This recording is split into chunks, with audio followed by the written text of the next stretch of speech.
This is Daily Story, where the scariest and most haunting tales are told every day. The strange noises in the night, the silent figures in the dark, the memories no one dares to recall, all come alive here. Hit subscribe and turn on the bell, if you're brave enough. And don't forget to leave a comment, because who knows, your story might be the next haunting tale we tell. Now let's begin. You know, I never figured myself for the dating app type. It always seemed like a concession, an admission that the traditional ways of meeting people had failed you. For most of my 20s, romance was this abstract concept, something that happened to other people.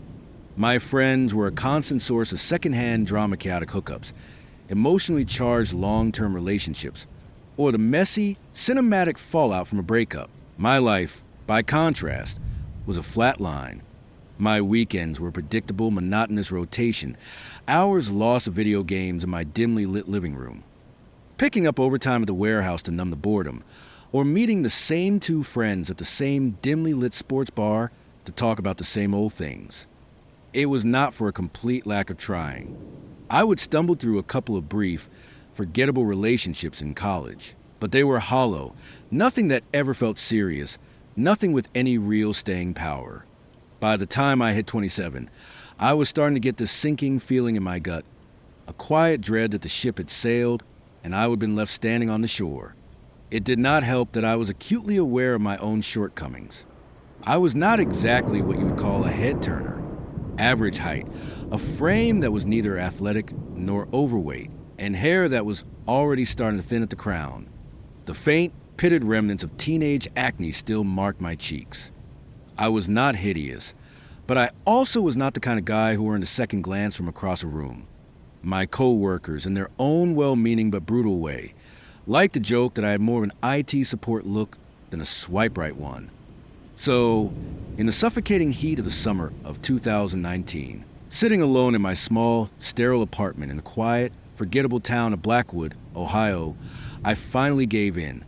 The silence of the apartment was deafening that night. I downloaded Tinder, the blue and orange flame icon feeling like a brand on my phone screen.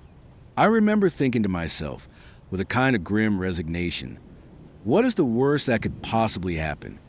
The first few weeks were a perfect, soul-crushing reflection of my lowest expectations. It was a wasteland of awkward, stilted conversations with women who would either unmatch me abruptly mid-sentence or just let the chat fade into the digital ether. The women I found genuinely attractive, the ones who made my breath catch in my throat for a second, naturally, did not swipe on me at all. I was not surprised. I would read enough internet forums to know that dating apps could be a brutal, unforgiving landscape for an average-looking guy. It was a game I was not built to win. But then there was her. Her name was Alara. She had long, sun-streaked blonde hair, striking blue eyes that seemed to sparkle even in her photos, and a smile that held both a hint of mischief and a warm, disarming invitation. To be blunt, she was completely and utterly out of my league. I was so sure it was a mistake that I almost did not believe the notification when it popped up on my screen. Alara has sent you a message. My first thought was that it had to be a bot or some kind of elaborate scam designed to prey on lonely guys like me. Her first message was disarmingly simple, almost suspiciously so. Alara, hey, I like your smile. I actually laughed out loud, a short, sharp, incredulous sound in the quiet of my apartment. No one had ever complimented my smile before. My instinct was to ignore it, to write it off as fake and move on. But 3 days later, another message appeared. Alara, so are you going to leave me hanging, or do you not like blondes? I stared at that message for a long, long time. She seemed real. Her profile had multiple pictures, not just the perfectly posed glamour shots, but casual, candid ones, too. There was one of her laughing with a golden retriever, another of her squinting into the sun at a lake, and even one she captioned as being with her brother at a baseball game. Against my better judgment, against every cynical instinct I had, I finally replied, "Me, sorry. Thought you might be a bot. Didn't want to waste your time." Her response was almost instant, a little bubble popping up as she typed. "Ilara, all fair. I promise I am real." And just like that, we started talking. To my complete and utter surprise, it felt natural, effortless. She was witty and playful, but she also asked real questions and seemed genuinely interested in my answers. Within a week, we were texting from morning until night. Within 2, we had graduated to nightly video calls. Seeing her face on the screen, hearing the musical quality of her laugh, it was undeniable. She was real, and for the first time in what felt like a lifetime, I felt seen. I felt wanted. After about a month of this digital courtship, Ilara suggested I drive down to visit her. She lived in a small, rural town called Gravesend, a place I would never even heard of, about a 7-hour drive from me. My immediate reaction was a knot of hesitation in my stomach. Meeting someone from an app in person felt inherently risky, a leap of faith I was not sure I was ready for, especially someone so far away. But she was persistent in her reassurances, her voice smooth and calming over the phone. Ilara on video call, "Look, I get it. If you are nervous, we can just meet in a public cafe or something. I just really think we should finally hang out in person. Do not you. I feel like I already know you." I caved. The desire to see if this was real outweighed the fear. I put in a request for 2 days off from work, texted my brother her name and the address she would give me just as a precaution, and packed an overnight bag. The morning I left, I was a walking bundle of nerves and a giddy, unfamiliar excitement. That excitement did not last the journey. The drive was long and monotonous, a blur of gray highway and identical-looking rest stops. But what began to truly gnaw at me was Ilara's texting. It quickly went from excited to obsessive. Every half hour, like clockwork, a new message would pop up. "Where are you now? How much longer? Why are not you replying faster?" At one point, she sent 10 messages in a row, a frantic cascade of notifications, all because I had been driving through a dead zone for 40 minutes and had not responded. Me finally texting back, "Hey, relax. I am on the road. Don't want to crash. LOL. Ilara, sorry, just so excited. I can't wait to see you. Hurry." I tried to brush it off as her just being anxious and excited. But the closer I got, the stranger things became. The direction she would give me eventually led me off the main highway and onto a series of long, winding gravel roads. The trees on either side were dense and dark, their branches interlocking overhead to form a kind of natural, claustrophobic tunnel. Every road looked identical. There were no streetlights, no road signs, just an endless, disorienting maze of trees. My GPS eventually gave up, the screen freezing on a blank, gray map with single blinking in the middle of nowhere. When I finally pulled up to the address, it was just after 2:00 in the afternoon, and the house that stood before me was a far cry from what I had pictured. It was old, the kind of old that felt deeply tired and neglected. One of the upstairs windows was boarded over with a warped sheet of plywood, and the pale yellow paint on the siding was peeling away in long, curling strips like sunburnt skin. The only sign of recent life was a small, faded blue sedan parked near a dilapidated garage, the same one she would mention she drove. I texted her, here. Her reply was just a single, cryptic smiley face. Still, I got out of the car and walked up the overgrown, cracked concrete path. As I raised my hand to knock on the weathered front door, I froze. In the second floor window, the one that was not boarded up, an old man was staring down at me. He was shockingly pale and gaunt, his face a skeletal mask of taut skin and sharp angles. He did not move, did not so much as blink. He just stared, his eyes like dark, empty pits. My stomach coiled into a tight, cold knot, but then I remembered Ilara had offhandedly mentioned her dad once. Maybe this was him. Maybe he was just protective. I took a breath and knocked. A moment later, the door swung open. It was Ilara. She was even more beautiful in person, and my anxiety momentarily vanished. She smiled, pulled me into a quick, warm hug, and invited me inside. The interior of the house was dark and smelled of dust and something vaguely sweet, like potpourri left out for too long. The tension in my shoulders eased for a second, until I asked, as casual as I could, "So, did not know your dad was here today." Ilera looked utterly confused. "My dad." "Yeah," I said, gesturing upwards with my thumb. He was looking at me from the upstairs window. When I pulled up, the color drained from her face so fast it was like watching a light switch being flipped. "My dad's in Florida right now," she whispered, her voice barely audible. "He won't be back for weeks." I swear my blood turned to ice in my veins. She grabbed my arm, her grip surprisingly strong, her knuckles white.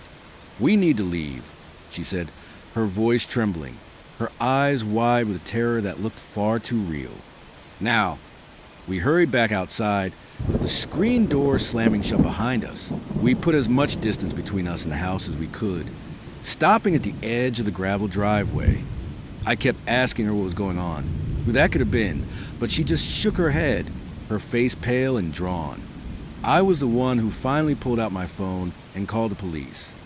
When 2 deputies arrived half an hour later, their demeanor was one of bored skepticism. They did a full search of the house, their heavy boots echoing on the old wooden floors. They found nothing. No old man, no signs of a forced entry. The only thing out of place was the back door, which was standing wide open, leading out into the dense woods. They told us to lock everything up tight and to call again if anything else happened, then drove off, leaving us in a cloud of dust and unease. That night, Ilera begged me not to leave her alone in the house. We locked every door and every window, checking them twice. We retrieved her dad's old, heavy shotgun from a dusty cabinet in the hallway and settled onto the floral patterned couch in the living room. She eventually drifted off to sleep, her head resting on my shoulder, but I stayed awake. I could not close my eyes. I sat there in the dark, the heavy shotgun resting across my lap, the low, monotonous murmur of an old movie on the television filling the oppressive silence. Around 2:00 a.m., I heard it, the slow, deliberate, metallic rattle of a doorknob from upstairs. My heart hammered against my ribs like a trapped bird. I gently moved Ilera off my shoulder, grabbed the shotgun, and crept up the creaking stairs, my hands slick with sweat. In the dim, milky light filtering into the kitchen from the moon outside, I saw him. Through the panes of glass in the back door, the old man was standing there, his face just inches from the glass. His hollow eyes locked onto mine. He looked startled for a brief, terrifying second. Then he turned and bolted, melting into the impenetrable darkness of the woods. I scrambled back downstairs, shook Ilera awake, and breathlessly told her what I would seen. We called the police again. Another search, another dead end. This time, the officers were visibly annoyed. They strongly suggested we stay somewhere else for the night. Ilera called a friend who lived in the next town over. I told her I would follow her there in a bit, but I needed a minute to collect myself. I sat in my car for a long while, the engine off, calling my brother and trying to get my racing pulse under control. That is when I saw him one last time, standing at the far edge of the yard, almost perfectly camouflaged by the shadows of the trees. He was watching me. His thin, skeletal frame was silhouetted by the faint, yellow glow of the porch light. He took one slow, deliberate step towards my car. I did not wait to see if he would take another. I floored it. Ilera and I went on a couple more dates after that night, meeting in brightly lit coffee shops and crowded restaurants. But I could never shake the memory of that house, of that pale, gaunt face in the window. She never went back to that house alone, and eventually, the texts and calls between us just stopped. The shared trauma was too much to build anything on. To this day, I have no idea who that old man was, how he got inside her house, or why the police could never find a single trace of him. But I know this much. Every time the thought of downloading a dating app crosses my mind, I see that upstairs window. I see that pale skeletal face staring down at me, and I immediately, without hesitation, close the app. I never thought I would be the kind of person to use Tinder. For most of my 20s, I held on to this fragile, romanticized idea that dating apps were a last resort, a place for people who were either desperate or just looking for a quick, meaningless hookup.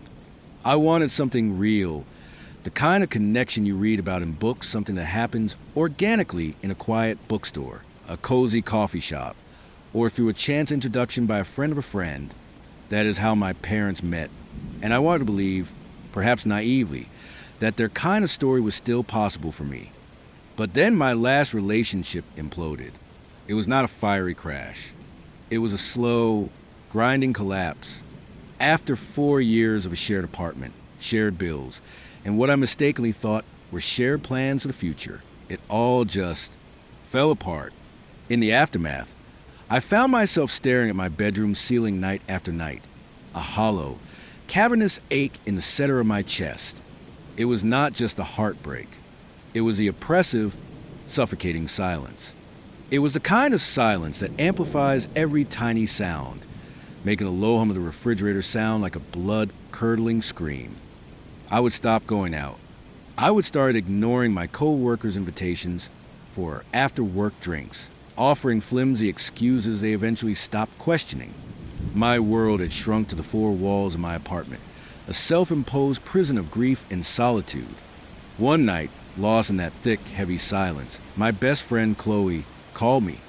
"You can't keep living like this, Amelia," she said, her voice firm and unwavering in that way only a best friends can be.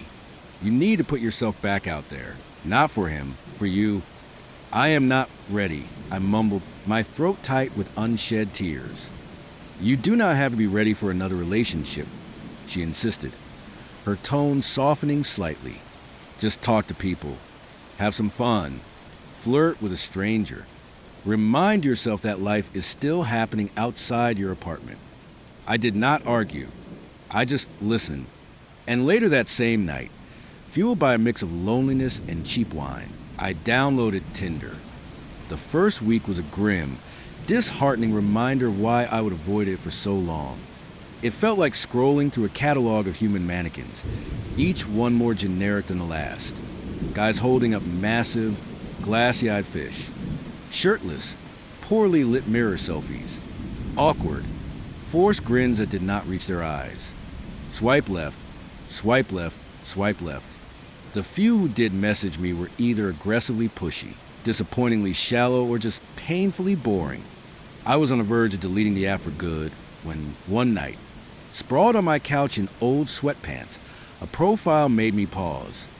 His name was Julian. The profile picture was not flashy or staged. It was just a simple close-up shot of his face. He had a strong, defined jawline and short, dark hair, but it was his eyes that truly stood out. They were an icy, piercing blue, sharp, and unervingly intense, like they were looking right through the screen and into me. His bio was short, almost cryptic. Truth is not always what you see with your eyes. I frowned. Was it pretentious? Maybe, but it was different. And something about those eyes made me swipe right. It was an instant match. Within minutes, a message appeared. "Julian, couldn't help but notice your smile. It is the kind people write poems about." Me, "That is unexpectedly poetic for Tinder." Julian, "Maybe I am not the typical Tinder guy." The conversation flowed with a surprising, almost suspicious ease. He asked thoughtful, engaging questions: what books I liked, what music I listened to, what made me genuinely laugh. Most guys on the app asked where I lived or if I was up. Julian felt different, almost old-fashioned in his approach. Over the next week, we talked every single day. I learned he was 30, worked in graphic design, and had grown up just outside the city. He loved art and had a passion for darker Gothic literature. He quoted Edgar Allan Poe to me one night, over text. We loved with a love that was more than love. I should have rolled my eyes at the melodrama, but instead, I found myself smiling like a teenager with a crush. Eventually, he asked me out. Coffee. Something simple, no pressure. I agreed. We met on a chilly Friday evening at a small, independent cafe a few blocks from my apartment in the city of Port Ivory. When I saw him in person, my stomach did a nervous little flip. He was taller than I expected, with broad shoulders, and was dressed neatly in a black button-down shirt that made his eyes seem even bluer. "Amelia?" he asked, his voice smoother, richer than I would imagine. "Yeah, hi." The first few minutes were a little awkward, the way first dates always are. But just like online, the conversation soon began to flow. We talked about books he adored, Poe, of course, and I confessed my guilty pleasure for cheap, mass-market mystery novels. He teased me, but in a light, charming way that made me feel comfortable. 2 hours flew by without me even noticing. When the cafe started closing up for the night, he walked me outside into the crisp autumn air. "I had a really good time," he said, his voice low and intimate. "Me too." He hesitated for a moment, his gaze lingering on my face. "How about dinner at my place next week? I cook better than I order takeout. I promise." I should have been more cautious. A man I barely knew his apartment. Every rule of dating safety screamed no, but after weeks of suffocating silence and crushing loneliness, his attention felt like a drug, and it was intoxicating. So I agreed. The following Thursday, I found myself standing outside his apartment building. It was an older brick structure with ornate, wrought iron railings, tucked away between newer, soulless glass and steel buildings. He buzzed me in and I climbed the narrow, winding stairs, my heart hammering in my chest. Julian greeted me at the door, pulling me into a dimly lit apartment that smelled faintly of rich spices and something else. Something smoky and vaguely sweet. The dining table was already set 2 places, with flickering candles casting long, dancing shadows on the walls. "You were not kidding about cooking," I said, a nervous smile on my face. "Family recipes," he replied, his grin boyish and disarming. Dinner was good, at least at first. He would made some kind of lamb dish, he said. It was tender and flavorful, though it had a slightly heavy, gamey taste I could not quite place. We ate while talking about art, literature, and the city. He recited lines of poetry from memory with a chilling, theatrical intensity, his eyes glinting in the candlelight. It should have felt romantic. Instead, a strange, unsettling feeling began to creep over me, like a cold draft in a warm room. There was a hunger in his gaze, but it was not desire. It was something darker, something predatory. After dinner, he gestured toward a small balcony. "You will love the view. Let us get some fresh air." The balcony was small, cluttered with a large, covered grill and a heavy, galvanized metal bucket tucked in the corner. The city lights stretched out below us like a sea of scattered, glittering stars. But the air out here was thick with a strange, cloying odor. It was meaty and metallic, like a butcher shop on a hot day. "Something smells weird," I said, wrinkling my nose. Julian laughed, but the sound was hollow and brittle, just grilling up a little something extra. Another family recipe. He lifted the heavy lid of the grill. A single, thick, grayish-brown patty sizzled on the grate, its edges blackened and charred. My stomach lurched when I saw it. A long, single strand of blonde hair was tangled around the meat, glistening with grease. That does not look very good," I muttered, taking an involuntary step back. His smile vanished instantly. His eyes hardened, the blue turning to chips of ice. "I promise you will love it. Just try a piece. Amelia." My blood ran cold. I do not feel well. I should probably go." "No, you do not," he growled, his hand clamping down on my wrist like a manacle. His grip was like iron. "What are you doing?" I yelped, my voice thin with terror, as I tried to pull away. "Don't you see?" His face twisted into a grotesque mask of desperation and raw fury. "We are meant to be together. Forever. You are not leaving me." The smell grew stronger, and I gagged, the taste of bile rising in my throat. Desperate, I shoved him with all my might, stumbling backward into the corner of the small balcony. My foot hit the metal bucket. It tipped over with a loud, deafening clang, revealing what was hidden inside. Bones, a pile of them, and a human skull, bleached white and staring up at me with empty eye sockets. I screamed, a raw, primal sound of pure terror. Julian lunged for me. "Don't ruin this. Amelia!" Adrenaline cold and sharp, surged through me.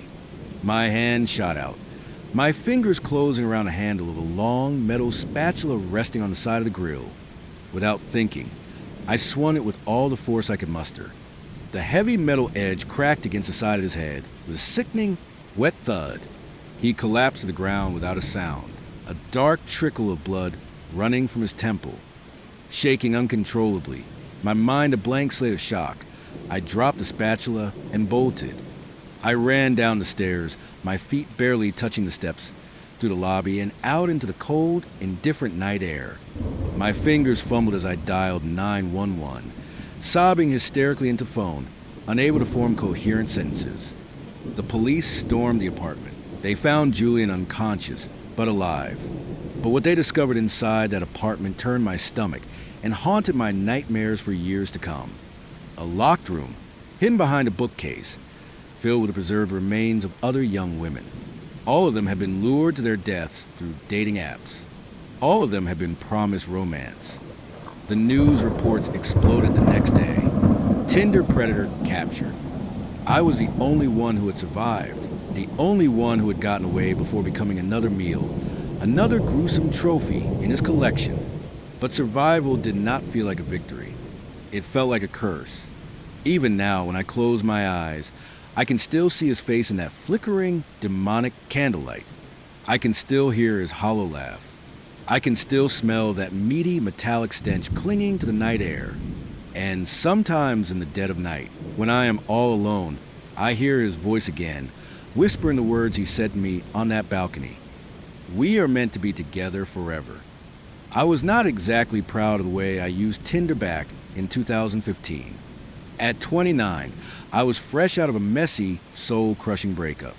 For years with someone who decided one day, with chilling finality, that she wanted something more stable than me, a guy who worked long, grueling shifts at a tech company, ate takeout 3 nights a week from greasy cardboard boxes, and lived in a sterile, one-bedroom apartment on the industrial outskirts of Harrow Creek.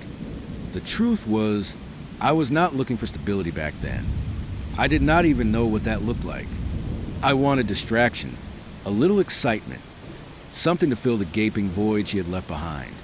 And if I was being brutally honest with myself, I wanted validation. I wanted to feel wanted again.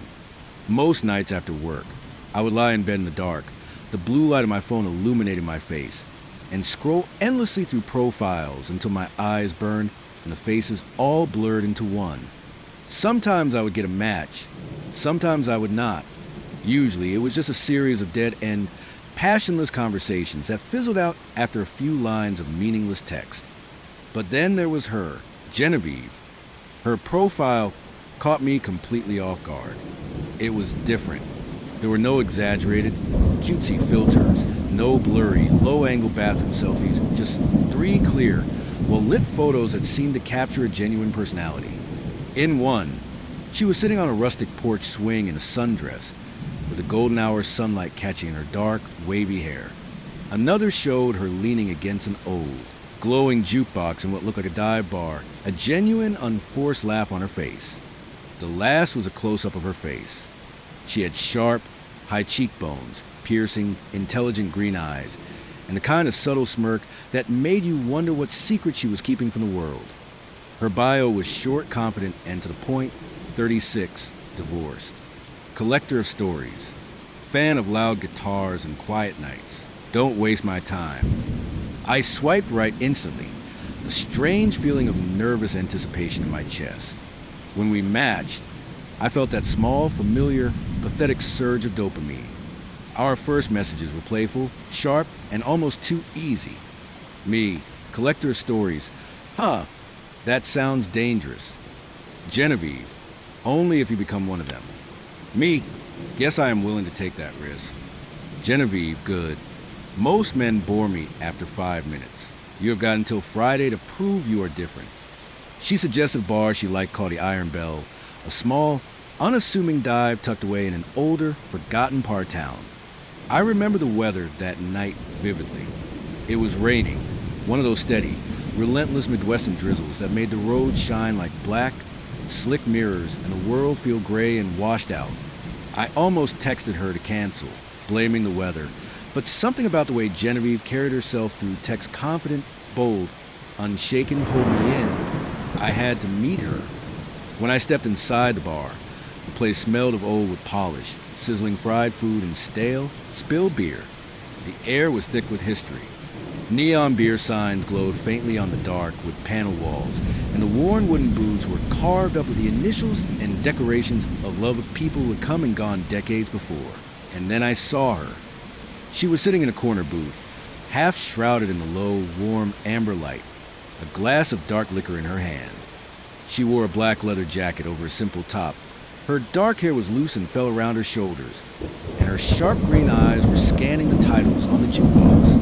When she looked up and saw me, she smiled like she already knew me, like I was an old friend she had not seen in years.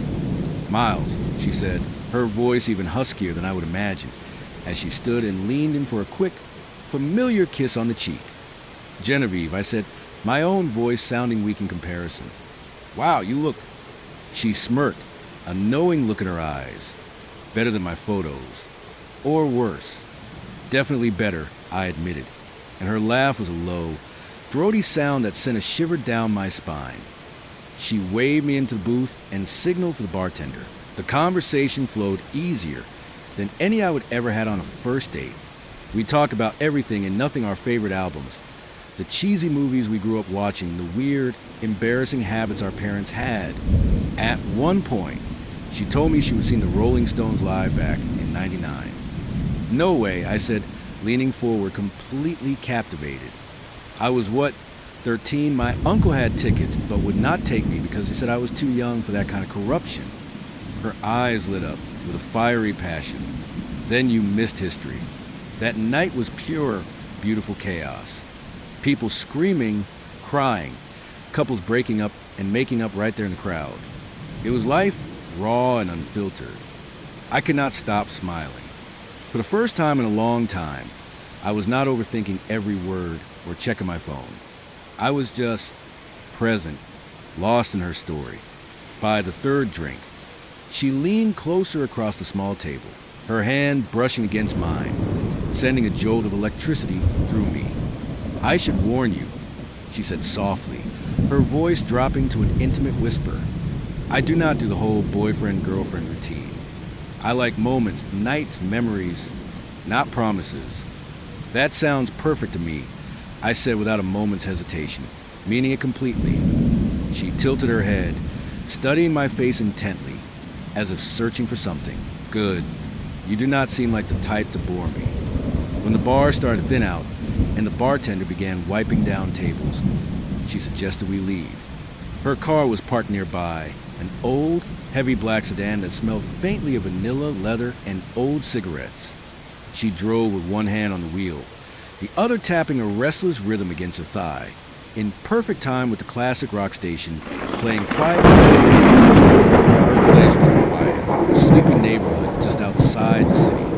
The house itself looked older than the rest on the block, a small, charming, Victorian-style bungalow with pale green paint that was peeling slightly around the edges of the window frames.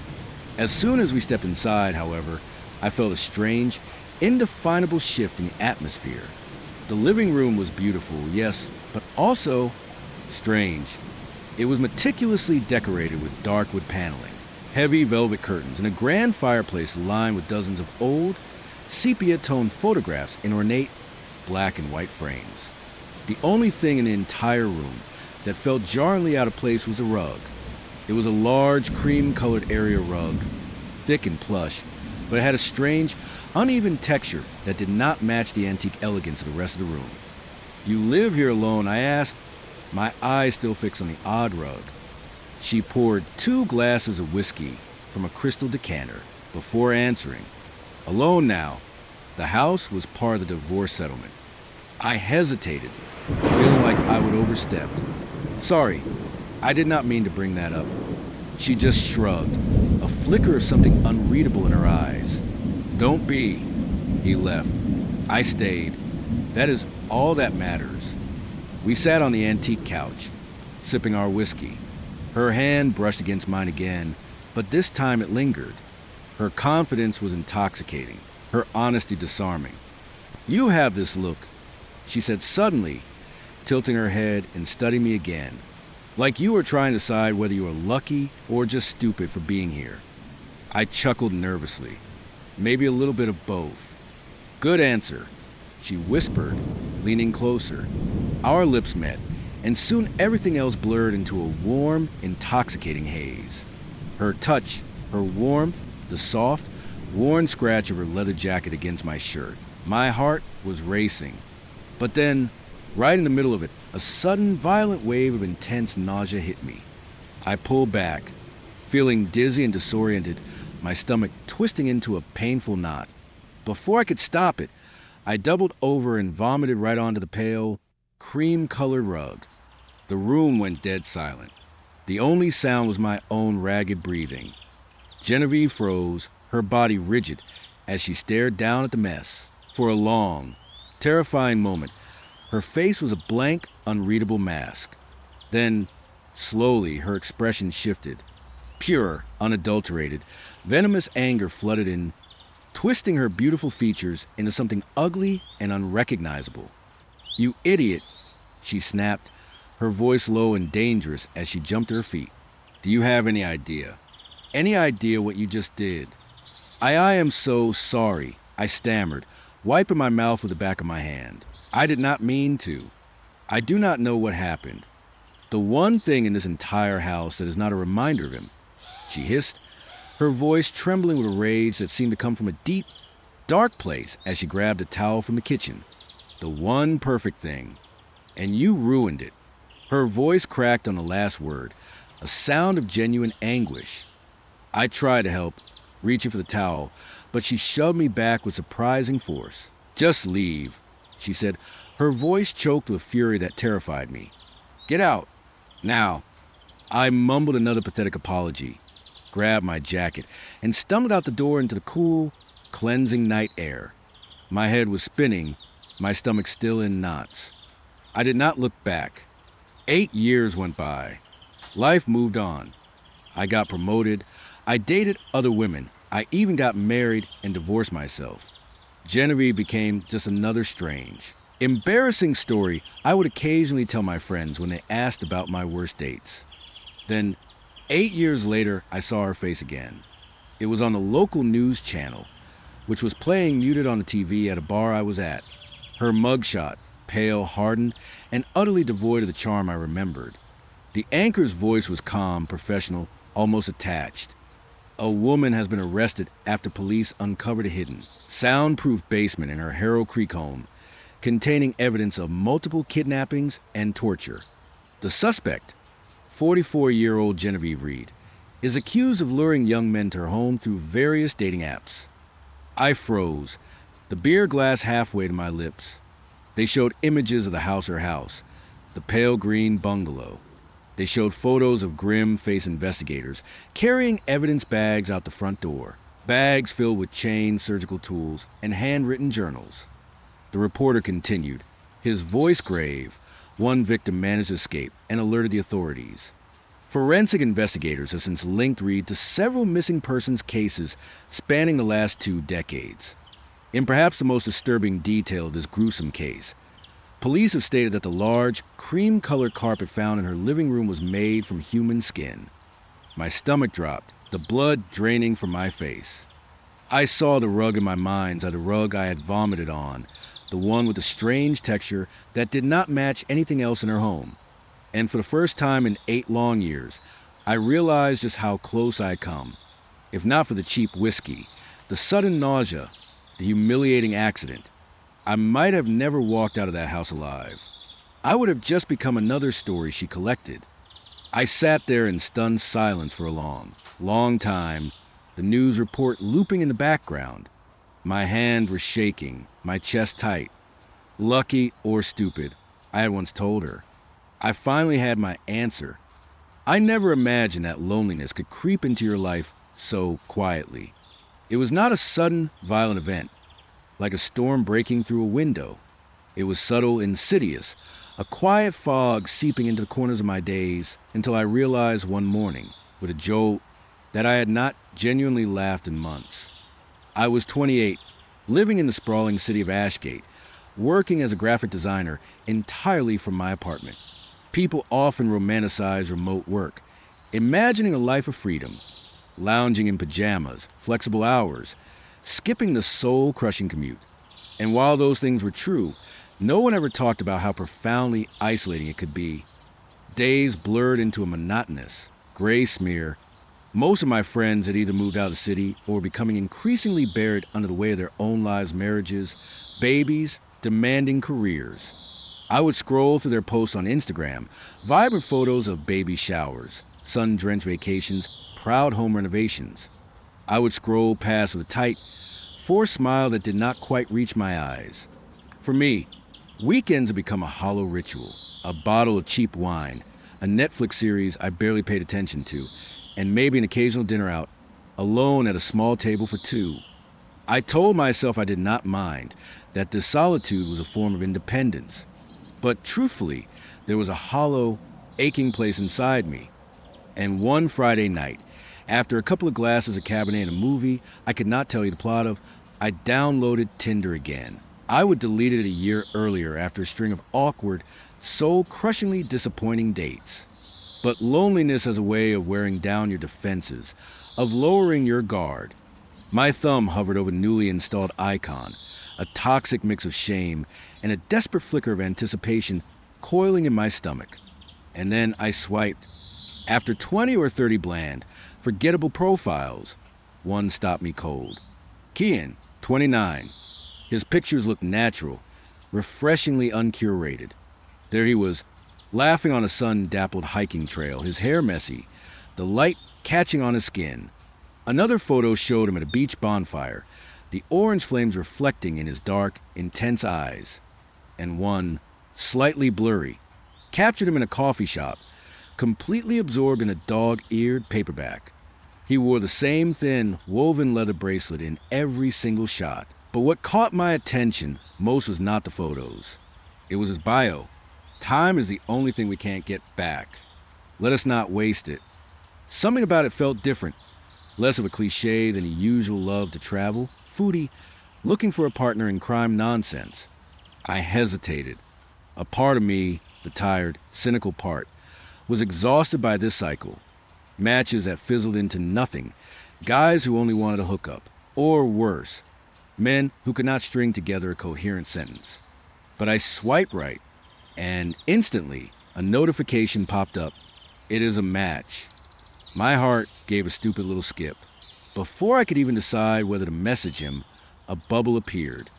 Kian, so what does a girl like you do on a Friday night in Ashgate besides swiping on Tinder? I actually laughed. The timing was almost uncanny. Me, mostly trying to avoid bad dates. What about you?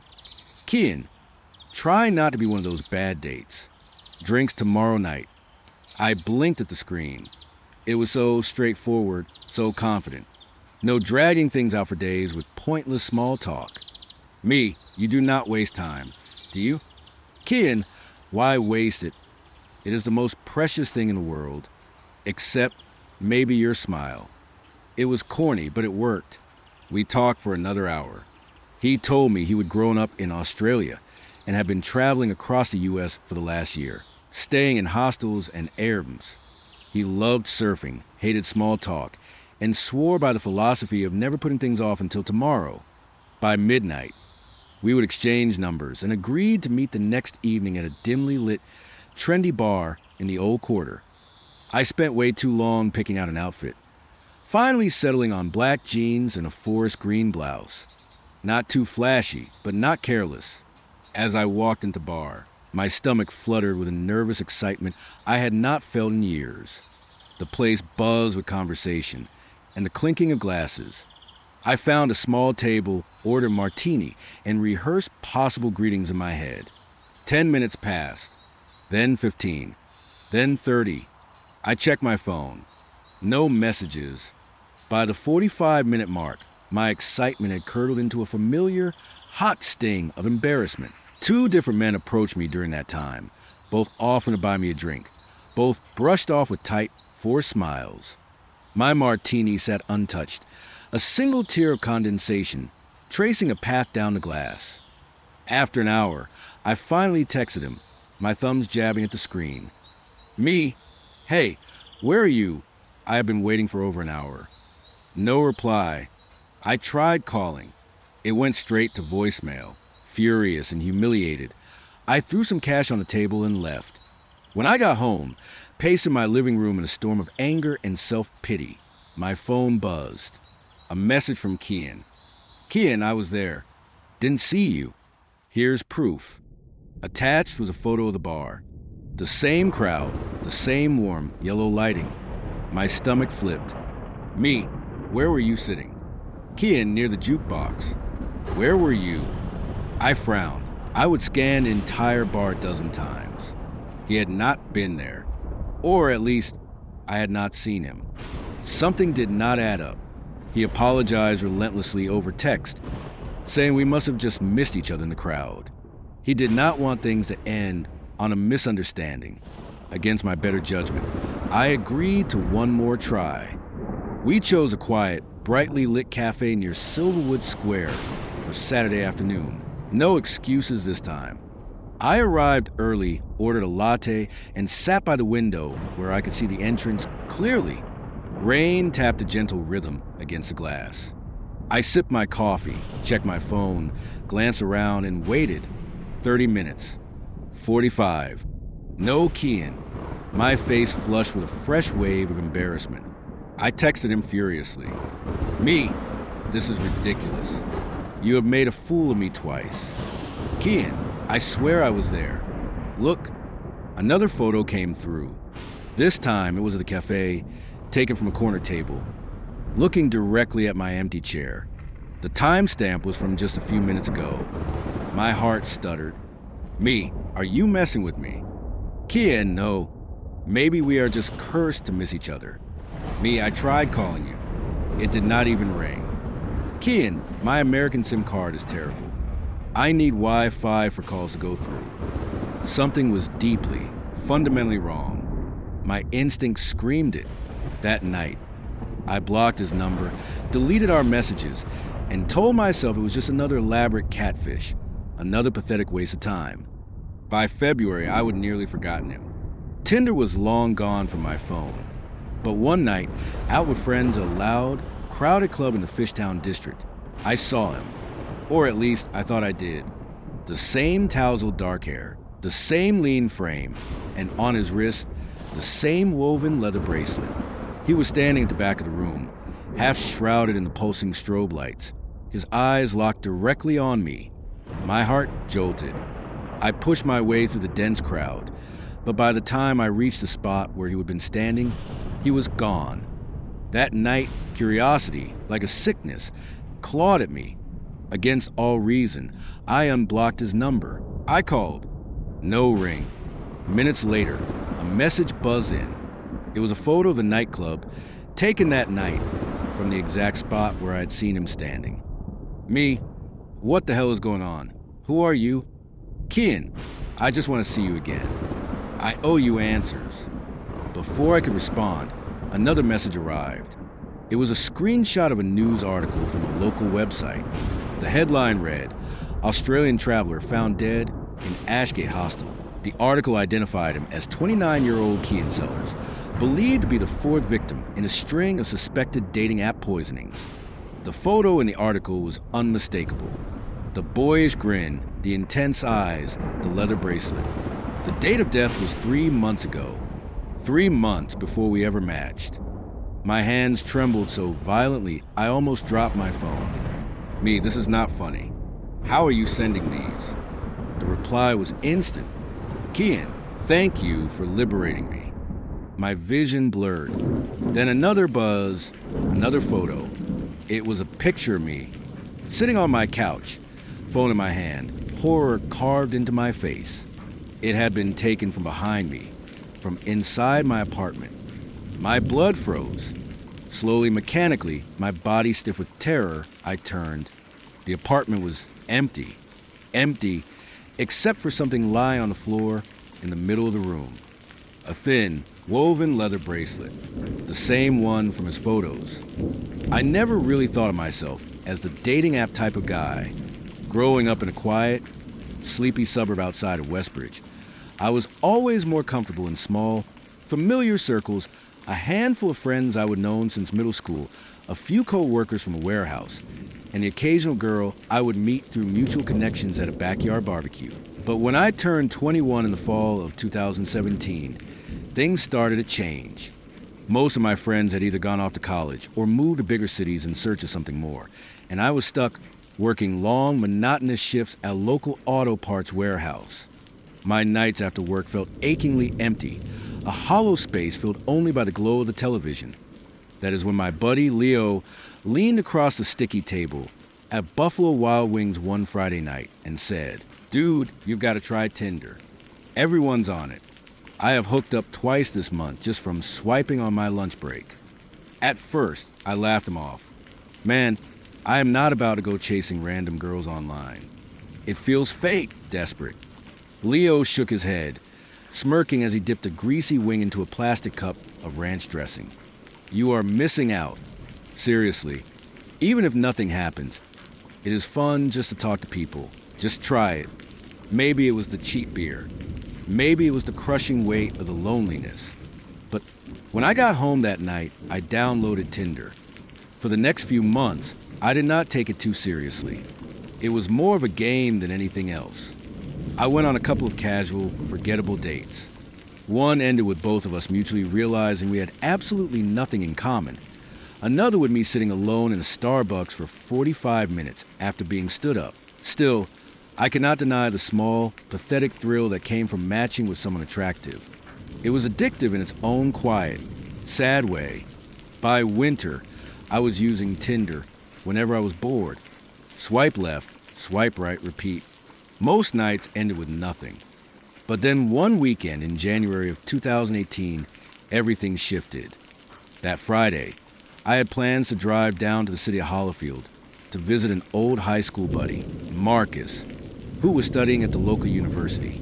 He promised me a weekend of parties, cheap drinks, and the kind of youthful chaos I had not experienced in months. When I got to Marcus's cramped, messy apartment, he greeted me with a cold beer and a hard slap on the back. "About time, man. Tonight's going to be nuts." And he was right. We bounced between two different house parties, met up with some of his classmates, and by the time we stumbled back to his place around 2:00 a.m., I was exhausted, but my mind was still buzzing. Laying on the lumpy couch with my phone, I opened Tinder out of habit. That is when I saw her profile. Her name was Audrey. She was 20, a student at the university, and her picture showed a bright, genuine smile framed by dark brown hair. She wore a thin, delicate silver locket in almost every shot. She had this approachable, sweet girl next door vibe that instantly stood out from the dozens of over-filtered, pouting selfies I usually scroll past. I swiped right. It is a match. I grinned, a surge of adrenaline replacing my fatigue. I messaged her right away. "Me? Hey, could not sleep either." She responded almost instantly. "Audrey, haha, nope. Just got back from hanging with some friends. What about you?" "Me, same. I am visiting a buddy here for the weekend. First time in Hollifield in a while." We went back and forth for over an hour. She was funny, quick-witted, and incredibly easy to talk to. Around 3:30 a.m., she suggested we meet up the next night. "Audrey, you should come by tomorrow evening. My roommates are gone for the weekend, and I do not feel like going out again. We could just hang out, maybe watch a movie." Marcus was passed out and snoring loudly in his room. I stared at the screen for a long minute. Normally, I would hesitate. An invitation like that, so soon, was usually a red flag. But something about her tone so casual, so confident made me say yes. The next evening, after another day of hanging out with Marcus, I decided to go. Around 9:30 p.m., I left his apartment and drove the 10 minutes across town to the address Audrey had texted me. The area was not great. The streetlights buzzed and flickered dimly, casting a sickly yellow glow on the cracked pavement, and a few of the houses had boarded up windows. Still, I figured college towns always had their sketchy pockets. I pulled up to the apartment complex she would described, a row of aging, nondescript brick buildings with narrow, dark stairwells leading up to units. I texted her, "Me here. Which door is yours?" I waited in my car, the engine idling, glancing nervously at the shadowy building. A few minutes passed. No response. Then my phone buzzed. "Audrey, the front door of the building should be open. Just come in and head down the hall. I will meet you." Something about that felt deeply off. Most people would just say second floor, door on the left, or something specific.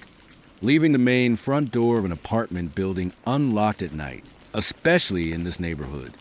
I hesitated, my hand on the gear shift, staring at the dark, imposing building. Then I reminded myself not to overthink it. She probably just did not want to give out her exact apartment number until she knew for sure that I was real. I parked, shut off the car, and walked toward the entrance. The heavy metal door creaked loudly as I pushed it open. She was right. It was not locked. Inside, the hallway was dimly lit by a single, flickering, bare bulb hanging from the ceiling.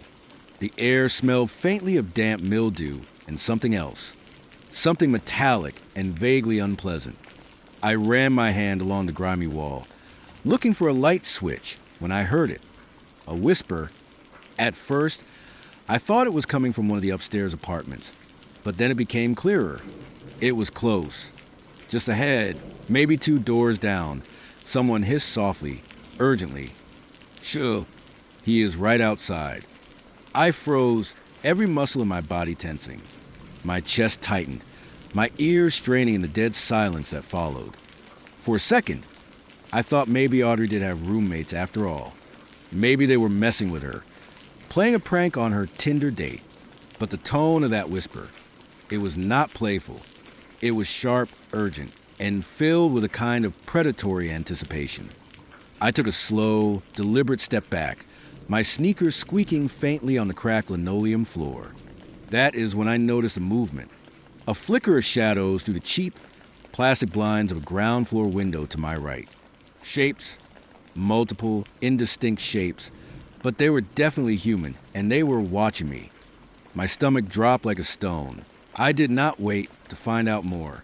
Spinning on my heel, I bolted back through the entrance, my heart hammering in my throat. My breath puffed out in white clouds in the cold night air as I sprinted for my car. Fumbling my keys was shaking. Clumsy hands before diving inside and slamming the locks. For a long moment, I just sat there, gasping for air, staring at the dark windows of the building. Nothing moved. Nobody came out. My phone buzzed in my hand, making me jump. It was Audrey. "Audrey, where'd you go? I've been waiting all night." My fingers trembled as I blocked the number without replying. The drive back to Marcus's apartment was a blur. My thoughts spiraled. There was no Audrey. There never had been. Someone, or maybe several people, had lured me there. If I would walked even a few steps further down that dark hallway, if I had knocked on that door, what would have happened? Back at the apartment, I tried to explain to Marcus, but he was half asleep and just laughed it off. "Man, you are being paranoid. It was probably just her friends messing with you." But deep down, I knew better. The voice, the figures in the window, that unlocked front door. It was not a prank. It was a trap. I never heard from Audrey again. Weeks later, back home, my curiosity got the better of me. I used a reverse image search on the screenshots I would taken of her profile. The photos belonged to some random girl's public Instagram account. A girl who lived in a completely different state. Her identity had been stolen. Someone in Hollifield had been using her pictures, baiting guys like me. And I still wonder, late at night when I can't sleep, what exactly was waiting for me in that dark, mildew-scented apartment if I had not trusted my gut and run. All I know for sure is that it was not a girl named Audrey. I never thought I would be the kind of guy to download Tinder. For most of my 20s, I was in a serious, long-term relationship. 6 years of my life were completely wrapped up with one girl, someone I genuinely thought was it for me. We lived together. We planned trips together. We even talked about marriage in that vague, when the timing feels right kind of way. But in the late fall of 2020, right in the middle of the chaos and uncertainty of the pandemic, she told me she was not happy anymore.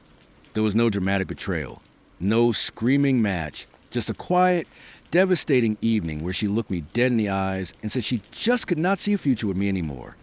I won't lie, it broke me. I moved out of the apartment we had shared in the city of Silver Creek, boxed up 6 years of shared memories and inside jokes, and rented a small, soulless place on the edge of town. For months, I did not want to see anyone. My friends tried their best to pull me out of it, invited me to bars, texting me about road trips, insisting that I would bounce back. But I was not the type to just go meet a stranger at a bar, and the idea of starting all over again from scratch felt profoundly exhausting. By the spring of 2021, though, I started to feel restless. My evenings were hollow and silent. I would sit at my small kitchen table, scrolling mindlessly through YouTube or binging entire seasons of shows I did not really care about. I missed connection. I missed the small, simple things, like someone asking me how my day was, or sharing stupid inside jokes that no one else would understand. That is when my buddy Finn said, "Dude, just download Tinder. Everyone's on it now because of the pandemic. You will at least get out of your rut." I laughed him off at first. Dating apps had never appealed to me. They always seemed so artificial, like a marketplace for people. But eventually, a mix of loneliness and sheer curiosity got the better of me one night. With a couple of beers in me for courage, I downloaded Tinder and awkwardly set up a profile. It was an excruciating process. I had not written a bio about myself since my college applications, and my photos were a sad, random mix of old Facebook shots and blurry vacation selfies. Still, I figured I would give it a try. The first few weeks were rough. Most of my matches ghosted me after a few messages. Some were clearly bots with nonsensical replies. I went on one actual date with a girl named Maya at a public park. After 20 minutes of stiff, painful small talk, she pulled a classic fake phone call, excused herself with a pained expression, and left. I never heard from her again. I was ready to delete the app for good when I matched with someone who seemed different. Her name was Leah. She had brown hair, shoulder length, with a faint reddish tint that caught my eye in every photo. Her smile was not forced or posed like most of the selfies I would scroll past. It was wide, unguarded, and seemed completely genuine. She wore a simple flannel shirt in one picture and no makeup in another. Something about that felt real and refreshing. I swiped right more out of the last flicker of hope than any real expectation. When we matched instantly, I actually muttered out loud, "No way." Her first message came quickly. "Leah, hey, you actually live in Oak Haven. I used to work over there." That kicked things off. We talked about local coffee shops, public parks, the dumb high school jobs we would had. She worked in healthcare administration, which seemed to fit her practical, no-nonsense vibe. After a few days of constant messaging, she suggested we meet. "Leah, would you be down for a walk? There's a park in Northwood with a lake and some nice trails. It is really pretty this time of year." My gut reaction was caution. A stranger, a park, dusk, every online dating horror story I would ever heard flashed in my head. But she seemed so real. Her social media profiles checked out. Her conversation style was not robotic or scripted, and she even teased me for being too careful. I agreed. We settled on a Thursday evening around 5:00 p.m. Both of us heading there right after work. That night, I pulled into the park's gravel lot a few minutes early. My hands gripped the steering wheel tighter than they should have. I was nervous, more nervous than I would have been in years. I checked my phone. A new text from Leah. "Leah, just walking up by the pavilion. I will wave." I looked up and there she was, the same girl from the pictures. Same reddish brown hair, same warm smile, wearing a faded denim jacket, jeans, and sneakers. She waved, and my stomach did the stupid, hopeful flip. Okay, I muttered to myself. She is real. She is actually real. I stepped out of my car, trying not to look like a total wreck. "Leah," I called out. "Hi, Ben," she said warmly. We shook hands awkwardly at first, then both laughed at how stiff and formal it felt. That broke the ice. We spent the next couple of hours sitting at a weathered picnic table, just talking. The conversation was incredibly easy. We compared embarrassing family stories, bad first jobs, even dumb things like our go to gas station snacks. For the first time in a very long time, I felt myself genuinely relax around someone new. As the sun dipped lower, casting long shadows across the grass, she glanced at the lake and said, "Want to walk a trail before it gets too dark?" Normally, I would have said no. Walking through wooded trails at dusk with someone I had just met was not a smart move. But the way she said it, so casual, so trusting, made me nod. Sure, let us do it. The trail was quiet, winding along the edge of the placid lake. The water reflected the faint, beautiful streaks of orange and purple from the sunset. Fireflies began to blink in the growing twilight near the brush. We even held hands at one point, and I was shocked by how natural and right it felt. By the time it got fully dark, we turned back toward the parking lot. That is when things changed. I noticed a figure up ahead on the trail. At first, I thought my eyes were playing tricks on me in the dark, but the faint moonlight filtering through the trees clearly outlined a man standing motionless in the middle of the path. Just standing. Leah stopped dead in her tracks beside me. "Do you see him?" she whispered, her voice tight. "Yeah," I said, my own voice sounding strained. She called out, her voice stronger than I expected. "Hey, do you need something?" The man did not move. He just stared in our direction. The air suddenly felt different, heavy and charged with new energy. I wanted to back away quietly, to pretend we had not seen him and just turn around. But Leah, braver than me, raised her voice again. "Hello." Still nothing. As we got a little closer, my stomach dropped.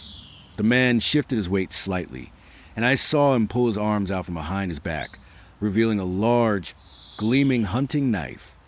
"Hands up, turn around," he barked, his voice low, rough, and guttural. My legs locked up.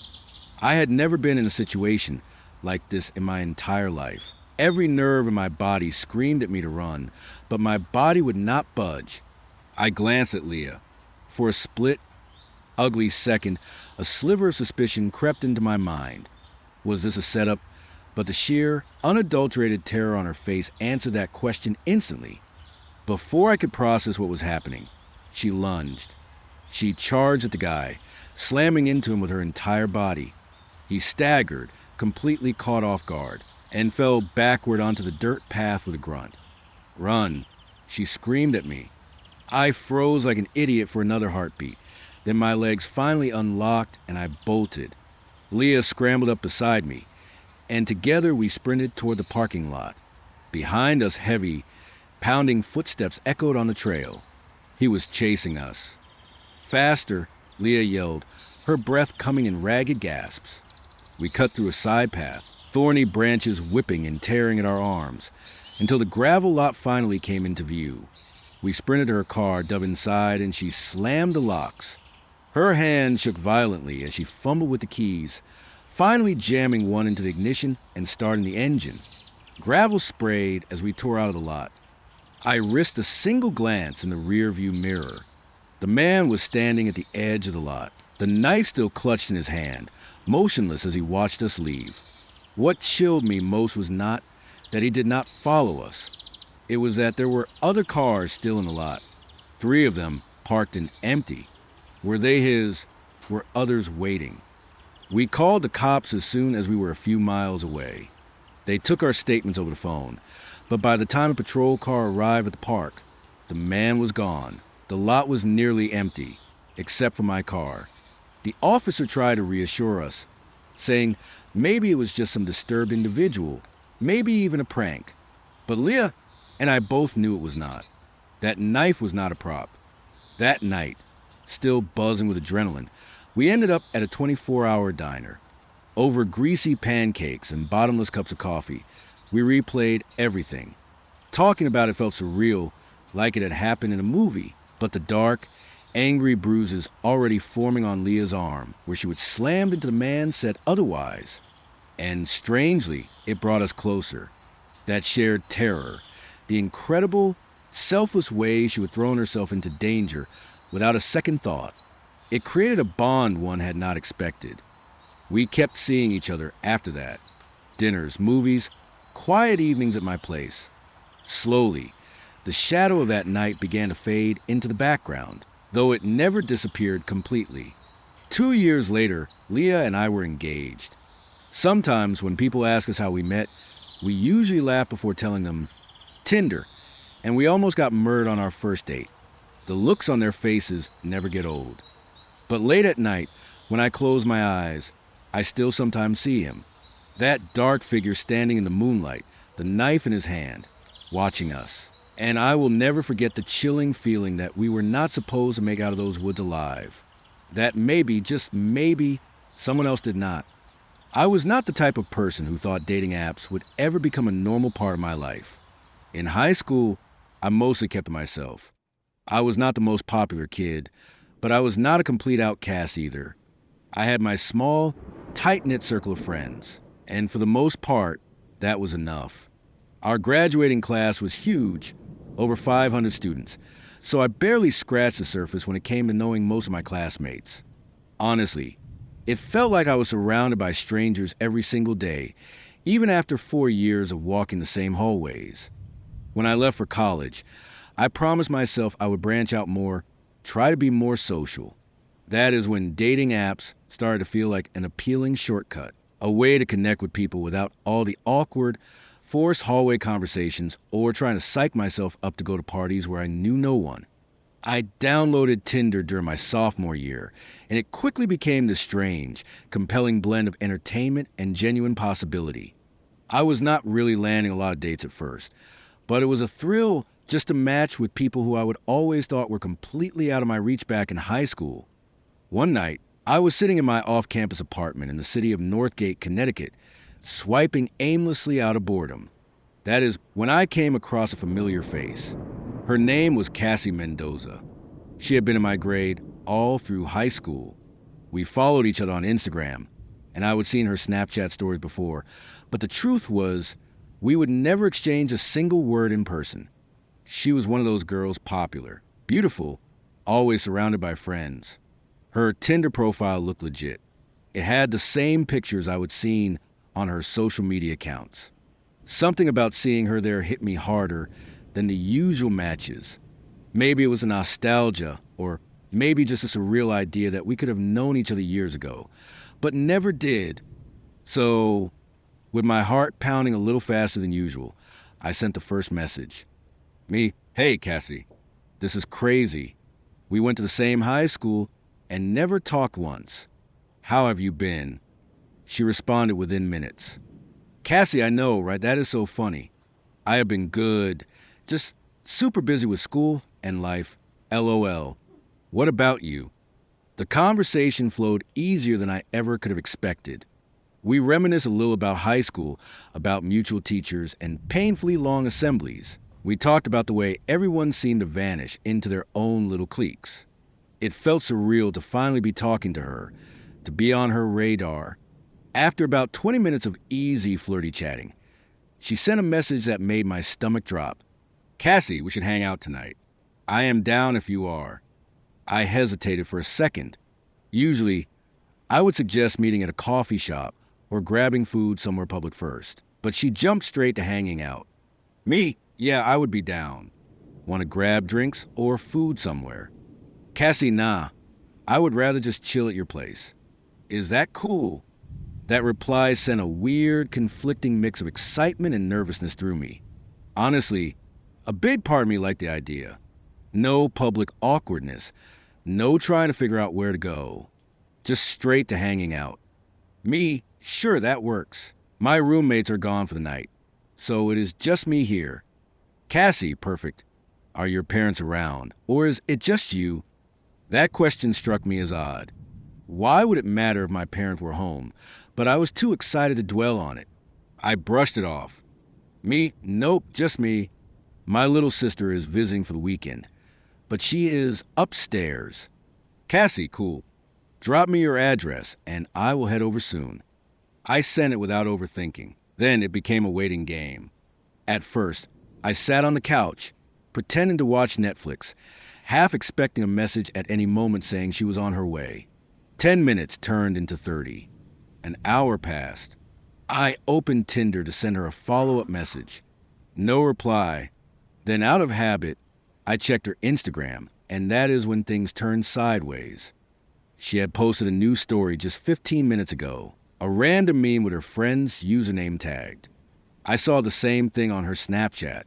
She was clearly hanging out with a friend, another girl from our high school. Confused, I commented on her Instagram story. Me? Hey, are you still coming over later?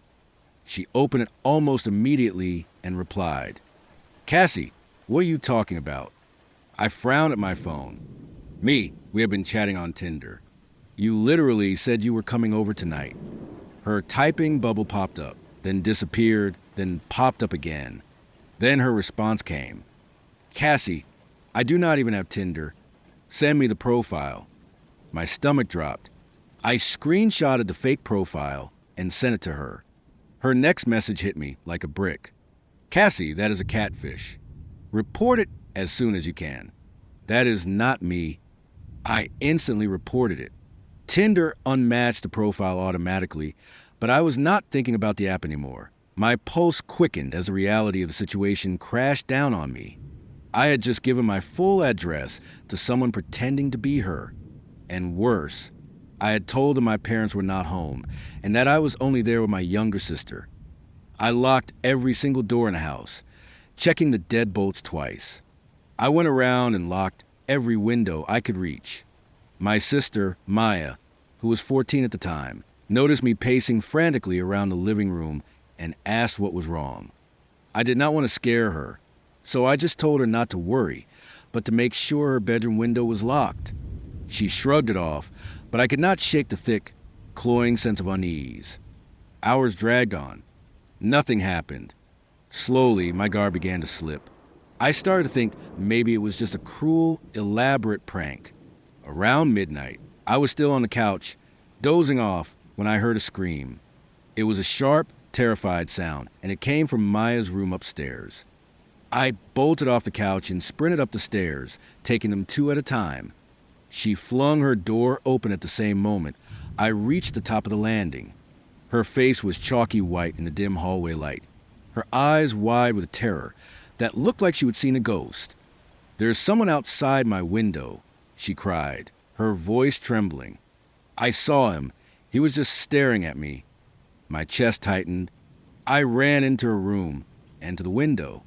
By the time I got there, the backyard was empty and still. But it was not a coincidence. It could not be. I tried calling my parents, but they did not answer.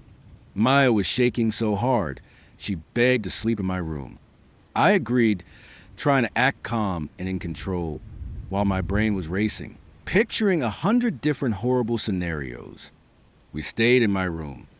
I kept the television on, the volume low, just for the noise. Eventually, sheer exhaustion got the better of me. I did not know how long I was asleep, but I woke to a faint creak from downstairs. Maya sat bolt upright in the bed at the same time. We both heard it. Was that? She whispered, her eyes huge in the dark. Yeah, my phone was already in my hand. I dialed 911, whispering into the receiver that I thought someone had broken into my house. That is when it happened.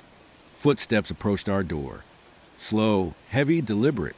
The doorknob jiggled, then turned. It did not open because I had locked it out of sheer paranoia when we came into the room. A deep, gravelly male voice growled through the wood. I know you are in there. I can smell you. Maya burst into quiet, terrified sobs beside me. The 911 operator on the line told me to stay calm, to get into the closet if possible. I grabbed Maya's arm and motioned for her to follow me. We crouched in the dark, cramped closet, holding our breath as the banging on the door started. It was loud, heavy, like he was trying to break it down with his shoulder. Maya finally cracked. "The police are coming," she screamed, her voice high and shrill with panic. "Leave us alone." The banging stopped instantly. For a few agonizing seconds, the silence was even worse than the noise. Then came a laugh. It was low, chilling, and right outside our door. And then nothing. Minutes later, which felt like an eternity, red and blue lights filled the windows of my room. The operator told me it was safe to come out. I rushed downstairs and let the police in. They searched the entire house, room by room, their flashlights cutting through the darkness. They found nothing, but they did find something deeply unsettling. The metal awning beneath my parents' bedroom window was bent and dented slightly, as if someone had used it as a foothold to climb into their unlocked window. The officers told me that whoever was probably bolted the second Maya yelled about the police.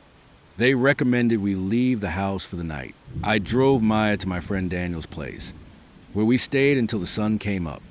To this day, I can't even think about using a dating app without verifying who I am talking to across multiple platforms.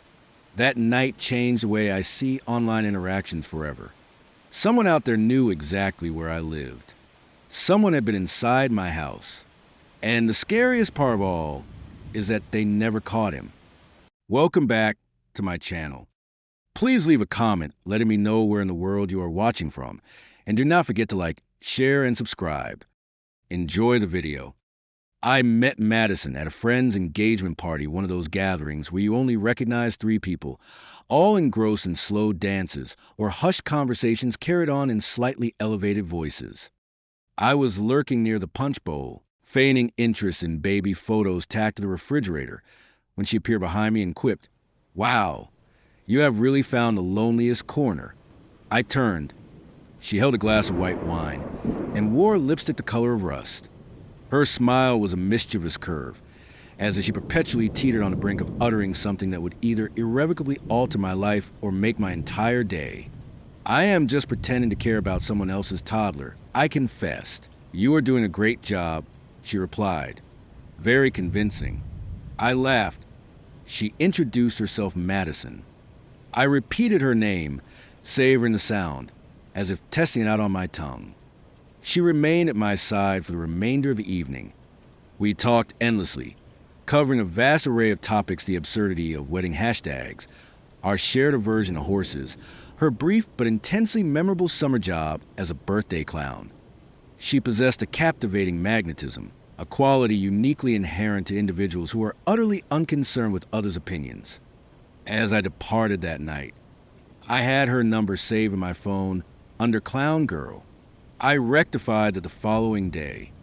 We began texting incessantly. Her messages were electrifying rapid-fire, unfiltered streams of consciousness, punctuated by random thoughts, bizarre top-tops, and photographs of pastries that, in her words, looked too smug for their own good. I never knew what to expect next, a thrilling uncertainty that I wholeheartedly embraced. Our first official date took place at a bar that had previously served as a church. We settled into a booth beneath stained glass windows and ordered cocktails with names like Sinner Sangria. She wore a silver snake ring and requested fries with extra aioli. We discussed our ex's disastrous first dates and the most egregious things we would ever done for attention. Hers involved faking a foreign accent for an entire week of high school. Mine entailed joining an improv troupe in college to impress a girl who transferred schools 2 weeks later. "God, that is tragic," she said, gently touching her hand to mine. We kissed outside the bar. Her lips tasted of ginger and gin. The subsequent weeks were a whirlwind of late-night strolls, rooftop wine sipping, and sticky fingers at farmers markets. She possessed a remarkable ability to transform every shared experience into a cinematic scene, not the central plot, but rather a quieter, more understated subplot, a narrative twist you never anticipated but found yourself unexpectedly cherishing. She would send texts like, "Your face is stuck in my brain like a song I can't Shazam," or, "Do you ever feel like everyone else got the instruction manual and we're just winging it with duct tape and good?" Vibes. I did not vocalize it, but I was falling not in a melodramatic movie montage kind of way, but in a slow, steady, reassuring manner.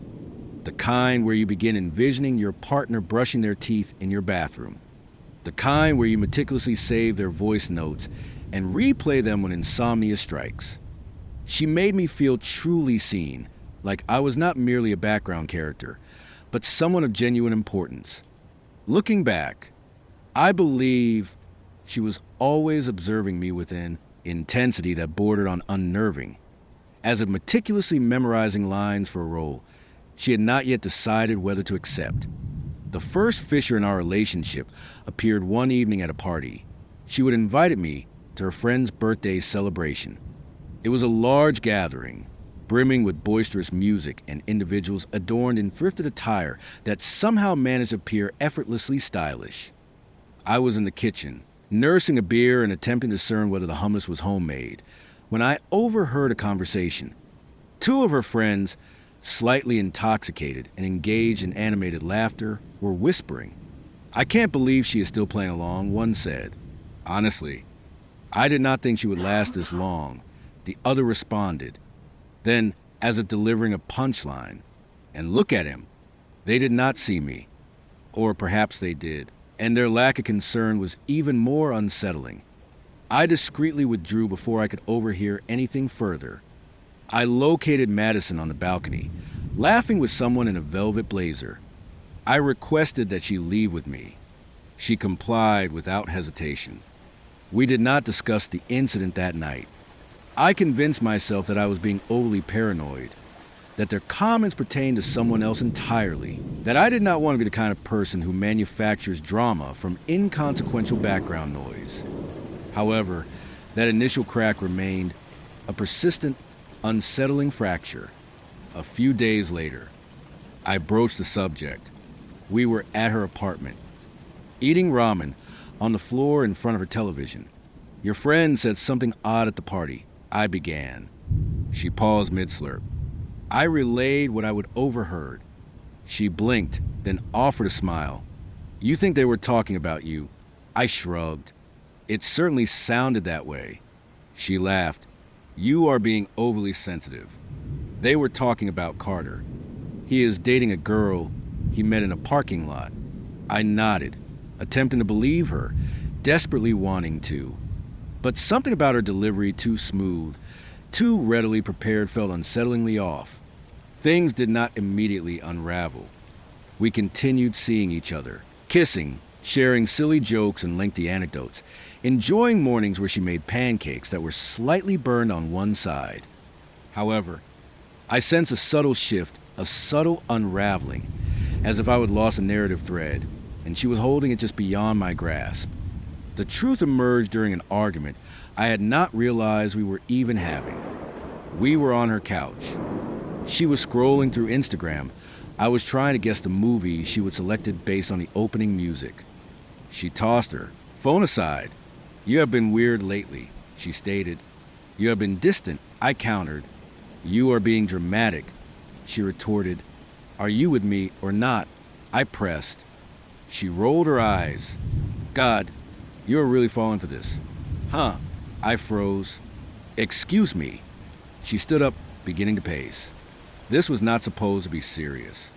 I remained seated, my heart pounding. She continued, her voice betraying a newfound urgency. It was a joke at first, a bet. "What kind of bet?" I asked, my voice barely a whisper. She avoided my gaze. "Just a stupid thing.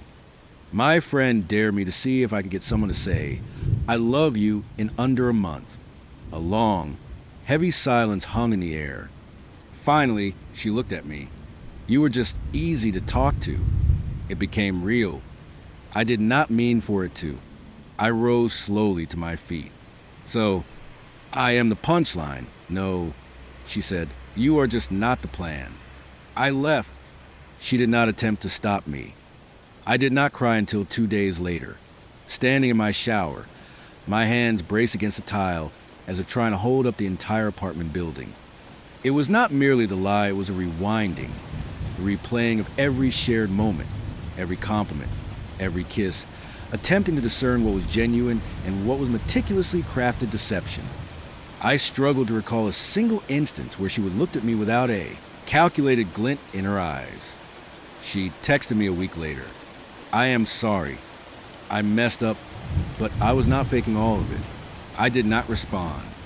It is irrelevant whether some aspects were genuine when the foundation of the relationship was a cruel jest. You cannot construct trust upon a dare. Months have passed. I have dated casually since then, nothing serious. I have become slower, more cautious, less inclined to equate charm with sincerity. I still think about her sometimes, not with anger, but with a colder emotion, a numb disappointment. She was the kind of person who could make you feel like the protagonist of a captivating narrative, only to realize you were merely a fleeting character in the trailer. Entry 1. February 3rd first date with Ethan tonight. Met on Hinge. His profile was surprisingly forthright, complete sentences, proper punctuation, even a book quote that was not Murakami. Trust as a residue of promises kept someone named Frank Navisky. I Googled it. It is not even a real quote. Still, I liked the vibe. We met at a small wine bar near my apartment. He arrived early, wearing a sweater that appeared expensive but not ostentatious. His laughter surprised me genuine, warm. He did not engage in the usual barrage of questions instead. He asked me what I would recently change my mind about. I told him I had not considered wanting children until last year. He did not flinch, simply stating that it was a significant shift. What caused it, I appreciated that. We lingered for hours, sharing a cheese plate. He walked me home, refraining from a kiss, simply hugging me and saying, "Let us keep doing this." Entry 2. February 9th. Third date. He brought me a book I would mention enjoying in high school, The Bell Jar. Yes, I am basic no. I do not care. Inside was a note we can't protect ourselves from pain, but we can choose who we let see it. Who says that on a third date? But still, it eased something in my chest. We talked about fear, trust, and how people claim to desire honesty, but truly crave compatibility, disguised as courage. He shared that he had been cheated on years ago, and that it fundamentally altered his approach to relationships. He stated it without bitterness, simply as a fact he would learn to carry. I confessed that I would never cheated, but had certainly made emotional exits before, physical ones. He responded that this still constituted a form of betrayal. I did not argue he was not wrong. Entry 3, February 14th. Valentine's Day, he mentioned that he does not observe Hallmark holidays, but he still appeared at my door with a thermos of hot chocolate and a playlist titled Warm Inside. We sat on my couch, watching half of a documentary about Icelandic architecture, and somehow fell asleep holding hands. He listens as if taking notes. No, that is not quite right. He listens as if he already knows what I am going to say and is simply confirming it. Entry 4. February 20th, something small, maybe nothing. I received a strange Instagram message from a new account, no profile picture. Just a direct message, "Do you think Ethan tells everyone the same things?" I deleted it. It was likely a bot or a troll, but it lingered in my mind. Later, I casually asked him if any of his exes were unhinged enough to send cryptic messages. He smiled. I have had people who did not want to let go, but nothing recent. I wanted to ask more, but I did not. We watched a movie and fell asleep again. This time, he stayed until morning. Entry 5, March 2nd, okay. I am writing this down because I feel crazy. I matched with someone on a dating app. Not seriously. I was not even planning to swipe that night. Mostly boredom. I have been exclusive with Ethan for weeks, but I open the app and suddenly there is this guy. Cody, with a face that looks eerily familiar. Same jawline, same hair, same city, different name. I clicked through. There were only 2 pictures. The profile was vague, but something felt off. I messaged him, half jokingly, "Hey, you look like someone I am already dating." He replied, "Maybe you are being tested," then unmatched. My hands were shaking. I called Ethan. He did not answer. He texted 5 minutes later, "Can we talk tomorrow in Person Entry 6. March 3rd. I do not even know how to process today. He came over as calm as ever. Sat on my couch. Same posture, same tone. And then he said, I created a second profile to see how you would react. I laughed because I thought he was joking. He was not. He said it was a loyalty test he would read about in a psychology forum, that people often say they are monogamous but do not act like it when no one's watching. He said, you passed. That should feel good. I asked him if he thought that made it okay. He shrugged. I needed to know before I got in too deep. I have learned the hard way. I said something I do not even remember what, and he just kept repeating. It was not personal, but it was because I would told him things about my family, my fears, my past. I would let him into the softest parts of me, and he would use that access to build a trap. I asked him to leave. He did. No drama, just a nod. Before he walked out, he said, this does not mean I do not care about you. It means I care enough to verify. Entry 7. March 7th. I have not heard from him since. I keep going over our conversations, trying to find the cracks, the clues, but he was so careful, so curated. I do not know what is more upsetting, the betrayal or the fact that he never really became anything in my memory. He was always observing, never unfolding. He apologized once via text, I know you feel hurt, but I was trying to protect myself. I did not respond. Entry 8. March 11th. What does it mean when someone tests your loyalty instead of building trust? It means they want proof, not partnership. It means they are still living in someone else's betrayal. It means they are not dating you, they are dating their fear. And I am not a litmus strip. I am not an experiment. Entry 9. April 1st, I saw him today at a bookstore. He did not see me. He was standing in the psychology section, flipping through a book with a yellow cover. I watched him for a minute. He looked exactly the same, still composed, still curious. I turned and left before he could see me. I do not miss him, not exactly, but I missed a version of him I thought was real. Entry 10. April 10th, I have started dating again, slowly, softly. I am more cautious now, but not in the way Ethan was. I am not testing anyone. I am just listening harder, asking better questions. And when someone tells me they trust me, I ask if they're willing to show that trust, not just demand it from me. Some people are, some are not. But at least now I know what I am looking for, not perfection, not proof, just presence. And someone who sees me as a person, not a puzzle to solve or a variable to control. I deserve that. We all do. She would ask for my birth time before even inquiring about my last name. We matched on a dating app. Her name was Stella.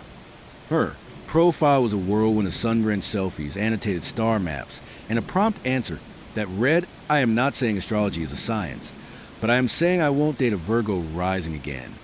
I almost swiped left, but something in her smile stopped me. It was not soft, it was sharp, as if she knew something I did not, and she was not going to reveal it unless I earned it. Our first conversation unfolded as follows. Her, hey, what is your big three? Me, I do not know what that means. Her sun, moon, rising, birth date, time, and place. I will do your chart. Me, should not we get a drink first? Her, I need to know if you will ruin my life first. I laughed, providing her with the necessary details.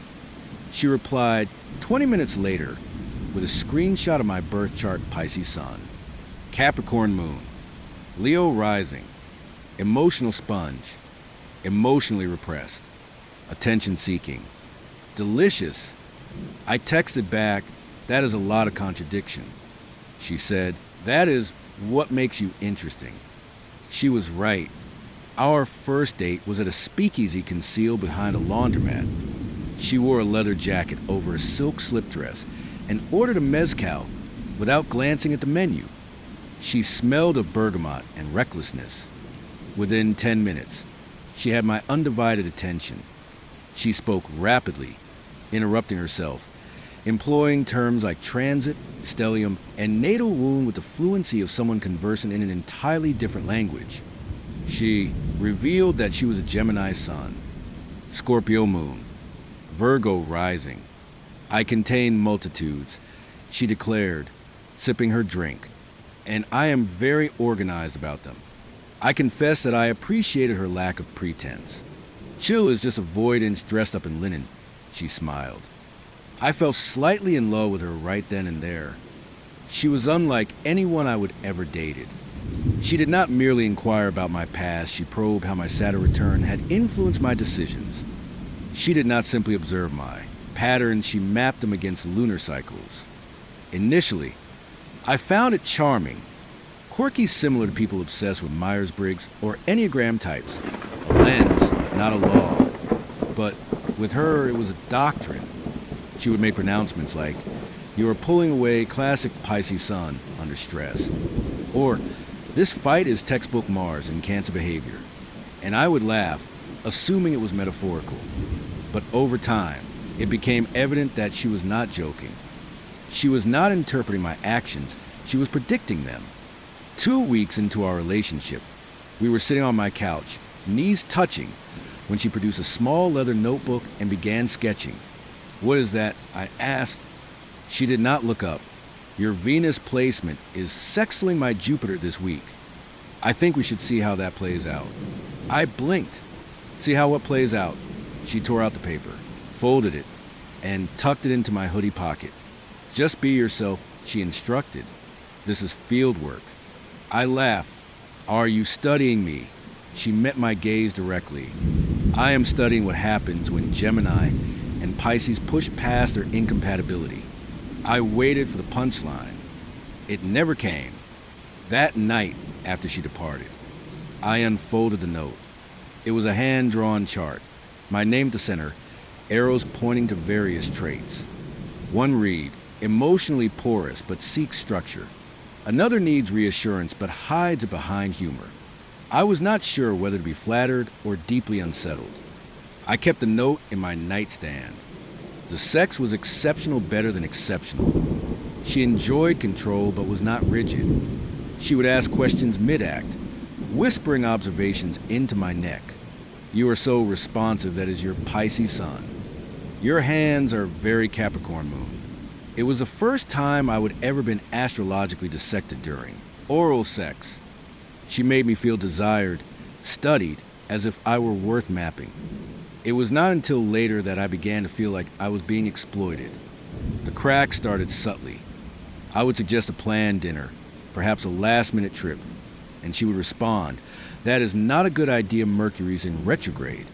I would attempt to discuss something meaningful, my brother's divorce, my fear of becoming like my father, and she would steer the conversation toward my fourth house placements.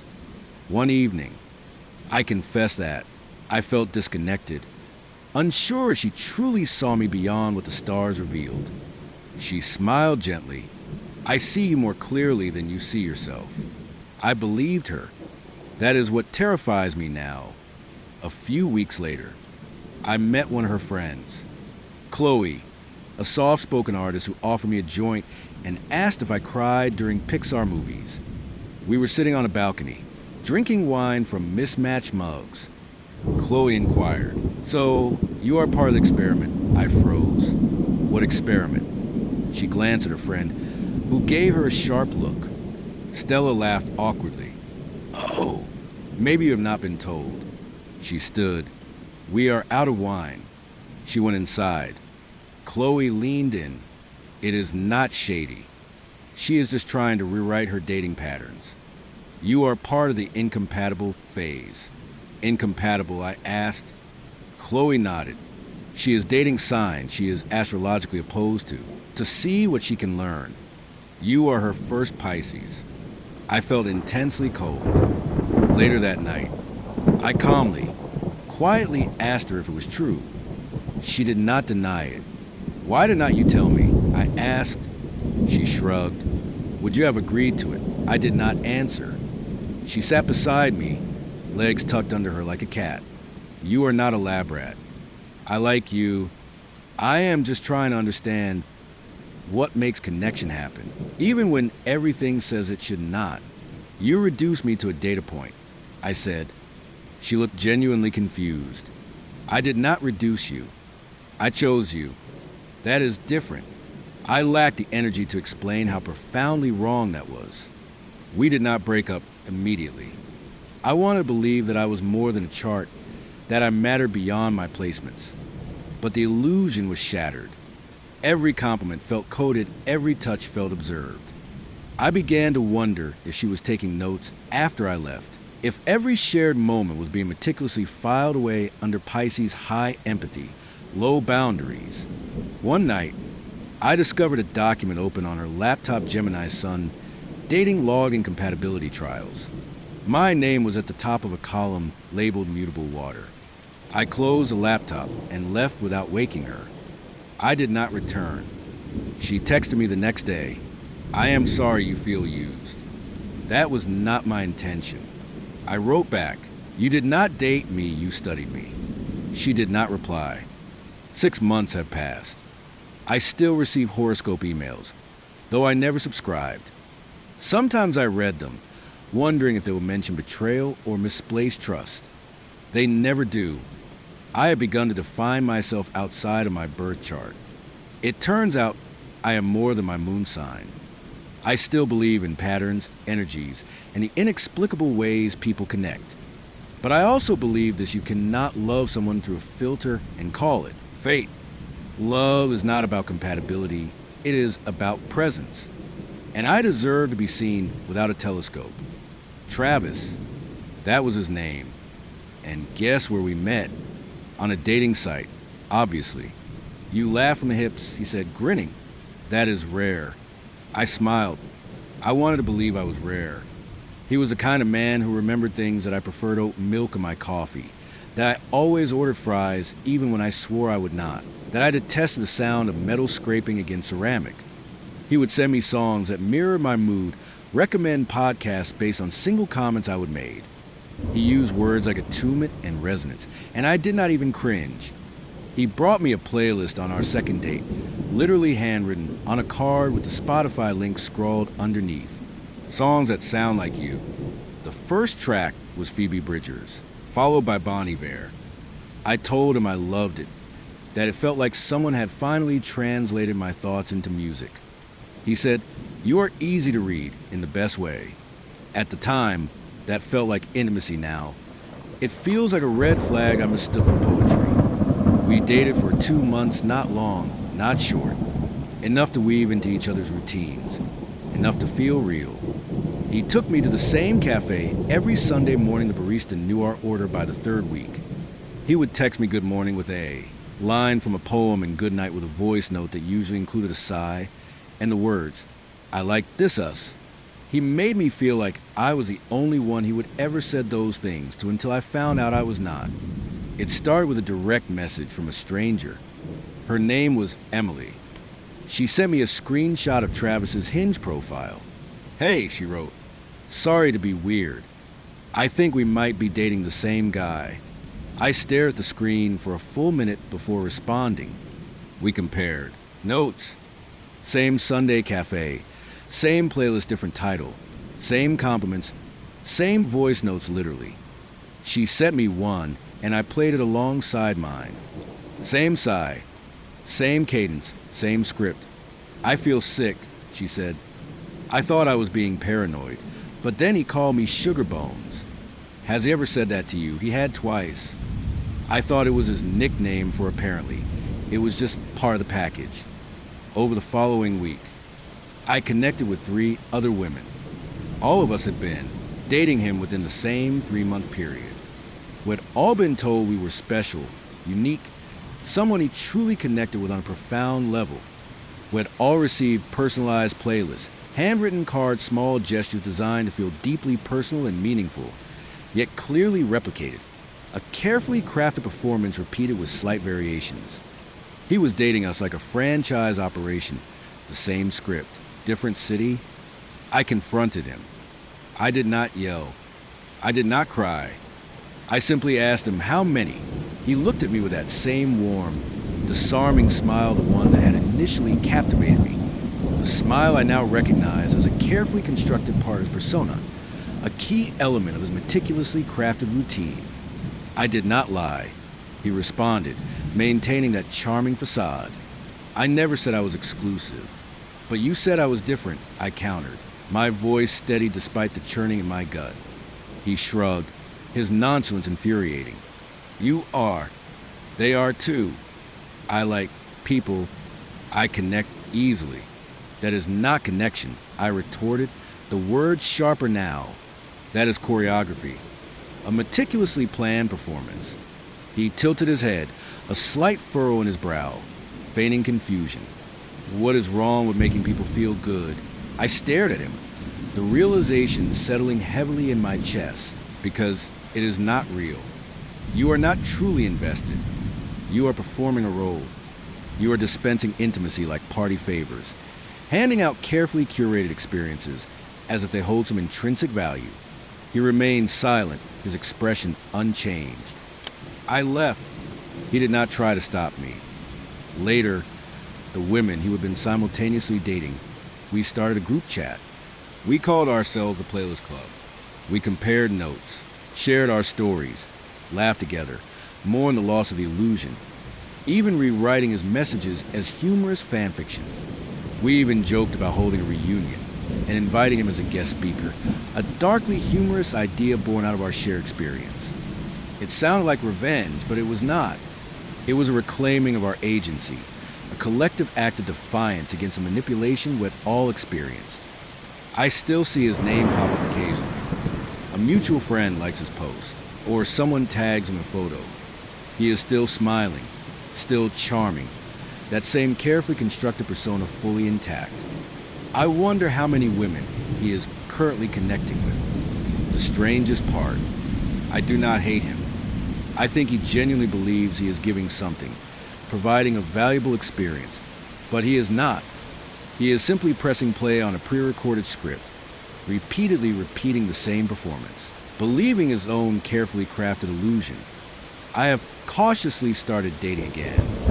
I do not need the poetic gestures any more than the personalized playlists, the elaborate rituals, the nicknames lifted from some vintage novel. I just want someone who shows up authentically, without a script, without a sigh, someone real. Even if it is messy, especially if it is messy, because I am not looking for someone who knows how to say the right thing. I am looking for someone who means it. Morgan smelled of cedarwood and wine. The initial attraction was not solely the kiss, not entirely. It was the anticipation, the 2 weeks of flirtatious texts, long phone calls, and voice notes that felt like secrets whispered across a screen.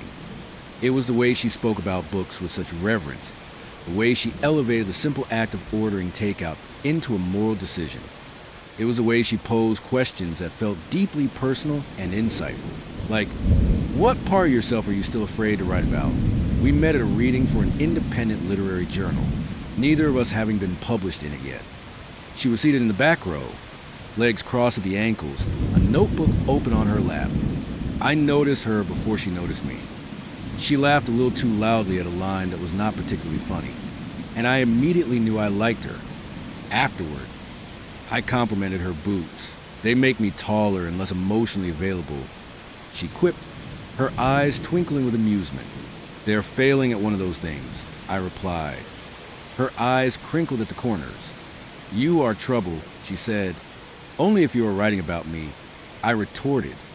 Little did I know she would be. Our first date was a creative explosion. We did not just talk, we engaged in a vibrant exchange of ideas, a spontaneous and exhilarating interplay of intellect and emotion.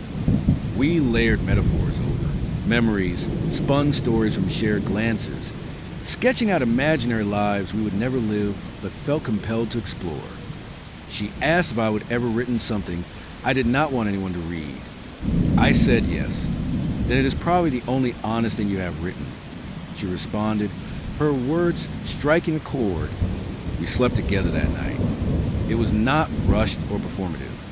It was a deeply intimate physical connection, a shared exploration of trust and vulnerability, where bodies communicated as freely and effortlessly as words. Her breath caught when I kissed her collarbone. She pulled my hair when I kissed her thighs. We did not say much afterward. A comfortable silence as she comforted to me, finding solace and belonging in my arms. In the morning, she stole my hoodie and half my croissants. As she left, she kissed my neck and said, "You are a good story." I took it as a compliment. We fell into a rhythm that felt intoxicating. She would arrive late at night, barefoot, bearing wine and ideas. I would cook dinner while she'd dance around my kitchen, reading aloud from essays. She was workshopping. Sometimes we worked side by side, laptops open, legs tangled, trading lines, headlines, and edits like currency, our creative energies intertwining and inspiring one another. She once asked if she could read my journal, not aloud, but silently. I hesitated, then handed it to her. She read 5 pages, then pressed her palm to her heart. "You write like you are bleeding on purpose," she whispered, her voice a mixture of awe and concern. I did not know whether to interpret it as praise or apprehension, but I let her continue reading. She was magnetic, possessing a captivating allure that made it easy to ignore my better judgment. I told her things I would never share with anyone about my father's silence, my compulsive need to be chosen, the time I almost abandoned writing because I feared my creativity was depleted. She listened as though everything I said was pure gold, her attention unwavering, her empathy profound. She would curl next to me after sex and ask questions like, "If you could write a story that no one could trace back to you, but it was your truth, would you still publish it?" I said, "Yes." She said, "Me too." I did not realize then that she meant my truth. The first time I saw my words in her work, I dismissed it as coincidence. A caption under one of her Instagram poems mirrored a conversation we would have over wine a week earlier, discussing my ex and how she treated my openness as a mere tool. I commented, "Beautiful line." She replied with a winking emoji, nothing more.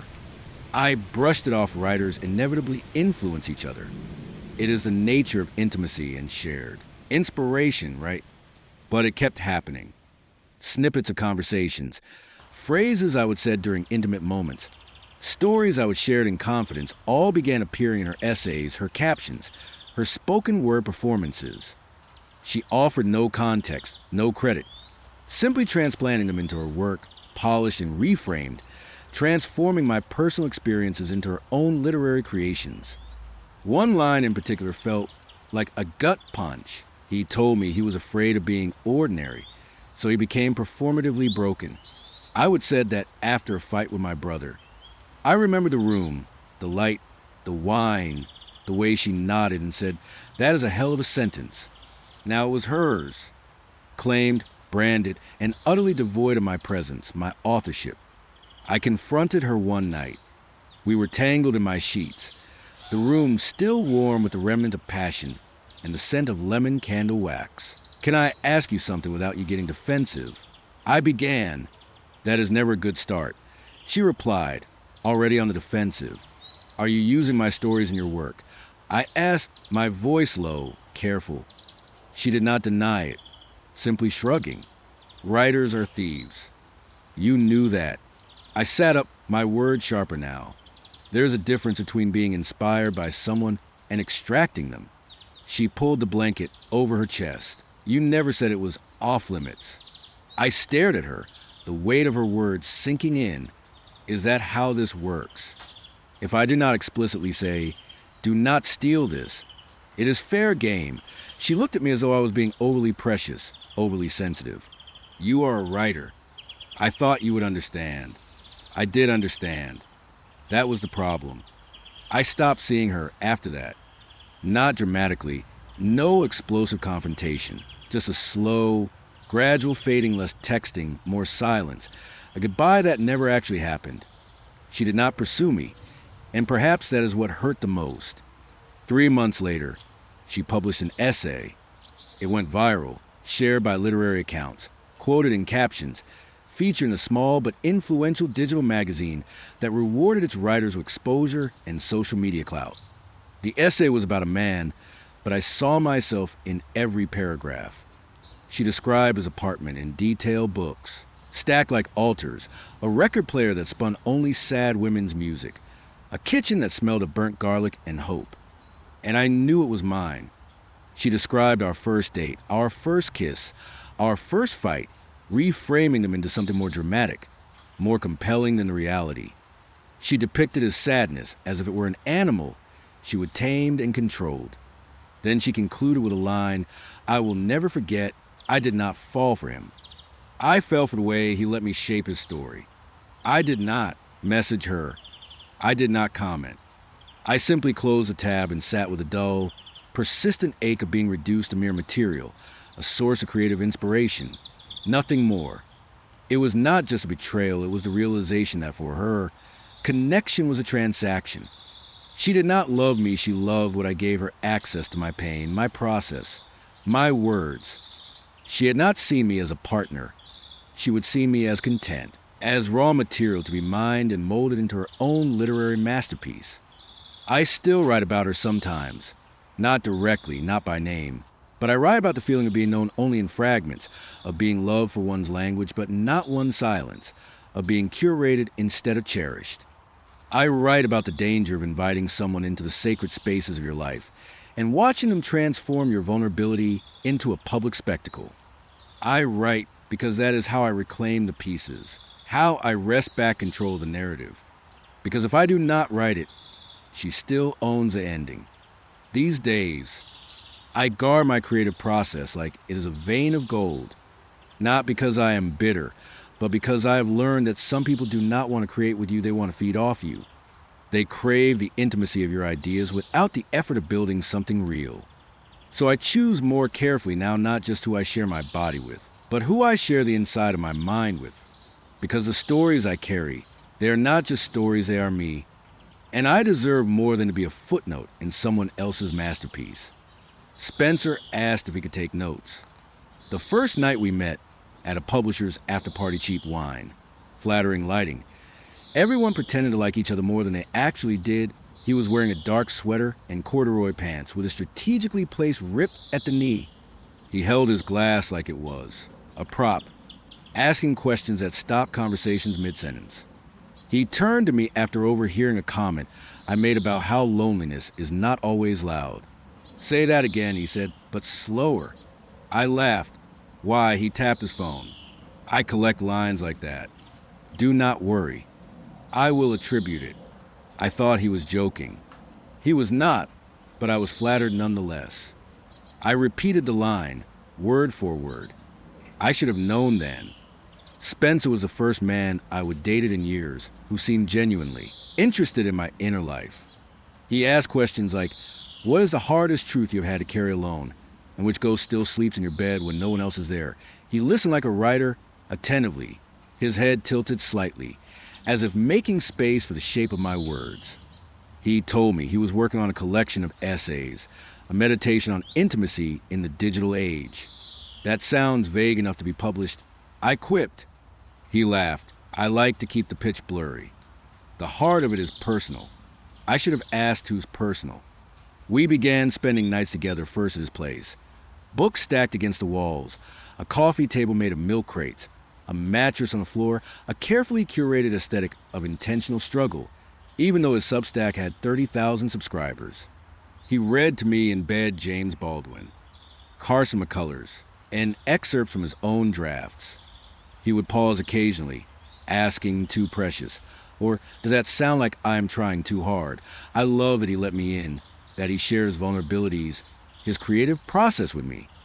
I thought it meant trust.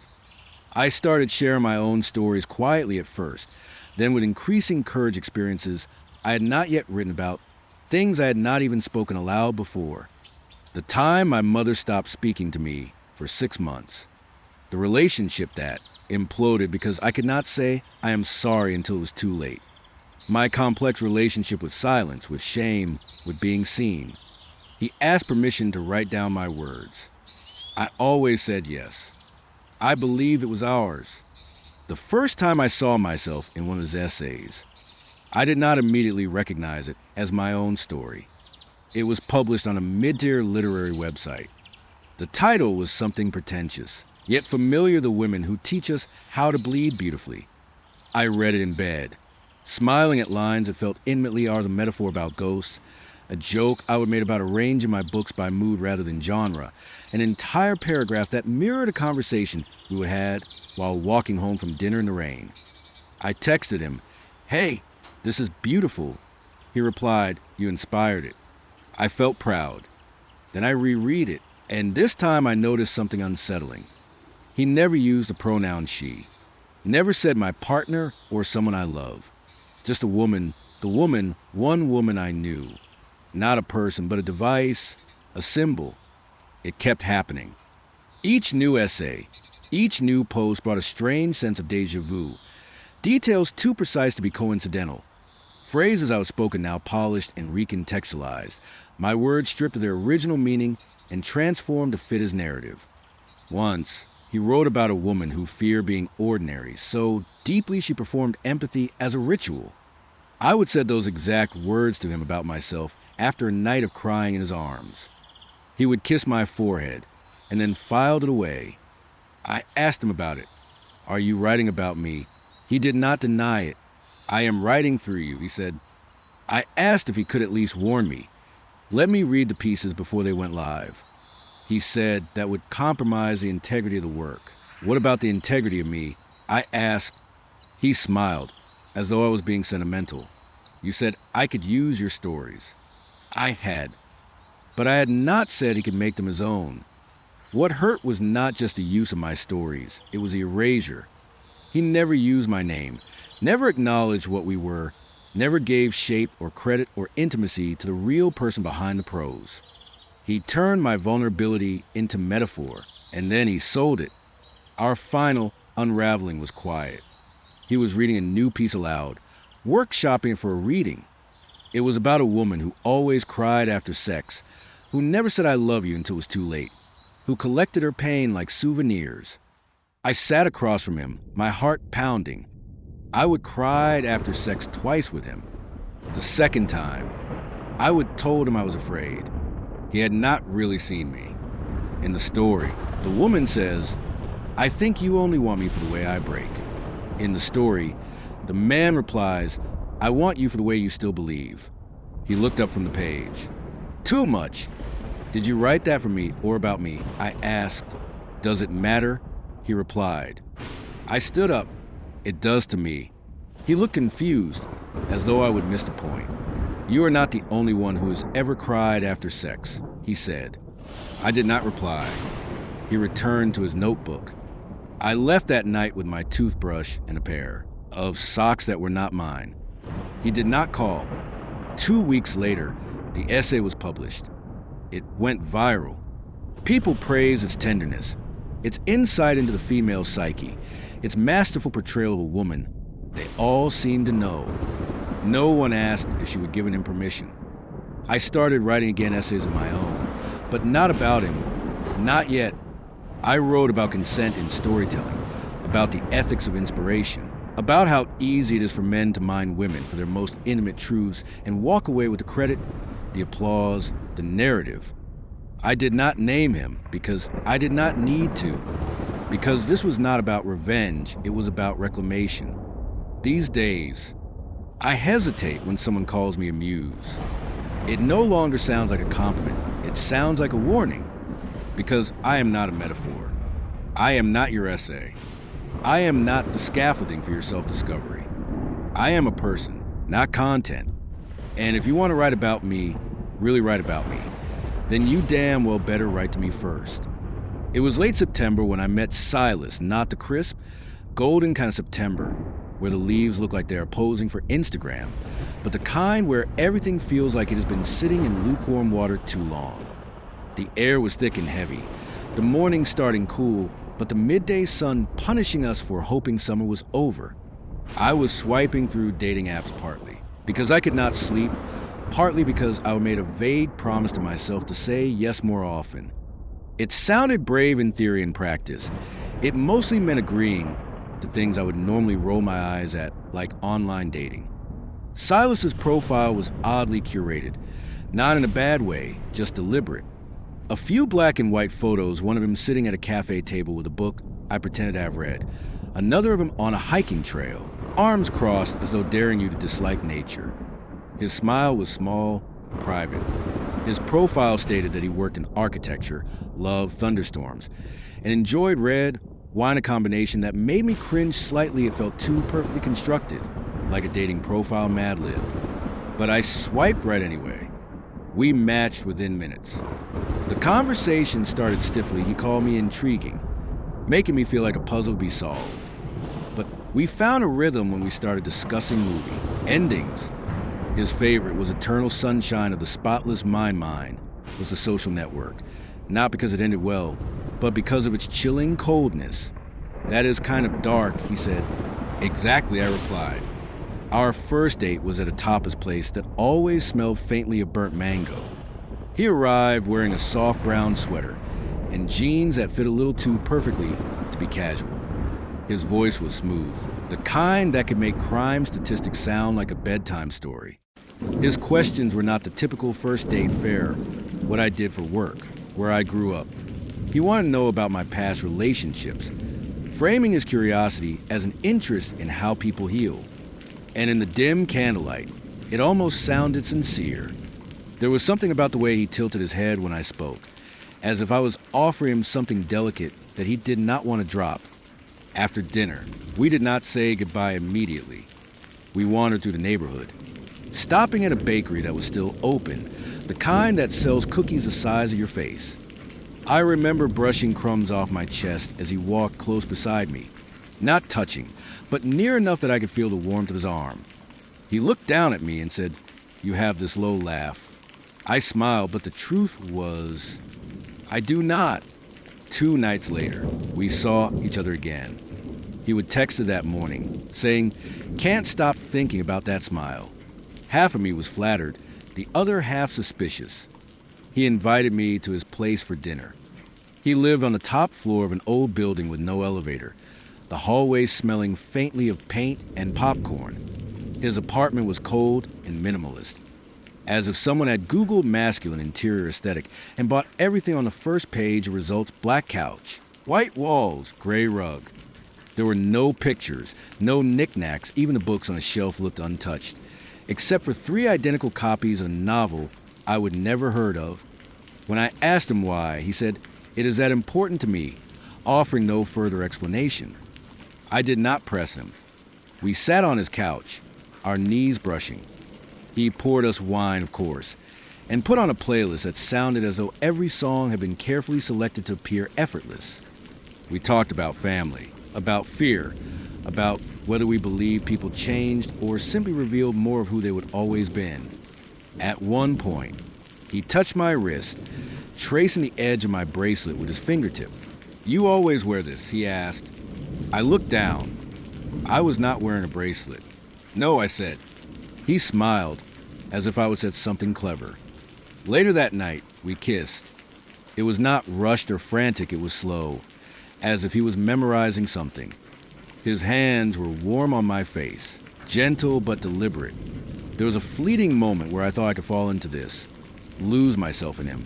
But then he pulled back, looked into my eyes, and said, "You would look incredible with red hair." I laughed. "What?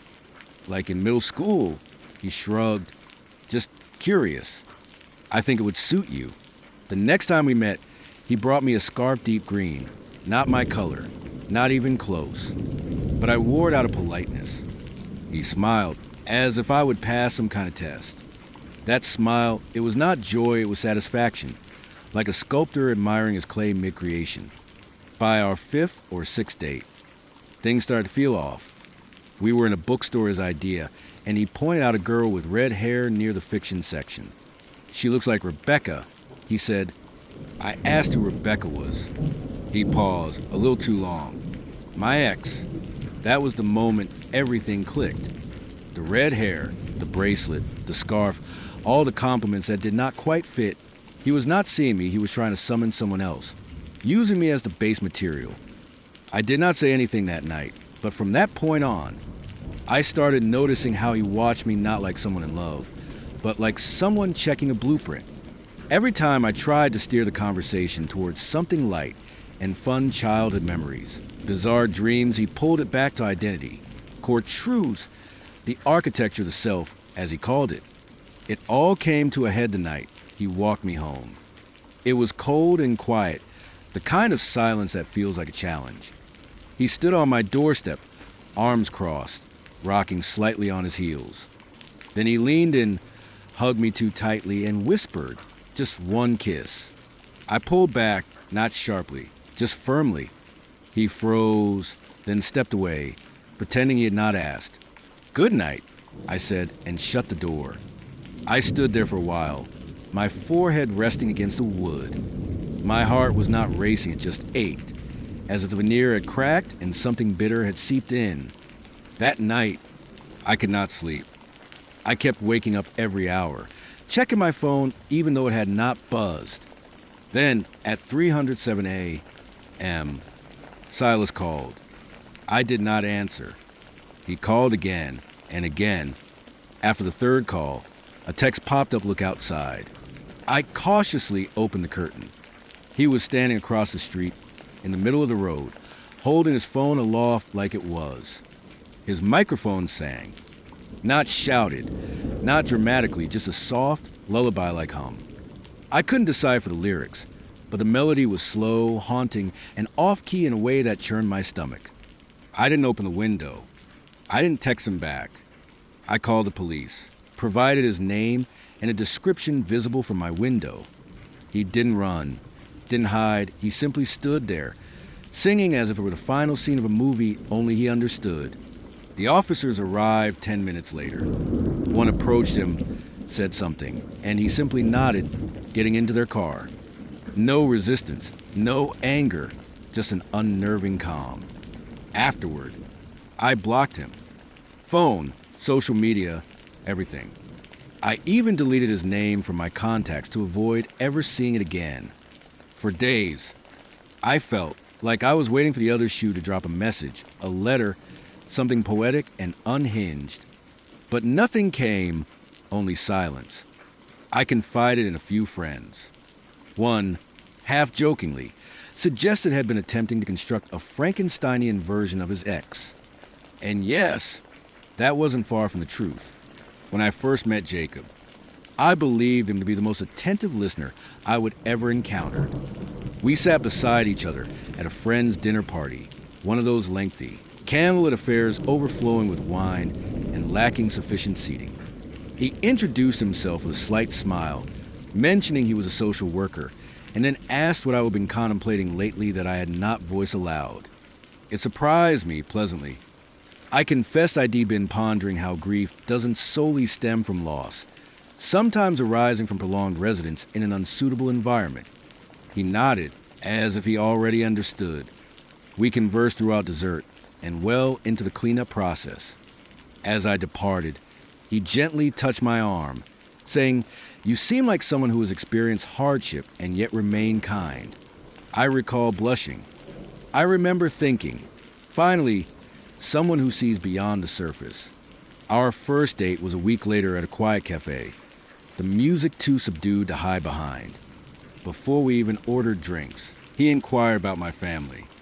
I recounted my mother's silence, my father's volatile temper, and the years spent learning to occupy less space. He leaned in, elbows resting on the table, his gaze steady.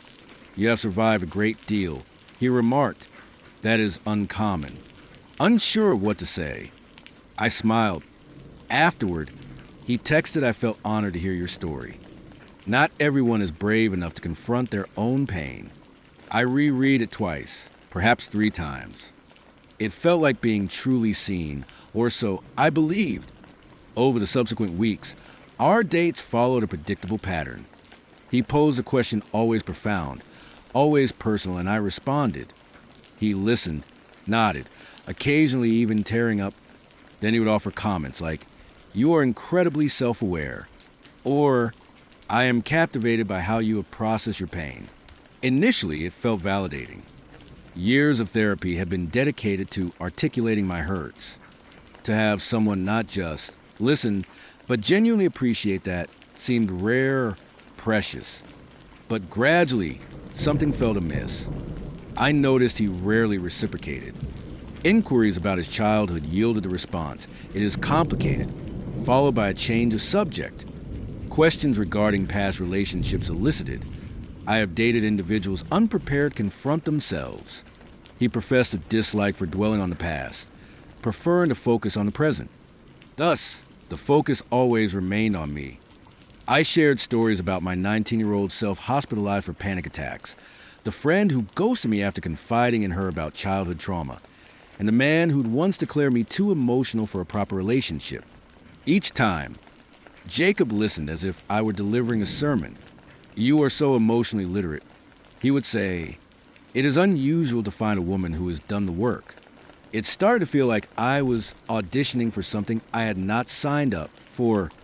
One evening, while watching a documentary about addiction, a woman described how her father's absence shaped her early relationships. Jacob turned to me and stated, "That reminds me of what you said about your dad." I nodded. "You know," he continued, "most women with trauma develop exceptional people reading skills. It is a survival mechanism." He presented this as a compliment. I asked, "Is that why you date women like me?" He paused, then offered a sheepish smile. "I have always connected more with women who've experienced hardship. They are more grounded, less entitled, less naive." I stared at him. He did not seem to realize what he had just admitted. Or perhaps he did. That night, a shift occurred. I began paying close attention to his descriptions of past partners, always variations on the same theme. She had not processed her issues. She lacked self-awareness. She desired love but not accountability. I questioned whether he viewed women as individuals or as case studies. A few days later, I encountered one of his friends at a small gathering. She appeared surprised to see me, saying, "Oh, you are the new one." I inquired about her meaning. She laughed. "Jacob always finds the intense ones," she explained. "He says he is drawn to women with emotional depth, which I think is code for trauma." My stomach plummeted. She had not intended to be cruel. She believed she was being friendly, letting me in on a joke. I smiled, excused myself, and went home early. That night, I sat on my couch replaying everything he had said since we met the flattery, the focus, the way he consistently steered conversations back to my wounds, as if they were the most fascinating aspect of me. I considered how I would never truly laugh with him without first crying, or dance with him in my kitchen, or shared a moment not somehow tethered to pain. Had we even discussed joy, or was I merely a mirror reflecting the part of himself he refused to confront? A week later, I confronted him. We were walking in the park, hand in hand. I stopped, stating, "Jacob, do you like me or do you like my pain?" He seemed startled. "What kind of question is that?" "A serious one," I replied. He frowned. "I like that you are honest, that you do not hide from your past. That is not the same thing." He fell silent. I continued, "You claim to desire connection, yet you only inquire about what broke me. You never ask what healed me. You never ask what I love, what makes me laugh, or what I aspire to build." He looked hurt. "That is not fair," he said. "I have been present with you, present with my pain. I corrected, not with me." He did not respond, merely looking away. "I think you collect trauma," I said. "I think you feel closer to women who've been hurt because it allows you to avoid your own mess. You get to dwell in our pain without ever offering your own." He remained silent. I left him standing under a tree whose name I did not know. He did not call. Months have passed. I have contemplated Jacob more than I care to admit, not because I miss him, but because I am still untangling his impact on me, flattered and exposed, wanted and diminished, heard but never truly understood. He taught me something I wish I had not had to learn. Not everyone who listens does so for the right reasons. Some listen to understand, some to control, and some just long enough to feel superior. I am more cautious now. I still share, still open up, but I pay closer attention to who is asking and why. Because my story is not an artifact, a test, fuel, or a mirror for someone else's avoidance. It is mine, and I determine who gets to hold it. I first saw her at an open mic night in a repurposed warehouse on the edge of town. The walls were raw brick, the floor scuffed concrete, and the stage illuminated by a single, flickering spotlight. Sipping lukewarm cider, awaiting my friend's performance, she stepped onto the stage. Her name was Cassandra. She did not announce it, simply beginning to recite a poem about discipline, order, and the liberation found in surrender. Her voice was low, steady, and somehow brighter than the spotlight itself. The audience leaned and I was captivated. Afterward, I found her near the back wall, sipping herbal tea from a thermos. "Your words resonated deeply," I said. She turned, smiling as if she would have been expecting me. "Most people do not delve into the second layer," she responded, the meaning of which remained unclear. I wanted to know more. We began seeing each other casually, first poetry readings, then longer walks, then dinners where she barely touched her food, but devoured silence as if it nourished her. She frequently spoke of cleansing the mind and transcending the distractions of the flesh. I initially perceived this as metaphor. Then, one evening, she invited me to a gathering. "It is quiet," she explained. "We discuss purpose, what is worth preserving, and what can be released." I followed her to a small apartment where floor cushions were arranged in a perfect circle. The others greeted me with soft nods. Each wore a lapel pin shaped like an open eye. That first session focused on clarity. Cassandra spoke about detaching from the world's noise, about how desire clouds judgment. I found myself nodding. It felt good to listen, to be still. I returned the following week and the week after that. Soon, I was part of their core group, 8 of us, all under 30, all seeking something beyond notifications. We shared journals, meditated, and Cassandra led lengthy discussions about purity not just of the body, but of intention. Then, during a session titled Irreversible Devotion, she distributed pamphlets printed on thick, cream-colored paper. The title read, "The Final Sacrifice Securing Your Higher Path." I flipped through it slowly, my throat tightening. It was not metaphor. It was about sterilization voluntary procedures, a physical vow of unwavering focus. Biological urges, the pamphlet stated, lead to compromise. True commitment demands permanence. I looked up. No one else seemed surprised. Cassandra met my gaze. "This is not for everyone," she said gently, "but leaders go first." My heart pounded. "But this is permanent," I whispered. She nodded. "So is clarity." That night, I barely slept, rereading the pamphlet, attempting to convince myself it was theoretical, a test. But the next day, she sent me a clinic address just for a consultation. "You do not have to decide," she added. Today, I went. The clinic was clean, quiet. The nurse spoke softly, asking if I had any doubts. I inquired about reversibility. She offered a brochure on egg preservation, just in case. That made it worse. I left without scheduling an appointment.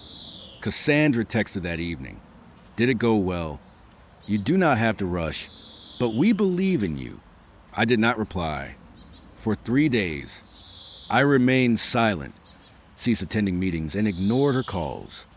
I walked along the river, trying to remember who I was before all this. On the 4th day, I returned to the warehouse where we would first met. It was empty. A new flyer was taped to the door: sound bath and somatic healing. Saturdays at 6. No mention of Cassandra. I never saw her again. I deleted the group chat, discarded the pin. I told my closest friend, and she held my hand as if afraid I might still return. "Hey, okay, so I don't even know why I'm recording this. Maybe because I can't sleep. Maybe because my friends are tired of hearing about it. Or maybe because if I don't get this out of my head soon, I'm going to start romanticizing again. And I can't do that. Not with this one." So yeah, Maya, that was her name. We met on a Wednesday. I remember that because I was in my car, waiting for a voiceover job, eating cold fries from the bottom of the bag, swiping through dating profiles like they were scratch-off lottery tickets. I wasn't expecting anything.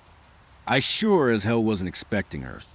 Her profile was understated, not trying too hard. No bikini photos or inspirational quotes. Just a picture of her on a beach, a mango in one hand and a dog in the other. Her bio read looking for a good listener and someone who doesn't hate cilantro. I matched with her before I even realized ID swiped right. We started messaging that night. Nothing deep, just banter about food, bad burritos, and how she had never had one without rice. She asked why ID chosen the taco place ID listed in my bio, and I told her it was because they piled pickled onions onto everything, as if attempting to cleanse your sins. She laughed at that, saying she liked how I described things. After a few days of texting, we met at a Vietnamese spot. I always recommend a quiet place tucked into a strip mall, serving spring rolls that taste like they belong in a completely different city. She arrived in a white hoodie and jeans, her hair tied up, no makeup, or perhaps just the kind that looks like skin. She smiled as if she wasn't trying to impress me, simply saying, "Hey," and I liked that. We talked for hours. She told me she was a part-time translator, spoke 3 languages, owned a cat named Blue who hated music, and had grown up all over the place: Canada, Lebanon, New Zealand. She said she never really felt like she belonged anywhere. Something about her felt ethereal, as if she were present, but not quite present. I'm not sure that makes sense, but it did at the time. Our second date was a walk around a lake trail near my place. I'd never taken a date there before it felt personal. She wore headphones around her neck, but never put them in, saying she liked the feeling of them there. She told me she was into old buildings and survivalist documentaries. She made fun of me for not knowing what cardamom was. Afterward, we sat on a curb with tacos and watched a guy attempt to walk 4 dogs while drinking an iced coffee. One of the dogs sat down and refused to move. We laughed until we couldn't breathe. That was the moment I thought, okay, this could be something.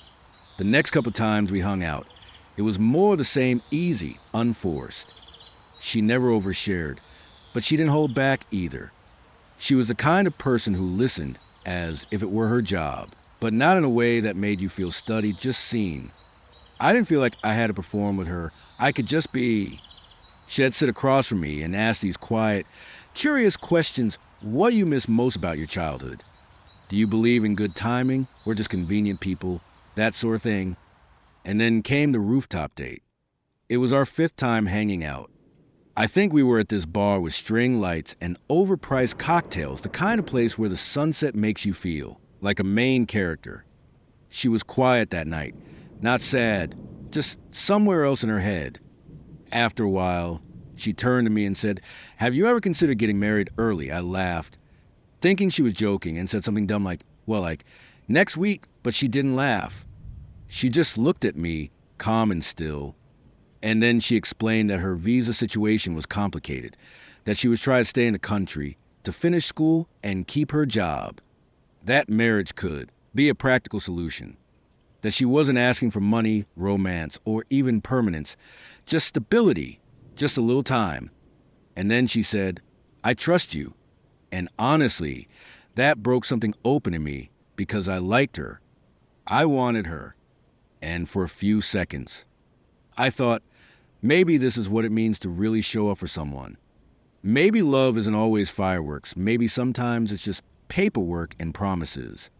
But then I asked the question, the one that had been sitting in my throat like a pebble. How many people have you asked this? She looked away, took a sip of her drink. Then she said, "Just you." And that messed me up more than anything else. Because if it was a game, fine. If it was a scam, I did get over it. But this just felt like being entrusted with a secret too heavy for one person to carry. I didn't give her an answer that night. We walked back to her place.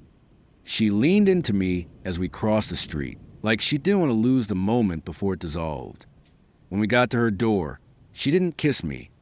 She just touched my sleeve and said, "You can think about it. I won't bring it up again unless you do." That night, I didn't sleep. My brain kept replaying every scene like a security camera I couldn't turn off. Was she playing me, or was she just surviving? A few days later, I texted her saying we should talk. We met at a coffee shop with wobbly tables and too much sunlight. We sat in the corner. She had a tea she didn't touch. I had nothing in front of me, just my hands folded. I told her I wasn't in a place to do something like that I wasn't angry, but I couldn't keep dating her if that expectation was floating between us. She nodded the whole time, didn't flinch, just said, "I understand. I didn't mean to scare you. I just figured it was worth asking." We didn't text much after that. She didn't beg, I didn't chase. A week later, I saw her on the app again, new photos. Same quiet energy. I didn't swipe. I just sat there staring at her profile for a full minute before closing it. It's been a while now. I still think about her sometimes, not in a bitter way, just in that this really happened kind of way. Like I'm walking around with this little echo of a person I almost knew. And sometimes I wonder what I would have said if I didn't like her so much. If she hadn't made me feel something real before asking for something practical. Would I have said yes? Would I have helped her stay? Would I have ruined both of us by trying to blend love and logistics? I don't know, but I still hear her voice sometimes. "I trust you." And that's what makes it hard, because for a brief moment, I think I trusted her, too. I matched with Sabrina on a dating app so glitchy it felt like it was trying to protect me from myself, you know the kind, where notifications arrive and burst like gunfire, profiles freeze mid-scroll, and half the time it resets your preferences without asking. I wasn't even seriously looking anymore, just tapping out of boredom like someone flipping channels on a broken TV. But Sabrina's profile caught me off guard. There was a blurry photo of her smiling, surrounded by what looked like children's artwork taped to a wall behind her. Her bio said she was a third-grade teacher, a pancake loyalist, and more curious than cautious. She had one of those quiet, warm energies you could feel even through a screen. Her, quote, kindness is a form of intelligence. I don't usually go for the overtly sweet types. Eve always been drawn to the chaos, not the calm, but something about her felt genuine. She texted in full sentences and seemed to mean every word. She messaged first, "What's your favorite smell?" I stared at the question for a full minute. It wasn't the usual opener, no. "Hey," or "What do you do?" Just straight to something oddly intimate. I replied the inside of a new book mixed with coffee. "Yours," she said, freshly washed hair. Also, rain on pavement before sunset. We were off to the races. Our first date was at a coffee shop that looked like it had been designed by an algorithm obsessed with reclaimed wood, an indie playlist, the kind of place where baristas wear beanies year-round and the pastries are labeled by mood, not flavor. She walked in wearing an oversized denim jacket and a tote bag that said books. Boys. Her hair was tied up in a loose bun, and her eyes lit up when she spotted me. "You look exactly like someone who says thank you to the bus driver," she said, grinning. "I do," I replied. Every time. We sat at a corner table by a window that fogged slightly from the breath of the city outside. She ordered a honey oat latte and asked me what I would name a pet snail. I said Turbo, and she laughed so hard she snorted. It was high-pitched and surprising, like a hiccup in a symphony. I liked it. We walked around aimlessly afterward, talking about silly things, what superpower we'd want, which fruit has the most chaotic energy. She said passion fruit. I said durian. The date ended with a hug that was a little too long to be platonic, but not quite an invitation. I walked home grinning like a fool. The second date was even better. She suggested a tiny museum dedicated to packaging. History. I didn't even know that was a thing, but she was visibly excited about it, like a kid on a field trip. She pointed out vintage cereal boxes and waxed poetic about the evolution of toothpaste tubes. I like things that don't pretend to be more than they are. She said, touching a 1950s ketchup bottle. It's just ketchup. No marketing campaign trying to make it spiritual. Later, over tea, she texted me today it was a 9 out of 10. We should date again. I remember reading that and feeling my chest glow a little. By the third date, Shed started bringing this little clip-in microphone with her. It was pinned discreetly to the inside of her jacket, like something a TV host would wear. I asked about it, half joking, "What are you spying on me for?" She smiled. "I use it for note-taking. I'm working on a project." Sabrina was the kind of person who would record her thoughts on the fly. I figured maybe she was a writer, or trying to be one. She had that natural curiosity, always asking questions that felt like they came from a deeper place. What sound reminds you of home?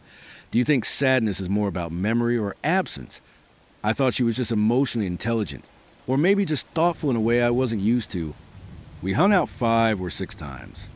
Once we had gas station snacks in the park, and ranked the worst childhood snacks. Another time we people watched at the farmer's market and made up elaborate backstories for everyone who walked by. The more time we spent together, the more I liked her. She didn't try to impress me, she wasn't performative. When we kissed the first time, it was in the middle of a sentence, her sentence. She leaned in mid-thought, her lips meeting mine as if she had been planning it for days. It was not a fireworks display of a kiss, it was a low hum, a slow, growing warmth that left my hands hovering awkwardly at her waist before finally settling there. Her lips tasted faintly of cinnamon gum and black tea. She pulled away, a smile playing on her lips. I have been wanting to do that ever since you said you hated passion fruit, she confessed, her voice soft and slightly teasing. I laughed. That is what did it, that wrinkle in your eyebrows, she asked, her eyes crinkling at the corners. She stayed over that night. Nothing overtly romantic transpired. We spent the evening in lazy cuddling, watching bad documentaries with the volume muted almost to silence. But her body curved against mine with a familiarity that suggested a history, a pre-existing knowledge of how we fit together best. I recall waking around 300 a.m. to find her eyes open, gazing at the ceiling. I whispered, "You okay?" She nodded. "Yeah, just listening," she murmured. "Listening to what?" I asked. "Curious." She paused, considering her answer. "Everything," she finally whispered. At the time, I considered it poetic now. I understand she meant it quite literally. It was a week later when the message arrived, a link from a random guy I did not know, no mutual friends, no context. The link led to a Spotify podcast. The logo was a cartoon AP Bo wearing glasses. The title dates with strangers. I clicked, assuming it was a mistake. Then I saw the episode title, Mr. Coffee Shop and His Emotional Armor. My stomach plummeted. I hit play. It was her voice, unmistakably Sabrina. The same cadence, the same infectious laugh. But this time, she was not speaking to me, she was speaking about me, narrating our first date as if reading a short story to an unseen audience. She described the coffee shop in meticulous detail, my worn hoodie, the way I cradled my mug in both hands, as if casting a spell. Then she played a clip of me, my own voice, discussing my dog, recounting childhood anecdotes about sleeping in my car to avoid going home. She termed it a quiet confession cloaked in humor. I sat frozen, a cold dread settling in my chest. I skipped forward, only to find things getting worse. She dissected my tone of voice, questioning whether my calm demeanor was a carefully constructed defense mechanism. She labeled me emotionally guarded but unexpectedly tender when distracted. There were other episodes, featuring other men, each given a whimsical nickname, each dissected with a mixture of humor and brutal honesty. She even played clips of their voices, not just summarizing their interactions, but using actual recordings of their real conversations. I texted her, a single word seriously. She did not respond for a full day. Then, a text arrived. It is not personal. I anonymized everything. It is for a creative series. You came off really well. Really well. As if I were a character in a story she would written and was now attempting to reassure. I did not reply. I blocked her everywhere. For the following week, I obsessively checked the podcast page. She had not uploaded anything new, but the episode remained online. The comment section overflowed with reactions. Wow, he sounds sweet. Classic avoidant. Oof, this guy needs therapy. They discussed me as if I were fictional, a character in a narrative, not a real person with feelings. I stopped eating for a period, deleted the app, and threw myself into the gym and into books, seeking solace and distraction. I confided in one friend, who suggested I report her. But how? She had not broken any laws, not technically. But what she had undeniably broken was trust. She had taken our shared moments, our intimacy, and transformed them into consumable content. She had made me into a commodity, a voice to be dissected and analyzed. I met Owen at a friend's gallery opening one of those events where everyone pretends not to judge the art, but clearly does. He stood before a canvas that looked as if someone had dragged a dirty mop across it, nodding with feigned profundity. I quipped about it looking like depression in brushstrokes, and he turned to me, a grin spreading across his face. Exactly, he agreed. I laughed. You do not even know what I said. He grinned and shrugged. Does not matter. Felt true. That is how it began. We talked for almost an hour that evening, sharing our vulnerabilities. We discussed music that made us cry, our mutual inability to keep Houseplant alive, and that peculiar Sunday melancholy. He possessed a captivating way of maintaining eye contact, making you feel truly heard and seen. It was disarming. He asked for my number before I left, phrasing it as a question whose answer he already knew. I liked that. Our first date was at a bookstore cafe. He arrived in a denim jacket and a navy t-shirt that smelled faintly of cedar. He ordered an oat milk latte and posed a question, what are you most embarrassed of? I confessed my fondness for cheesy 80s karaoke ballads. He admitted his guilty pleasure for home renovation shows. Our honesty resonated, creating an immediate connection. We talked for 4 hours straight that day. He spoke about his work in user experience design, a field I did not fully comprehend, but his passion was evident. He spoke about it as if it truly mattered, expressing a deep concern for how people move through spaces, how they feel when they interact with objects. That is what stood out, his genuine concern for feelings, not just his own, but everyone's. He asked profound questions. What is your default defense mechanism? How do you know when someone's safe? What is something you have never admitted out loud? It felt as though we were carefully building something, stacking stones one upon the other, creating a solid foundation. On our second date, he presented me with a book, explaining that it reminded him of the way I spoke. He would underline a passage and dog-eared the page. The underlined passage spoke of wanting to be known without needing to explain oneself. I felt a sense of release, a quiet unlocking in my chest. We moved slowly, deliberately. There were thoughtful morning texts, lengthy evening phone calls. He encouraged me to send voice notes, saying he enjoyed the cadence of my thoughts, that it made him feel closer, as if I were present even when I was not physically there. It felt real, genuine. Our first kiss followed a collaborative effort, moving a heavy bookshelf I would purchase from Craigslist. Sweaty, laughing, slightly breathless, he leaned in, as if he had been waiting for the perfect, unpretentious moment. It was not the most romantic setting, but it was the most honest. His lips were soft, hesitant, like he was asking permission even as he kissed me. I liked that, too. We kept things quiet, not secretive, simply ours. He appreciated the slow pace, expressing a desire to avoid rushing and ruining things by making them performative. It sounded mature, thoughtful, so I agreed. And for a while, it felt effortless, until it was not. The first red flag did not look red at all. It was beige, neutral, almost imperceptible. He canceled the date at the last minute, citing a work emergency. Fine. But then it happened again and again, always at the last minute, always with vague explanations. I did not press initially, wanting to be understanding. I told myself he was overwhelmed, burnout, facing work deadlines, simply navigating life's complexities. But the distance grew, subtly yet steadily. Replies became slower. Calls went unanswered. Rescheduled dates were suggested with the limpness of emojis and short, hastily typed messages. The night everything shattered. I was at a bar with friends. One of them, Olivia, tapped my shoulder. Is not that your guy, she whispered, pointing toward the back of the room. Owen sat at a corner table, hand in hand with a woman who seemed to have stepped straight out of a wedding catalog. They were not just close, they were together, intimately familiar. I froze, feeling as if I were watching a movie scene I had not even auditioned for. They leaned in, sharing a light kiss. She laughed. He gently touched her cheek. My heart did not race, it stopped.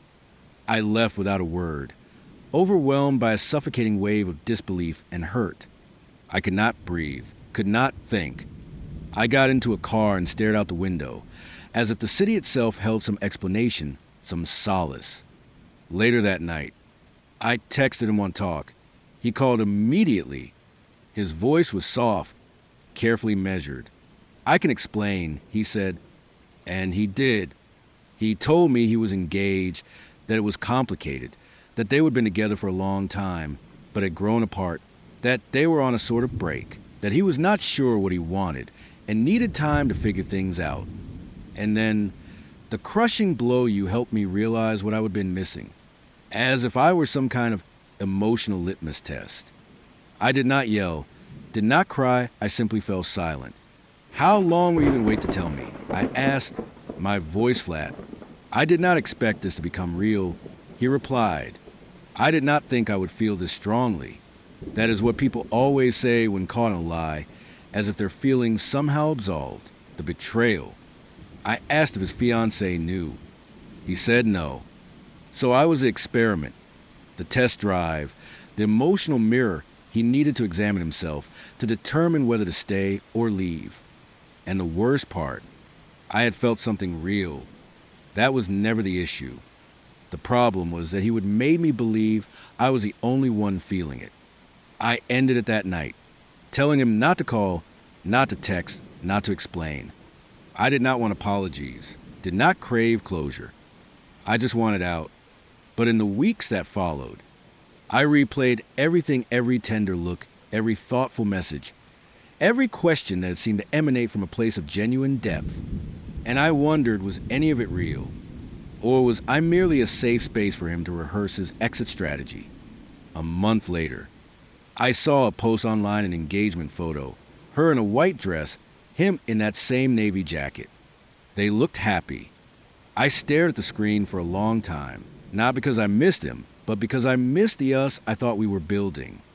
I missed a version of him that existed only with me, the attentive listener, the observant man, the one who had inquired about my favorite sound and remembered a week later. I now understand that people can be two things at once. Owen was kind and selfish, present and dishonest, gentle and cowardly. He desired love but did not know how to earn it. I was never the ending, I was not even the beginning. I was the trial run, and I will never volunteer for that again. The first time I met Victoria, I thought she was someone I would conjure in my imagination, not in some manic pixie dream girl fantasy. I am not 12, but in the sense that she entered a room and altered the atmosphere, as if tuned to a different frequency, and I was only just beginning to pick up the signal. She sat across from me at a candlelit bar in the Lower East Side, wearing a deep green wrap dress that made her appear as if she would step from a painting. Her hair was coiled high on her head, a few loose curls framing her cheekbones like punctuation marks. She smiled as if privy to some secret, as if she had already read the final page of my story and was simply waiting for me to catch up. We met on a Sunday night, which in itself felt significant. I remember thinking, no one agrees to a first date on a Sunday unless they are deeply sincere or quietly chaotic. It turned out she was both. What struck me immediately was her skill at asking questions, not superficial inquiries. She did not care about my profession or my fondness for dogs. She asked about my daydreams when sleep evaded me, my childhood aspirations before the world dulled them, my musings on the 5 seconds after death. And she listened, not the passive listening people employ while waiting for their turn to speak, but real listening, the kind that prompts you to reveal things you have not even admitted to yourself. Do you think you are more skilled at loving or being loved? She asked midway through the date, sipping her drink slowly, as if she already knew the answer. I said loving, and she nodded as if it confirmed a hunch. Most people would have made such a question feel like a trap, but with her, it felt like an invitation. By the end of the evening, I knew I wanted to see her again, not because she dazzled or flirted or performed, but because she made me feel worthy of study.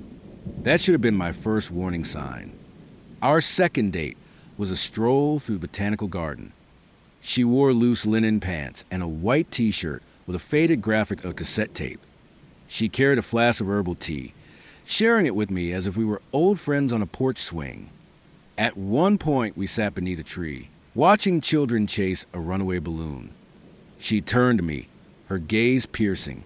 "Do you think you will ever be ready to be fully known by someone?" I did not know how to respond. I attempted to laugh it off, but her unwavering gaze made it impossible, like she was holding up a mirror I would never seen before. I admitted my uncertainty. "That is honest," she said. "Most people would have said yes, just to sound brave." That was Victoria. She made you feel that uncertainty was a form of wisdom, that not knowing made you more, not less, worthy of love. By our fourth meeting, I sensed we were circling something not quite dating, not quite friends, a strange in-between that felt too deliberate to be casual. She texted at odd hours, posing questions like, "What color do you think your sadness would be?" Or "Have you ever felt safe in silence?" I began keeping a note on my phone to record her inquiries, not because I thought they led anywhere, but because they made me feel more real, as if I were slowly unfolding before someone unafraid of what they might discover. Then came the evening at her apartment. It was small, filled with plants, incense, and books stacked like tectonic plates. She lit a candle before we sat down, explaining that it helped her anchor the space. I did not question what she meant. We talked for hours, laughing frequently. She recounted a story about being expelled from a silent meditation retreat for an overly enthusiastic sneeze. I confessed my tearful experience at a Coldplay concert, blaming it on allergies. At some point, the conversation slowed. She leaned in, her knee brushing mine, her hand lightly grazing my wrist, not possessively, but as if checking my pulse. We kissed. It was slow, deliberate. Her fingers curled into the back of my neck. For a moment, I forgot every bad date, every instance of being ghosted, breadcrumbed, or told I was too much for someone who did not know what they wanted. That kiss felt like being chosen. But afterward, she pulled back, studying me as if deciphering the fine print on my soul. "You are very open," she observed. "Is that a good thing?" "It is rare," she added, useful. I did not think much of it at the time, but in retrospect, the word useful should have given me pause. The unraveling began 3 weeks later. We were lying on her floor, heads resting on opposite ends of a yoga mat, sharing dried mangoes and discussing intimacy. She asked my opinion on polyamory. I said I respected it, but did not think I was suited for it. She nodded. "You are definitely a synchronizer," she stated. I blinked. "A what?" She smiled. "Synchronizer. It is one of the 10 profiles in emotional compatibility theory. You pair deeply. You are rhythm-based. You match energy instead of chasing it." I laughed. "Is that a real thing?" She turned, her softness almost masking the intensity behind her gaze. "I am a compatibility consultant," she revealed. I did not want to lead with that, because it makes people think I am judging them. I sat up, startled. "Wait, like a dating coach?" She shook her head. "No, I study patterns. I help people understand how they connect emotionally. I work with therapists, couples, app developers. It is more analytical than romantic." I nodded slowly, tried to process the information. "So, you've been analyzing me this whole time." She hesitated. "I have been observing you. There is a difference." I remained silent, letting the sentence hang in the air like smoke. After a few seconds, she added, "I am working on a new model, a framework. I have been collecting real-world data from people you are dating, from people I am learning from." I exhaled sharply. "So, I am a case study." "No," she said gently. "You are a mirror. That is different. I stood, not angry, just disoriented. I do not know what that means. She sat up, crossing her legs. You are not a subject. You are a reflection. You are helping me test the vocabulary, the emotional sequences, but not in a cold way. I care deeply. That does not make it better. I countered. It makes it messy. Yes, she agreed. She reached out, touching my hand. I did not lie to you. No, I said, but you did not tell the truth either. I left soon after, without slamming the door or raising my voice.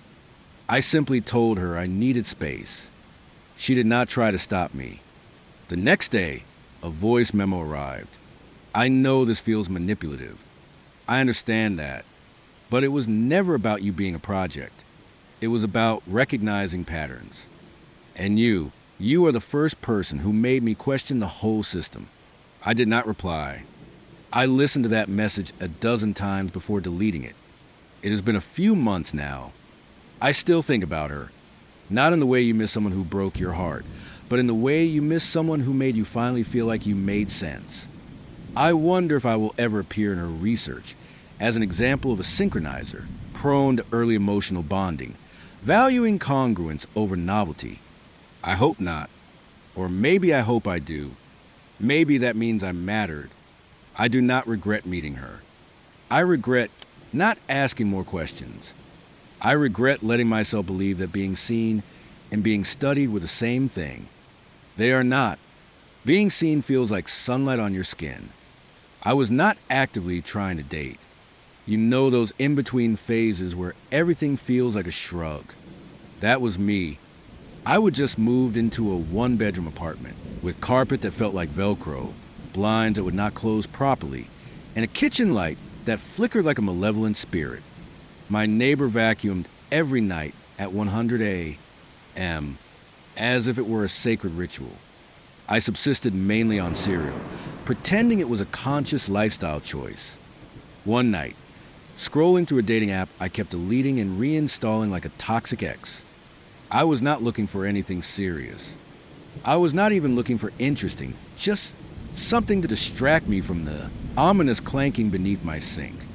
That is when I saw Aiden's profile. His profile was not overly polished, a few selfies, nothing dramatic. One from a concert, another with a golden retriever that appeared too pristine to be truly his. He had a relaxed, approachable vibe, the kind of guy who probably made perfect scrambled eggs and wore sweatshirts that somehow looked effortlessly cool. His first message arrived an hour after we matched okay, but pineapple on pizza. Yes or no, I said yes. He replied risky. I like it. It was silly, simple, but it was the first time in a while someone had made me smile through the screen. We began talking frequently.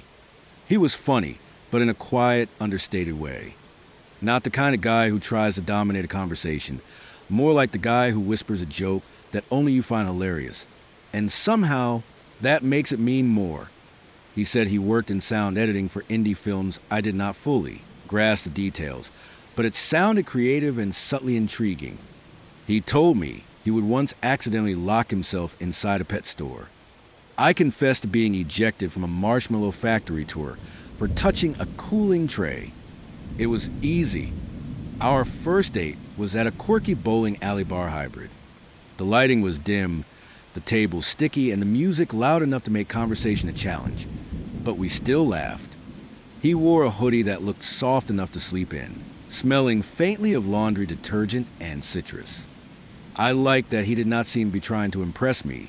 He simply was. Afterward, he texted you 8 tonight easy. It made no sense, but I liked it anyway.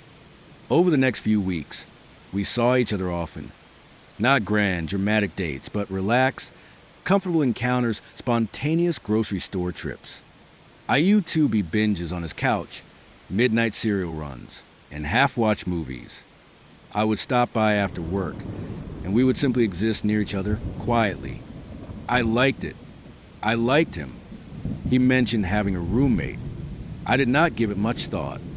Rent in the city was exorbitant, and every guy I would dated either had roommates or pretended they did not. I never actually met her, though He said she worked nights or was usually out with friends. That seemed plausible. I did not press, but then small details began to feel off. One night, brushing my teeth in his bathroom, I noticed 2 toothbrushes in the holder. One was clearly well used, not a spare or a guest brush.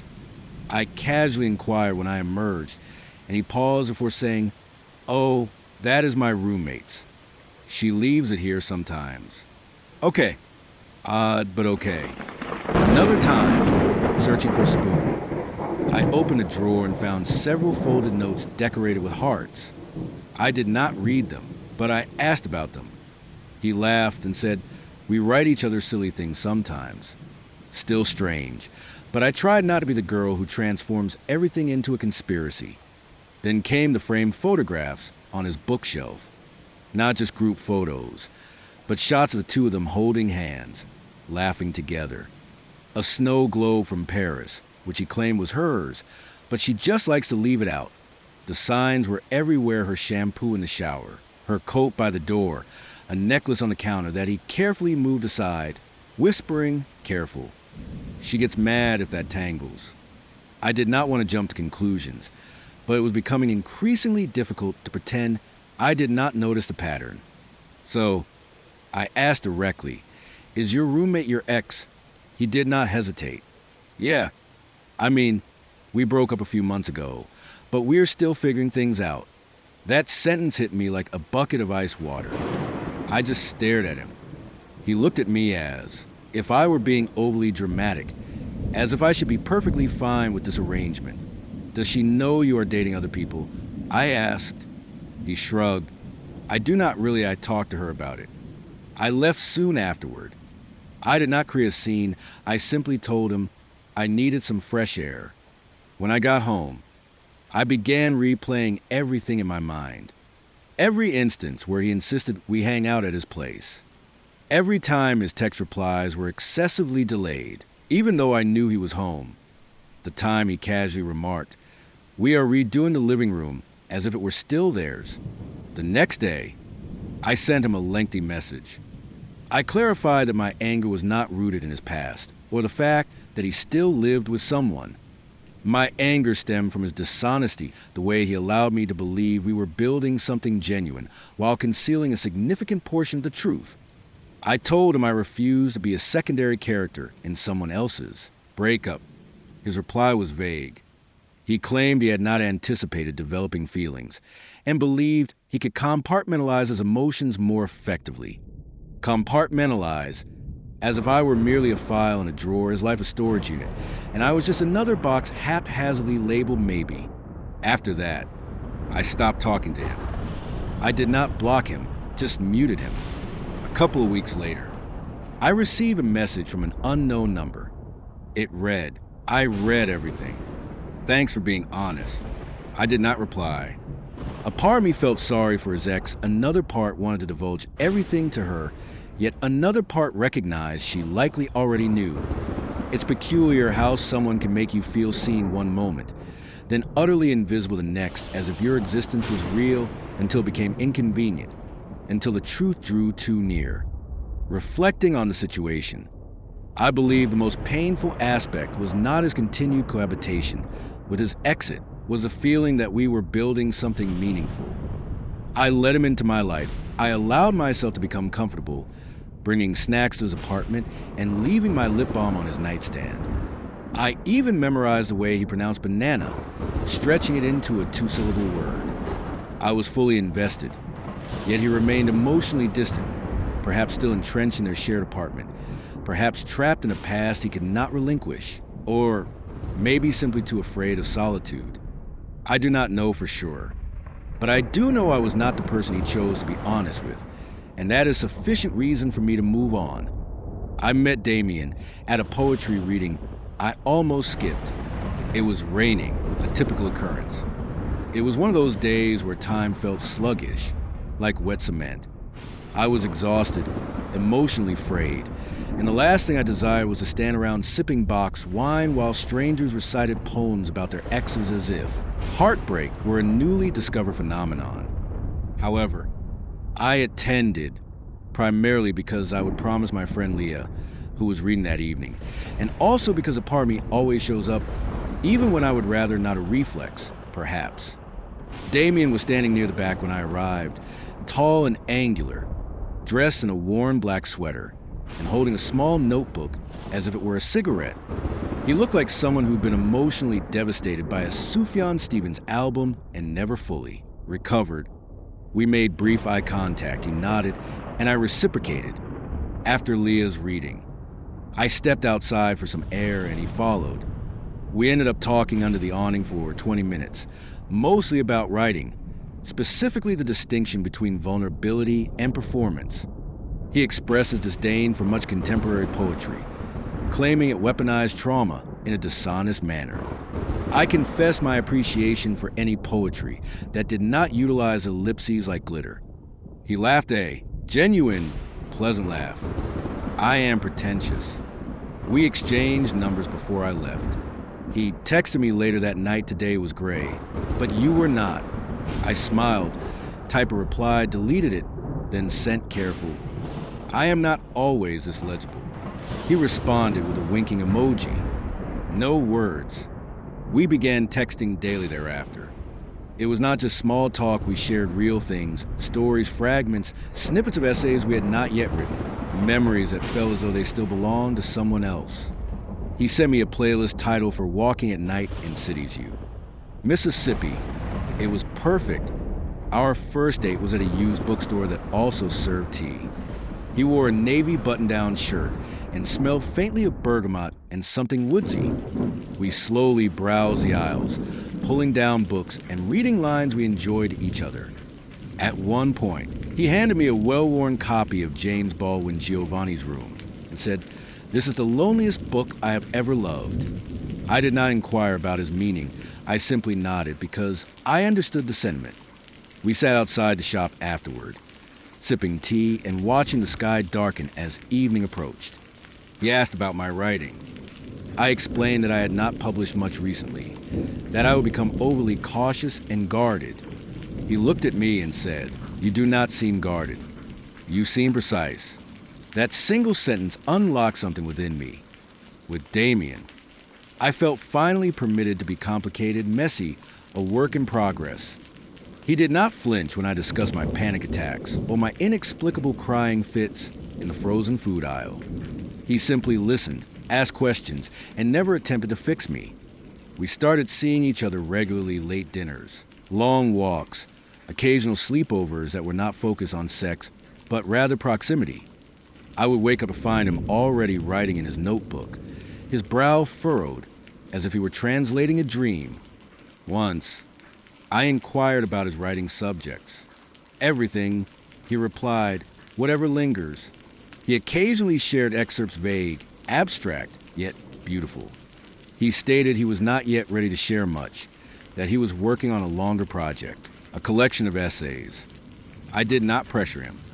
I was falling for him in that quiet, unnoticeable way that you do not realize until the scent is complete. There was no grand gesture, just a series of small moments, him tucking my hair behind my ear mid-sentence, his consistent remembrance of my favorite granola bars on hikes, the way he would rest his head on my shoulder when he could not sleep. It felt safe, real until it was not. It began with a sentence. A friend sent me a link to an online literary magazine, commenting, "This sounds like something you would write." I clicked the link. The essay was titled "The Woman" in the middle of the story. The author, Damien K. I froze. The first paragraph was almost verbatim a story I would told him on our third date about getting lost in a foreign city and stumbling upon a puppet show in an unfamiliar language. He would laugh when I recounted it, calling it the most accidentally poetic thing he would ever heard. Now, it was in print, slightly refined and stylized, but undeniably mine. I continued reading. The essay was not solely about the puppet show, it was about me, not by name, but through specific details of frozen food aisle crying, my ankle scar from a childhood bicycle accident, the line I would once uttered, half drunk, half serious, and the observation that some people want to be loved, and some people want to be known, and I am not sure we get both. He would use it as a concluding sentence. I stared at the screen, my heart pounding. It was not simply that he had written about me, it was the act of doing so without my knowledge, taking my vulnerability and transforming it into content, appropriating my voice as his own. I did not text him immediately. I needed time to process the appropriate level of anger. When I finally reached out, I kept it concise. Hey, I read your essay. He replied, swiftly was going to send it to you. It just went live. I waited. Nothing further. So I asked, did you think to ask me first? His response, it is not about you. It is about the idea of you. There is a difference. That is when my stomach churned. Because I would heard that before from men who sought to avoid accusations of plagiarism while simultaneously refusing to acknowledge their source, men who used inspiration as a shield. I called him. He answered on the second ring, sounding calm, as if he would anticipated this call. I did not name you, he said. I changed details. You used my words, I countered. You used my life, I insisted. He paused. I thought you would be flattered. You said you wanted to be seen. I did not say I want to be published. I retorted. Silence. He exhaled. I write what I feel. That is all I have ever done. No, I said you write what I feel. That is different. He did not respond. I hung up. In the weeks that followed, I awaited an apology that never arrived. Instead, I received more essays, more pieces published in obscure yet respectable journals.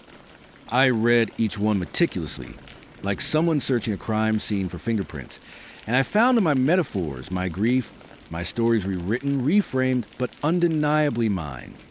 I began to feel hollowed out, as if I would have been mined. My voice, once something I protected like a candle in the wind, now echoed back at me in someone else's prose. I stopped writing for a time, unable to find a purpose. Every sentence felt like a risk, every paragraph a potential theft. And is not that the worst kind of betrayal, not the romantic kind, but the creative one, the kind where someone not only breaks your heart, but also borrows your soul and forgets to return it. Months later, I saw him at another reading. He was standing near the back again, same sweater, same notebook. When he saw me, he offered a small, cautious smile. I did not reciprocate. I walked past him and sat in the front row. During the QA, someone asked him what inspired his writing. He began to answer. People who let me and I stood and left before he could finish the sentence. I have slowly begun writing again, privately. Not everything needs to be shared. I should have known from the first invitation. It was not a date, not really. Just a few of us meeting up at this wine bar. Super chill. You should come. Morgan sent the invite in a text message, replete with a dancing emoji and devoid of punctuation, somehow making it feel both casual and urgent. We would only exchange texts for a few days after matching on the app. Nothing intense, just easy banter, quick jokes, a shared appreciation for unusual snacks, and bizarre documentaries. I was not expecting fireworks, but I also was not expecting a group. Still, I said yes. I arrived at the venue, a dimly lit, somewhat upscale establishment with overpriced cheese plates and people who wore turtlenecks ironically. Morgan waved me over to a corner booth occupied by 5 other people. No name tags, no introductions, just a quick, "This is him," as if I were a surprise guest on a talk show. I sat down in the only vacant seat, which happened to be across from a man named Micah, who immediately asked if I would ever tried ayahuasca. Morgan seemed relaxed, sipping her orange wine and laughing with a man beside her, a fellow in a denim jacket who clearly knew how to wield a smirk. I attempted to participate, asking questions, listening, and smiling. But throughout the evening, I struggled to find my place. She did not really talk to me directly. She included me in her laughter, tossed me a comment here and there, enough to make me feel seen, but not enough to feel chosen. At the end of the night, she gave me a quick hug and said, "This was fun. Let us do it again." I told myself it was merely a casual first encounter, that perhaps she was shy, that this might be her method of easing into new relationships. I did not realize I was already losing the game. The next time we met, it was another group event, a trivia night at a bar that smelled of damp wood and fried pickles. This time, she introduced me to people by name and even offered to get me a drink progress. But then I noticed the same man from before, the denim jacket, was present again, this time seated beside her, their knees touching under the table. She laughed at his jokes before he even finished them. I tried to avoid overanalyzing the situation. Perhaps they were friends. Perhaps she was simply flirtatious. Perhaps I was being insecure.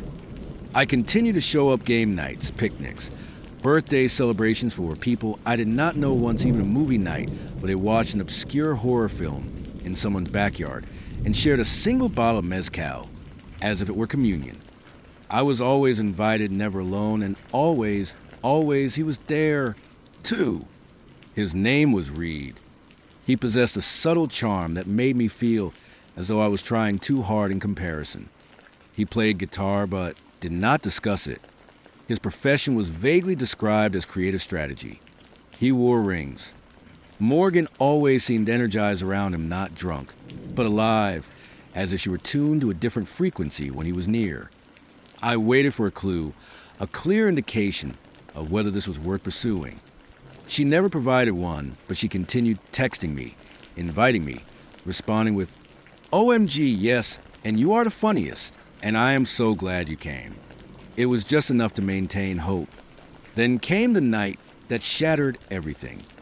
She invited me to a casual dinner at her place, stating it was just a few friends. I arrived with wine and a poorly rehearsed joke. She opened the door barefoot, wearing a large sweater and leggings, her hair in a messy bun that seemed too perfect to be accidental. There were 7 people there, none of whom I knew. Reed, of course, was already on the couch, legs crossed, sipping from a mug as if he lived there. I sat in the corner of the room, smiling, nodding, asking the usual get-to-know-you questions. Then, during dinner chickpea stew and crusty bread, someone offered a toast. A woman with pink hair raised her glass and spoke of Morgan's bravery for finally saying something. Everyone clinked glasses. Morgan blushed. I did not understand. Later, in the kitchen, I asked her what was the toast about. She looked at me, her eyes flickering. "Oh, nothing. Just some drama," she replied. I waited. She sighed. I told Reed how I felt, that I liked him. She explained. I nodded slowly, and she smiled. He said he needed time to figure things out, but he did not say no. She continued.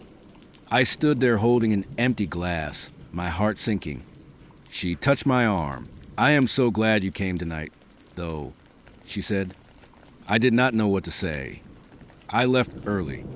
She gave me a Tupperware container of leftovers, as if that made it okay. On the walk home, everything clicked: the group dates, the carefully casual demeanor, the way she always ensured Reed was present when I was, the way she laughed louder and touched her hair more when he was in the room. I was not the date, I was the decoy, the person she used to pique his interest, to create tension, to make herself seem desirable. I was the pawn, and once I saw it, I could not unsee it. I stopped responding to her texts. She sent one a week later: "Missed you at game night. Hope everything's okay." I did not answer. She did not try again, and that told me everything. I do not think she intended to hurt me. I think she was simply caught up in her own drama, attempting to create a love story out of thin air, using the people around her as props. But I was not a prop, I was a person, and I deserved more than to be someone else's plot device. It began like every other match I should not have trusted. Claire messaged me within 10 minutes of matching. Normally, that would have felt overly eager, but her first message was not flirtatious, it was specific. "You mentioned you love the band Low Roar. What is your favorite album, and why is not at 0? I laughed. It was an inside baseball question, the kind only someone who genuinely listens would ask. I replied with a paragraph about how once in a long while is underrated, and 2 minutes later, she sent back a voice note agreeing with me. Her voice was soft, deliberate, like someone who thought before speaking. She had a slight rasp at the end of her sentences that made everything sound like a secret. I played it twice. We messaged all day. She referenced books I would mention in old public posts, ones I would forgotten I would even discussed. She joked about my favorite directors, quoted one of my tweets back to me slightly embarrassing, and said she would always wanted to meet someone who understood melancholy that does not need to be fixed. I should have paused there, but I did not. Instead, I thought, finally, someone who gets it. Our first date was at a bookstore cafe. She wore dark jeans, a gray wool coat, and no makeup that I could detect. Her hair was tucked into her collar, and she smelled like cardamom and something faintly citrusy. When she hugged me hello, her body was warm, firm, and real. We sat in the corner by the window. She ordered an espresso and a copy of Ocean Vuong's On Earth, We Are Briefly Gorgeous. I joked that she was trying too hard to impress me. She said no. I just like when people feel seen. We talked about everything childhood, movies, the strange tension in being both analytical and romantic. She told me she liked the way my mind worked, that she would never met someone who paused mid-sentence to find the right metaphor.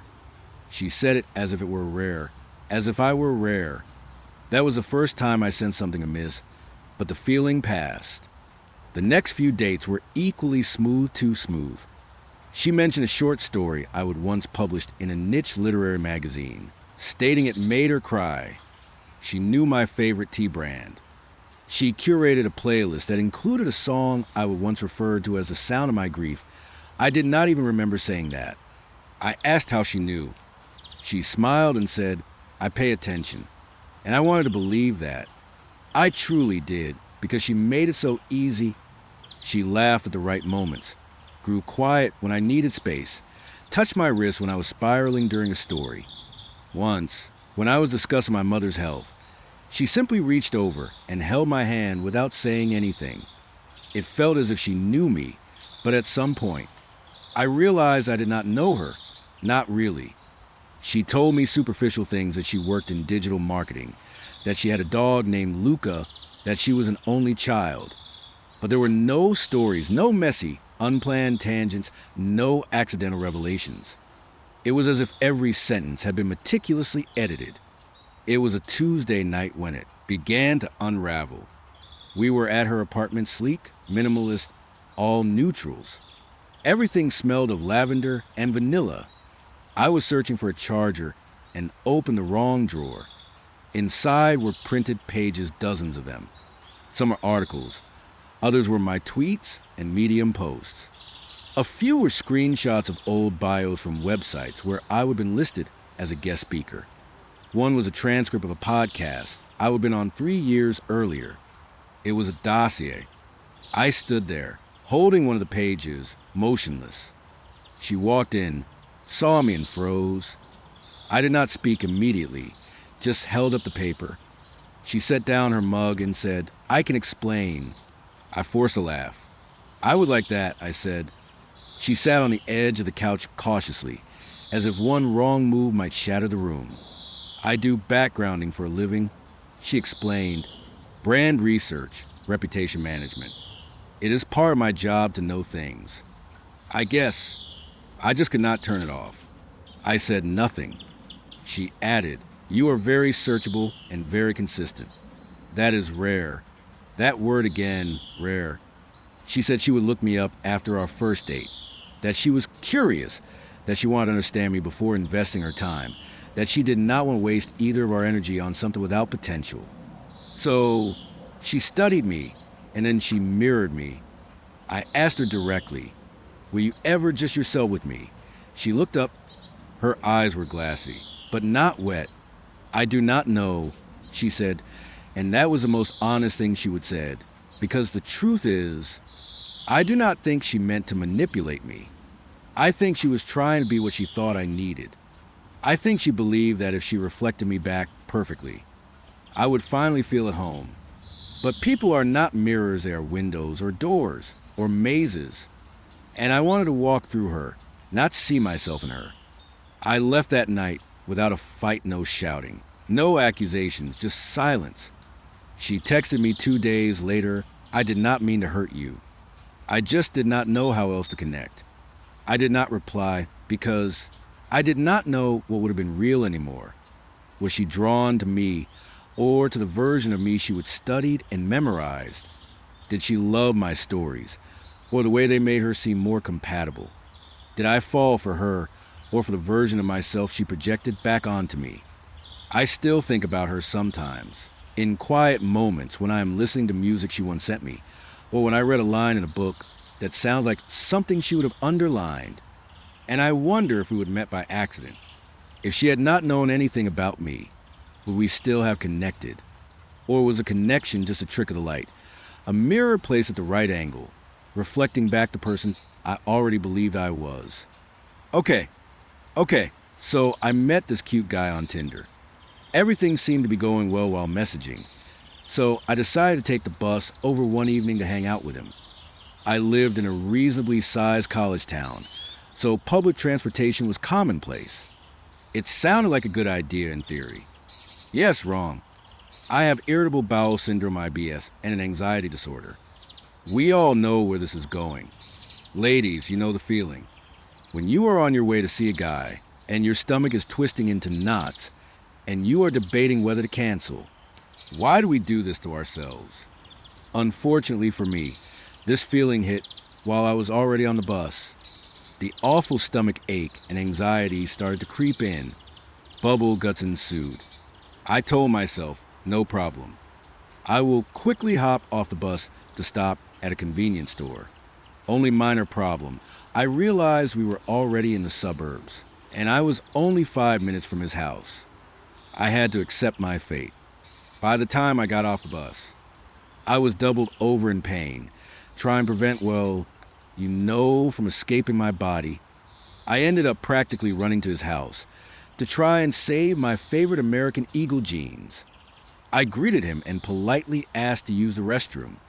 I turned on the faucet to try, and I was experiencing the most excruciating intestinal distress of my life, the kind that drowns out any other sound, even the roar of a running faucet.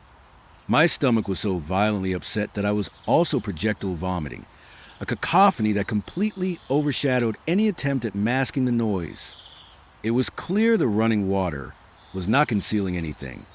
I would resign myself to the embarrassing reality here I was, in a very attractive man's bathroom, causing utter devastation. My escape plan involved blaming it on food poisoning and spending the evening engrossed in movies on his couch. I was meticulously crafting this narrative when I went to flush the toilet. And then the unthinkable happened. I clogged the toilet. In my entire life, I had never clogged a toilet. And, of course, it had to happen at that precise moment. So, I did what any sensible person would do under the circumstances. I left. I quietly lowered the toilet seat, summoned an Uber, washed my hands, and departed. I told him I would be right back. The instant I left his house, I blocked him on every platform. 3 years later, I still feel mortified and ashamed. This poor guy had to contend with that entire mess and unclog his own toilet, all while simply trying to have a you-know. It began with a snake emoji. That is what he sent after I commented on his profile bio.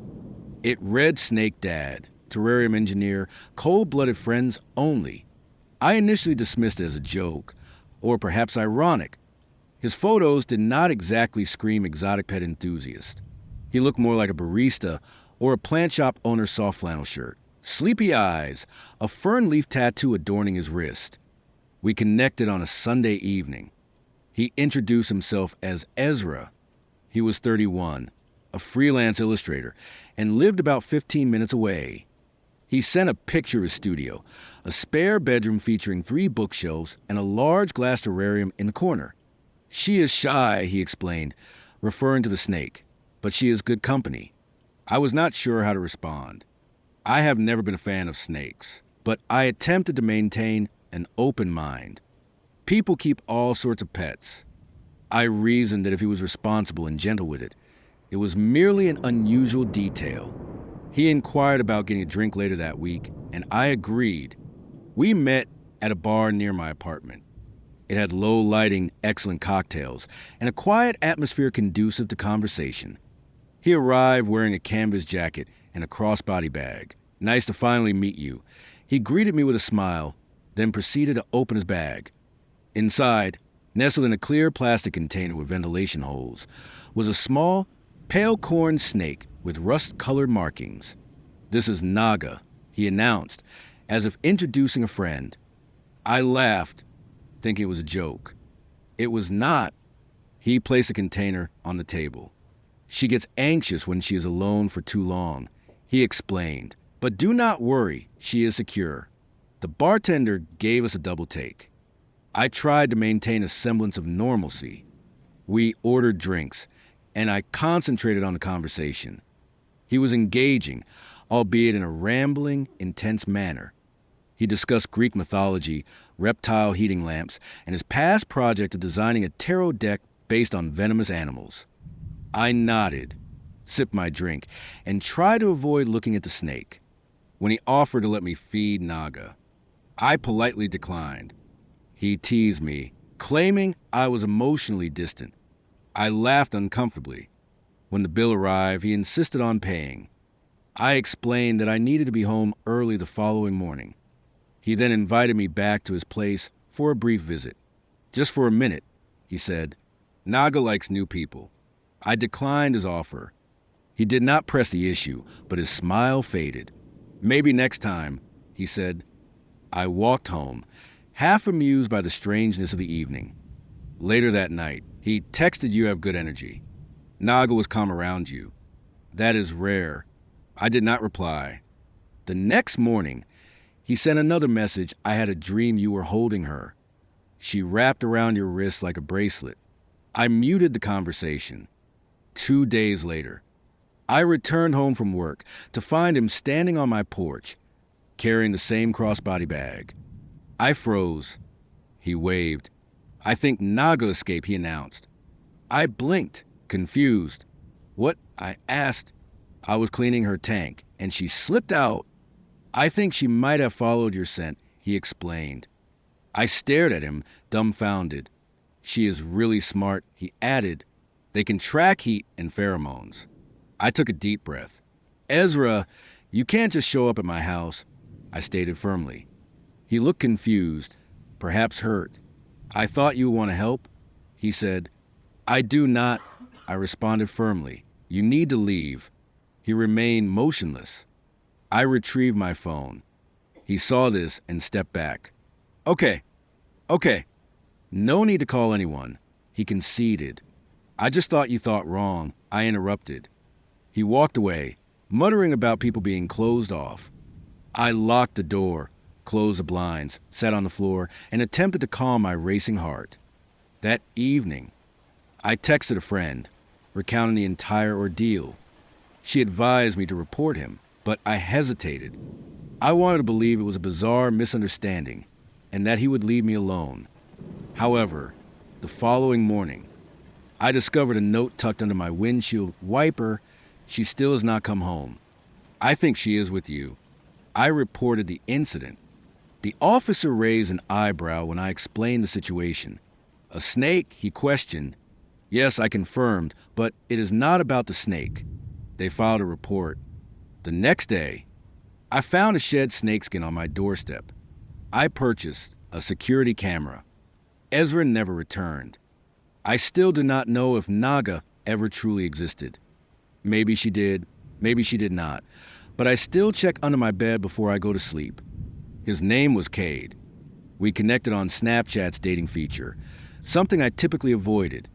But that night, I was bored, idly scrolling while half watching a show. His Bitmoji seemed unremarkable in a baseball cap, hoodie, tired eyes.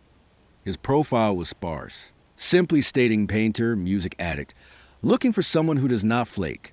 I should have recognized that last part as a red flag. We exchanged a few snaps. He was always quick to respond to my messages. He frequently used filters, dog ears, sunglasses, voice changers. It annoyed me, but I dismissed it as harmless. He repeatedly requested selfies, and I sent a few, Nothing overtly revealing. He showered me with compliments, but in a way that felt unsettling. "You look soft, like I could pick you up," he wrote. "You would be easy to fold into my arms. I bet you smell like vanilla or coconut." It was not overtly vulgar, but it sent shivers down my spine. When I did not respond promptly, he would bombard me with a flurry of messages. "You there? Do not ignore me." I expressed my discomfort with his pushiness and the fact that I barely knew him. His responses were instantaneous, reiterating his disinterest in my lack of engagement. I blocked him. That should have been the end of it. It was not. The next day, I received a friend request on another platform from an anonymous account with no profile picture. I declined it. That night, a snap arrived from a new username of variation on his name, followed by more and more variations. Each one was promptly blocked. I began locking my Snapchat settings, made my location private, and alerted my close friends to watch for anything unusual. I changed my profile picture and username. Then I tried to forget about him. 2 weeks later, I went to my best friend Jess's house for a sleepover tradition since high school movies, snacks, and late-night conversations. Her parents were out of town, and it was just the two of us curled up in her basement with popcorn and face masks. Around midnight, I went upstairs to get more soda. That is when I saw it, a shadow outside the glass door. Initially, I thought it was a tree, but then it moved. I froze. A man stood on the patio, wearing a hoodie and a plain white mask, resembling a generic Halloween prop. His hands were pressed against the glass, watching me. I whispered to Jess, who came upstairs and gasped at the sight. We turned off the lights, moved away from the door, and Jess retrieved her dad's old baseball bat from the closet. I called 911. While we waited, we cautiously peeked again. He was still there, holding something up to the window, a phone with Snapchat open, displaying my profile picture, username, and a message typed on the screen should not have blocked me. Jess's dad arrived home 10 minutes early from a trip. Upon seeing the man on the patio, he stormed out the front door, circled around, and tackled him, holding him down until the police arrived. It was Cade. He had 3 phones, a knife, a collection of printed photos, screenshots from my stories, my selfies, even my Bitmoji. He would located Jess's address through a tag location from a post I would made weeks earlier. He never explained why he wore the mask. Perhaps he thought it made him unrecognizable, or maybe he believed it made him seem more menacing. He was arrested that night for trespassing, stalking, and unlawful surveillance. His Snapchat accounts were reported and deleted, and his devices were confiscated. I gave a statement and obtained protection order, but for weeks afterward, I could not sleep. I kept staring at my phone, wondering how many times I would inadvertently share too much information, a photo of a smoothie with a cafe tag, a sunset picture from my bedroom window, the background of a mirror selfie revealing my mailbox. He would meticulously piece it all together, one snap at a time. I met Damien at a poetry reading I almost did not attend. It was raining, a typical downpour on one of those days when time felt heavy and sluggish. I was exhausted and emotionally drained, and the last thing I wanted to do was stand around sipping cheap wine while strangers recited poems about their exes as if they would personally invented heartbreak. But I went primarily because I would promise my friend Leah, who was reading that night. Also, there is a part of me that always shows up even when I do not want a reflexive action, perhaps. Damien was standing near the back when I arrived, tall and angular, wearing a worn black sweater and holding a small notebook as if it were a cigarette. He looked like someone who'd been emotionally devastated by a Sufjan Stevens album and never fully recovered. Our eyes met briefly. He nodded. I nodded back. After Leah's reading, I stepped outside for some fresh air, and he followed me. We ended up talking under the awning for 20 minutes, mostly about writing the distinction between vulnerability and performance. He confessed his dislike for much of contemporary poetry, feeling it weaponized trauma in an inauthentic way. I share my appreciation for any poetry that did not employ ellipses like glitter. He laughed a genuine, unpretentious laugh. We exchanged numbers before I left. He texted me later that night today was gray. But you were not. I smiled, typed, and deleted a response, then finally replied careful. I am not always this legible. He sent back a winking emoji. No words. We began texting every day after that. It was not just small talk, we shared real thing stories, fragments, snippets of essays we had not yet written, memories that felt like they belonged to someone else. He sent me a playlist titled For Walking at Night in Cities. You Mississippi. It was perfect. Our first date was at a used bookshop that also served tea. He wore a navy button-down shirt and smelled faintly of bergamot and something woodsy. We slowly browsed the aisles, pulling down books and reading lines aloud to each other. At one point, he handed me a well-worn copy of James Baldwin Giovanni's Room and said, "This is the loneliest book I have ever loved." I did not inquire about his meaning. I simply nodded because I understood the sentiment. We sat on a bench outside the shop afterward, sipping tea and watching the sky darken into evening. He asked about my writing. I confessed that I had not published much lately, that I would become overly cautious and guarded. He looked at me and said, "You do not seem guarded. You seem precise." That single sentence unlocked something within me. With Damien, I felt like I was finally allowed to be complicated, messy, and a work in progress. He did not flinch when I shared my struggles with panic attacks or my inexplicable fits of crying in the frozen food aisle. He simply listened, asked questions, and never attempted to fix me. We began seeing each other regularly, late dinners, long walks, occasional sleepovers that were not primarily about sex, but rather about closeness. I would wake up to find him already writing in his notebook, his brow furrowed as if he were deciphering a dream. Once, I asked him what he wrote about.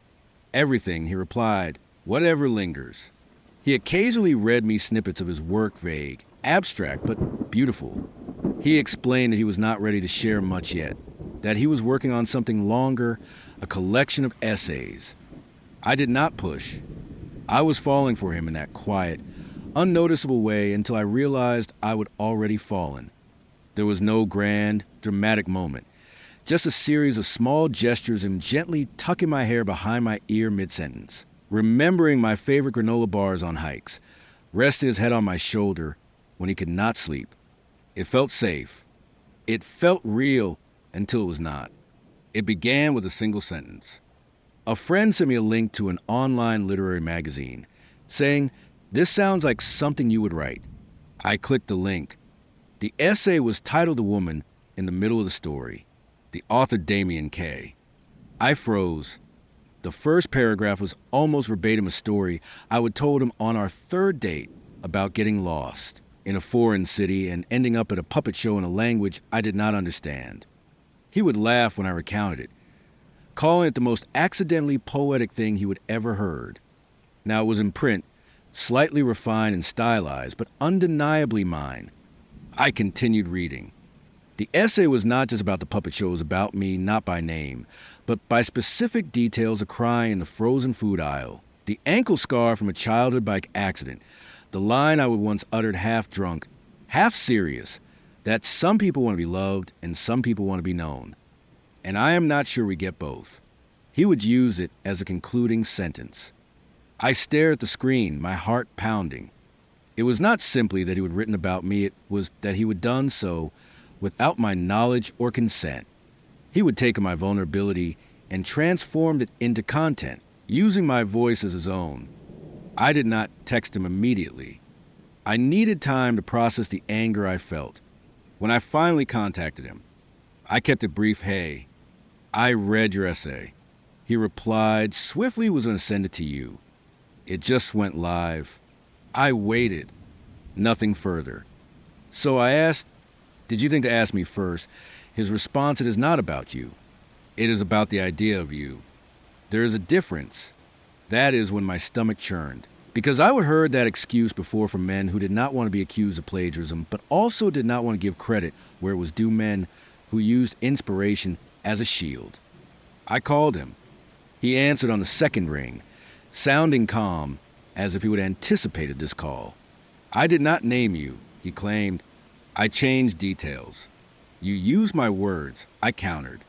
You used my life. I corrected." He paused. "I thought you would be flattered," he said. "You said you wanted to be seen." "I did not say I want to be published. I retorted." Silence. He exhaled. "I write what I feel," he said. "That is all I have ever done." "No," I said. "You write what I feel. That is different." He did not respond. I hung up. In the weeks that followed, I awaited an apology that never came. Instead, I found more essays, more pieces published in obscure yet respectable journals. I read each one meticulously, searching for fingerprints, and I found them. My metaphors, my grief, my stories rewritten, reframed, yet undeniably mine.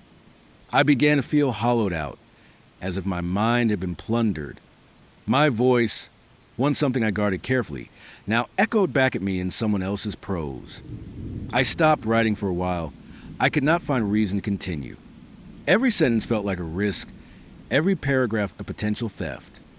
And is not that the worst kind of betrayal, not the romantic kind, but the creative one, the kind where someone does not just break your heart, but borrows your soul and forgets to return it.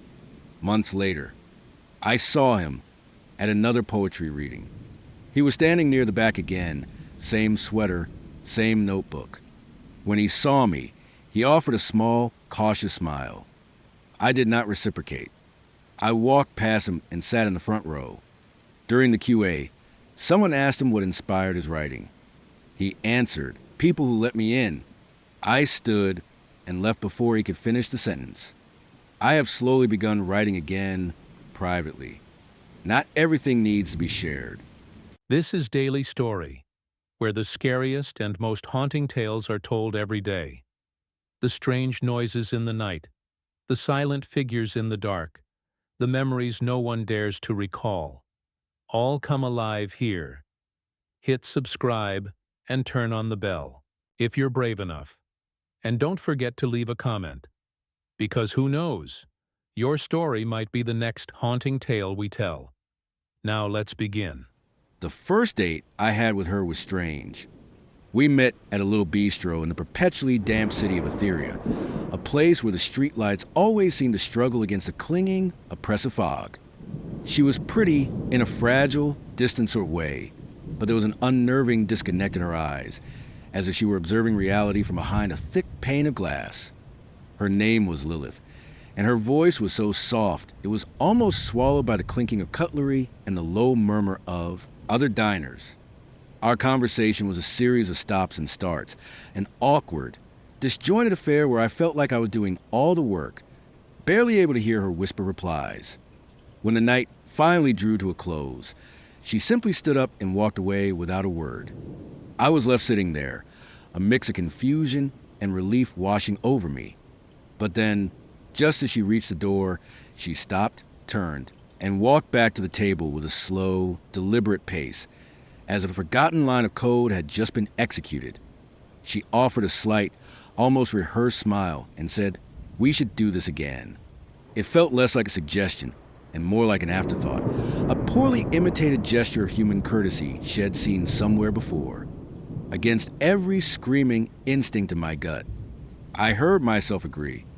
Our second date was a movie, a surreal sci-fi piece about a team of scientists exploring some kind of alien anomaly that warped the very fabric of their reality. The theater was old and smelled of dust and decay, the velvet seats worn smooth by countless patrons. As the film's bizarre, vibrant visuals filled the screen, Lilith began to unravel. She flinched at the shifting colors, her hands flying to her face to shield her eyes, letting out small, sharp gasps of distress. It was not a particularly frightening movie, more unsettling than anything, but she reacted as if she was being physically assaulted by the images on screen. Afterward, we found ourselves in the dim, sticky quiet of the theater's adjoining bar. She was still visibly shaken, her hands trembling as she clutched a glass of water, trying to process what she had just seen.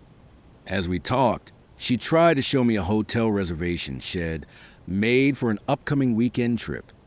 I glanced at her phone, and a cold knot of dread formed in my stomach. The name on the booking wasn't Lilith. It was Eleonora. When I asked, she offered no explanation, just a vague, dismissive wave of her hand, as if I was foolish for even noticing. The thought echoed in my mind. Louder this time, I should have ended it right there. But I did not. A week later, we made plans for a third date. I was to pick her up from her apartment and we'd go for Thai food. The address she gave me led me to a part of Etheria I'd never seen before, a labyrinth of narrow, forgotten alleyways known as the Blackwood Narrows. There were no roads here, just slick, moss-covered cobblestones that seemed to swallow the sound of my footsteps. The buildings leaned in on either side, their grimy windows like vacant eyes in the gloom.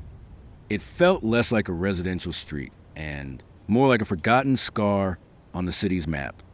I parked several blocks away and made my way through the oppressive quiet, the air thick with the smell of damp earth, and something else, something vaguely metallic. As I stood before a rusted, wrought-iron gate, my phone buzzed with a text from her, just finishing my coffee. "Come on in." I pushed the gate open, its hinges groaning in protest, and stepped into a small, desolate courtyard. The apartment directly in front of me was completely gutted, its windows covered in thick plastic sheeting. It looked disturbingly like a staging ground for something terrible. My unease was now a palpable, physical thing, a cold weight in my chest. Her apartment was off to the side, its door partially obscured by overgrown ivy. As I raised my hand to knock, the door swung open. A massive, 130-pound dog, a breed I could not immediately place, padded silently over to me. It didn't bark or growl, it just watched me with an unnerving intelligence in its dark eyes. Lilith stood in the doorway, a half-empty coffee mug in her hand. She looked at the dog, snapped her fingers onsea-sharp, crisp sound in the silence, and stared at it.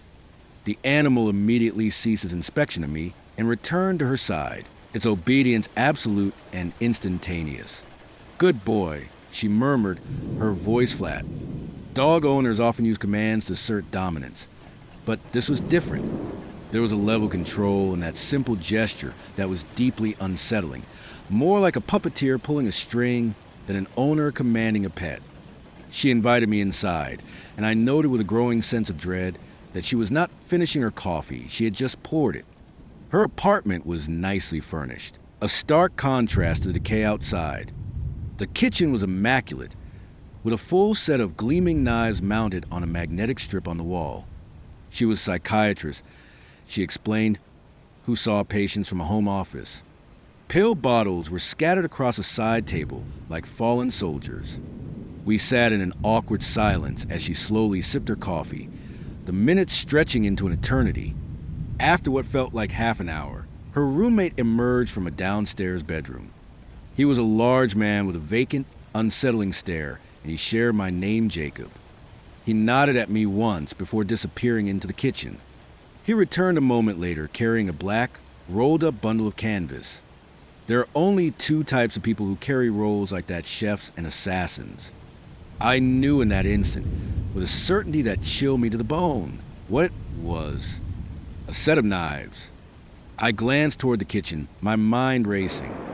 There was already a perfectly good set of knives on the wall. Why would he need another? The roommate, Jacob, paid me no mind. He unrolled the bundle on the coffee table, revealing a collection of wicked-looking blades. He selected one and began to sharpen it on a long metal rod. The rhythmic shing-shing-shing of steel on steel, filling the suffocating silence.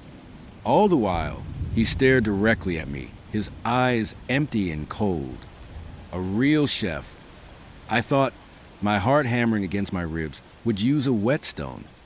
I looked over at Lilith, searching for any sign of alarm, but her expression was one of absolute calm, as if a man sharpening a set of professional-grade killing tools in her living room was the most normal thing in the world.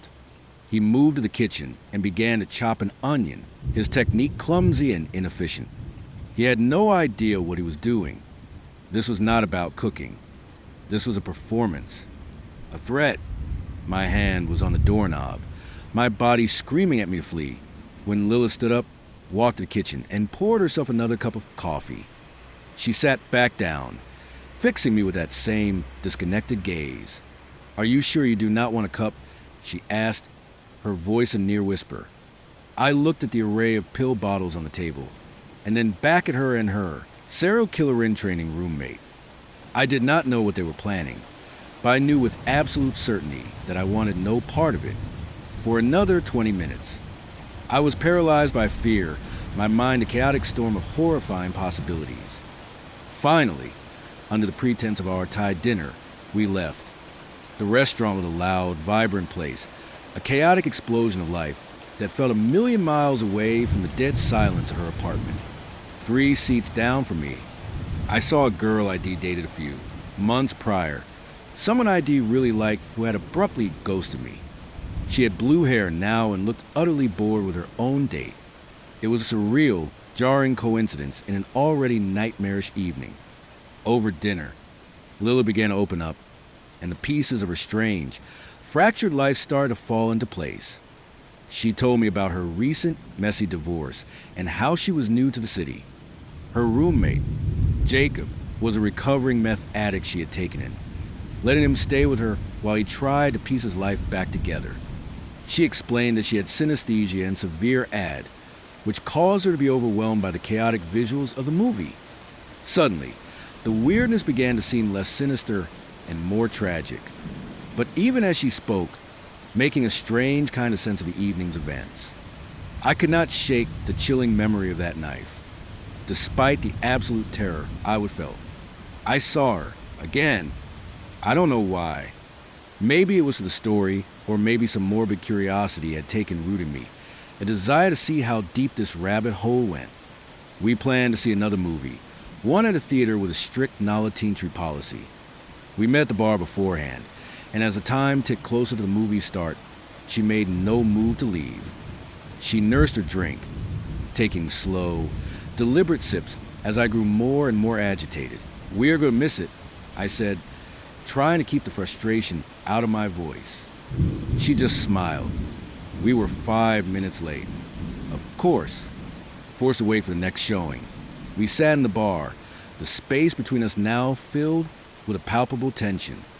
The fragile connection we had started to build had been severed. We were two strangers who had seen too much of each other's strangeness, and the illusion of normalcy was gone. After the movie, we grabbed a bite to eat, and it was there that she finally showed her hand. "So," she began, her voice taking on a clinical, detached tone. "I do this for a living." My blood ran cold. I knew what was coming. She was going to analyze me, and she did, with a terrifying precision. She began to ask a series of deeply personal questions, peeling back the layers of my personality with the skill of a surgeon. In the span of a few minutes, she had reached the very core of me, identifying insecurities and fears I barely acknowledged to myself. She laid them bare on the table between us, her words hitting with a brutal, devastating accuracy. I was completely and utterly shattered, an emotional wreck, while she remained as calm and composed as ever, watching me with detached, professional curiosity. Back at her place, the emotional onslaught continued. She was deliberately trying to get a reaction out of me, to break through the carefully constructed walls I'd built around myself. And it was working. I was a mess, vulnerable and exposed under her relentless psychological assault. I looked at her dog, lying silently at her feet, under her complete and total control, and I saw myself. I was just like that dog, broken, terrified, and completely under her spell. It was then that I glanced at an armchair behind me. Laid out perfectly on the cushions, gleaming in the dim light of the living room, were 2 large kitchen knives. That's when I finally understood. The empty apartment next door wasn't for rent. It was a kill room, a staging ground, and I was supposed to be the main event. I got the hell out of there, my heart pounding in my ears as I stumbled to the oppressive darkness of the Blackwood Narrows, the sound of my own frantic footsteps echoing in the suffocating silence. I did not look back. The moment he casually mentioned the sexual harassment investigation against him, my stomach dropped. I sat frozen in the passenger seat of his car, the cheap fabric sticking to my skin in the humid night air. My gaze was fixed on the blurred streetlights streaking past a window, but I was not really seeing them. My hand was clamped around the door handle, my knuckles bone white. His words, so nonchalant and unbothered, hung between us, thick and suffocating. My mind struggled to catch up. How had I gone from the cautious excitement of a first date to the surreal, horrifying drive to a fast food joint with a man who was practically a sentient red flag? Let me explain how I found myself trapped in this nightmare. We had matched on a dating app, and in the beginning, everything felt normal. His name was Marcus. He was charming in that easy, practice way. His messages filled with just the right mix of flattery and humor. After a few days of effortless back and forth, he suggested we meet. Dinner at his place. Had offered. A flicker of hesitation went through me going to a stranger's house on a first date felt like a rookie mistake. But I convinced myself I could handle it. I was careful. I told my friends my exact location, shared my live GPS data, and set up a check-in time. ID taking all the right precautions. So, I arrived at his house in the quiet, suburban neighborhood of Whisperwood, expecting, well, dinner. The invitation had been specific. ID naturally assumed there was a plan. Maybe head cook, maybe would order in, or at the very least, maybe there would be snacks. But there was nothing. His house was nice enough, almost unnervingly clean, but it lacked any sense of warmth or life. No food sat on the counters. No drinks were offered, not even a glass of water. It felt like a sterile show home, devoid of personality. He offered me a seat on his stiff, uncomfortable couch, and we fell into a stilted conversation. After what felt like an eternity, my stomach began to growl, a low, embarrassing rumble in the oppressive silence. So, I finally asked, trying to sound breezy, "Are we doing dinner or something?" He blinked at me, a flicker of confusion in his eyes, as if ID just asked the most absurd question had ever heard. "Oh," he said, waving a hand dismissively. I already ate. I just stared at him, waiting for the punchline, for some kind of explanation that would make sense of the situation. That's when he dropped the bomb. "I had dinner with my ex," he added, as if it were the most normal thing in the world. "She lives next door." My brain short-circuited. I was still trying to process you ate dinner with your ex when she's your neighbor hit me like a second wave. He seemed utterly unconcerned by how this might look, acting as if I were the strange one for being taken aback. Sensing my discomfort, though probably not understanding its depth, he offered a solution. "But I can take you to Taco Bell if you are hungry." Now, I have nothing against Taco Bell, but as a backup plan for a dinner date Head invited me on, after Head already eaten with his ex-girlfriend. The whole situation was descending into absurdity. Still, I went along with it. Maybe I was overreacting. Maybe he could still turn the night around. He did not. The drive to Taco Bell was when the evening veered sharply from just weird into genuinely terrifying. As we pulled out his driveway, the car's headlights cutting a swath through the inky blackness of the suburban night, he started talking about his job. It was standard small talk at first, but then, without any change in his tone, he said it. "So, yeah, I have been dealing with this sexual harassment investigation at work." I went completely still. "What?" My heart hammered against my ribs, a frantic, trapped bird. He did not stop there. He launched into the details with a disturbing lack of self-awareness, talking about the accusations and the misunderstandings, insisting it was not even that serious. At one point, he actually laughed, a short, sharp bark of a sound, as if the whole thing were just some amusing anecdote. Meanwhile, I was having an out-of-body experience, a silent scream building in my chest.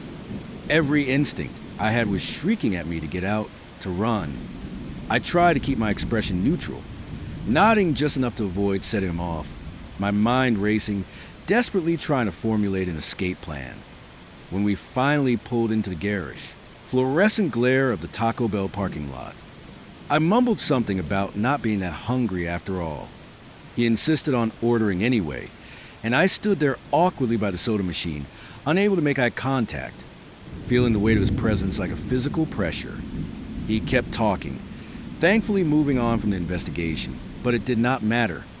The damage was done. I just needed to get away from him. The second we got back to his house, I fabricated an excuse about an early morning. He seemed confused, maybe even a little offended that I wasn't staying, but he did not argue. The moment I was back in my own car and pulling out his driveway, the biggest sigh of relief I have ever experienced escaped my lips. I blocked his number before I even got to the end of his street. You would think that would be the end of it, but of course it was not. Over the next few weeks, he found other ways to contact me, messaging me through social media, asking why I ghosted him. He seemed genuinely baffled, as if he truly could not comprehend what he had done wrong. Was it something I said one message read? I wanted to scream. Yes, it was everything you said. I can leave him for you, she said, her voice a low, desperate whisper as she leaned across the table, the candlelight flickering in her wide, earnest eyes. My stomach twisted into a tight, cold knot. The air in the restaurant, which moments before felt warm and intimate, suddenly became heavy, suffocating. I felt trapped, caught in the undertow of a conversation I never wanted to have. The scraping of my chair against the polished floor was loud and jarring in the sudden silence as I pushed myself away from the table. This is wrong, I managed, my voice trembling with a mixture of disbelief and disgust. What you are doing is wrong. Her expression softened, her lips parting as if to offer another justification, another plea, but I could not bear to hear it. My head was spinning, a wave of nausea washing over me. I stood up, threw a handful of cash onto the table without counting it, and walked out into the cool night air. I did not look back. I could not. Let me tell you how I found myself on the 5th date with a woman who methodically dismantled the person I thought she was, piece by piece, until nothing was left but a stranger. It had all started so promisingly, like something out of romantic comedy. ID matched with Isabella a few months ago, and she was everything you look for: gorgeous, intelligent, with a life that seemed perfectly put together. Our first few dates were effortless. We just clicked. She possessed a magnetic quality, a natural charisma that drew people to her, and I was no exception. Our first date was coffee that bled into a 3-hour conversation. The second was dinner, followed by a long, meandering walk along the waterfront under a sky bruised with twilight. By the third, I was starting to think this could actually be something real. She was charming, sweet, and seemed completely captivated by me. But as it turns out, the most convincing deceptions are built on a foundation of half-truths. The red flags were there. I see that now, but they were so subtle, so easily explained away, that I didn't recognize them for what they were. She was always vague about her personal life, never offering more than surface-level details about her past relationships or her living situation. I did not push it. I figured she had her reasons, that she'd open up when she was ready. I wanted to give her the space to do that. By our 5th date, I was feeling confident, ready to let my guard down completely. She suggested a beautiful upscale restaurant, a place she claimed was her favorite, and I was genuinely looking forward to it. But the moment I sat down across from her, a strange feeling of unease settled over me. She was nervous, her usual confident demeanor replaced by a fidgety, anxious energy. Her eyes darted around the room, never quite settling on me. It was a stark contrast to the self-assured woman I'd come to know. When I asked if everything was all right, she forced a laugh and blamed it on a stressful day. I let it go. Halfway through dinner, she finally dropped the first bombshell. "So, I feel like I need to tell you something," she said, her voice barely a whisper. I put my fork down, my body tensing in anticipation. "I have 2 kids. I blinked, processing the information. It was surprising, yes, but not a deal breaker. Not for me. "Okay," I said slowly. "Thanks for telling me. Why did not you mention before?" She offered a sheepish, almost childlike smile. I was not sure how you would react. Fair enough. I told her I appreciated her honesty, that it didn't change anything. I was still interested. But then she hesitated, biting her lip. Actually, she said, "There is something else." My chest tightened. "Okay," I prompted, bracing myself. She took a deep breath, her gaze fixed on a point somewhere over my shoulder. "I am still married." The room seemed to tilt on its axis. For a moment, I was sure I had misheard. "What?" I asked, my voice louder than I'd intended. "I am still married," she repeated, her tone chillingly casual, as if she were admitting to a minor traffic violation, not the fact that she was actively deceiving me while being legally bound to another person. I was floored. "Are you serious?" She finally met my eyes and nodded. "We are not together anymore," she insisted. "It is complicated." "Complicated," I echoed, my voice dripping with disbelief. "You are married. That is not complicated. That is wrong." I could not hide the disgust in my voice. My mind was racing, frantically replaying every conversation we'd ever had, every vague answer, every topic she had skillfully avoided. It all clicked into place, a sickening mosaic of lies. And that is when she said it, the 6 words that felt like a physical blow. "I can leave him for you." She delivered the line with such sincerity, as if it were a grand, romantic gesture, the logical solution to the mess she created. But all I could hear was a chilling prophecy: if you will do this to him, what is to stop you from doing it to me? You do not see how wrong this is, do you? I asked, my voice trembling. She leaned forward, reaching for my hand, but I pulled it away. "It is not like that," she insisted. "We are done. I just have not finalized everything yet." I could not listen to another word. A wave of revulsion washed over me, so strong I felt physically ill. "You should figure out your own life before you drag someone else into it," I said, my voice cold and steady. Then I stood, threw the cash on the table, and walked out. Even as I left, I could feel her eyes on me, but I did not turn around. I got into my car and just sat there for a minute, my hand shaking as I gripped the steering wheel, trying to breathe. How could I have been so blind? For the next few days, her messages were relentless apologies, excuses, pleas for another chance. I ignored them all. I did not owe her an explanation. Eventually, the messages stopped. I blocked her number and tried to forget the woman who had almost convinced me she was real. Ashworth District. "Just go. Go now." I gasped at the cab driver, my voice ragged as I slammed the heavy door shut behind me. Adrenaline coursed through me like a jolt of electricity, my heart hammering a frantic rhythm against my ribs. I pressed my face against the cool glass of the window, staring into the rain-slicked, neon-streaked streets, half expecting to see Julian standing on the curb, his expression one of confusion or worse, anger. I did not dare look back. I just needed distance, as much of it as I could get, as quickly as possible. How had a simple date devolved into a frantic escape? It started, as these things so often do, on Glimmer. His profile was a masterclass in curated charm-witty, confident, just the right amount of self-deprecation. His name was Julian, and after a few days of engaging conversation, he suggested dinner. He was insistent, almost aggressively so. "I'll pick a great spot." Head typed, "It's on me." He made such a production out of treating me to a nice evening that, despite a small, nagging voice of caution in the back of my mind, I found myself agreeing. I chalked his pushiness up to enthusiasm, a forgivable offense. I was wrong.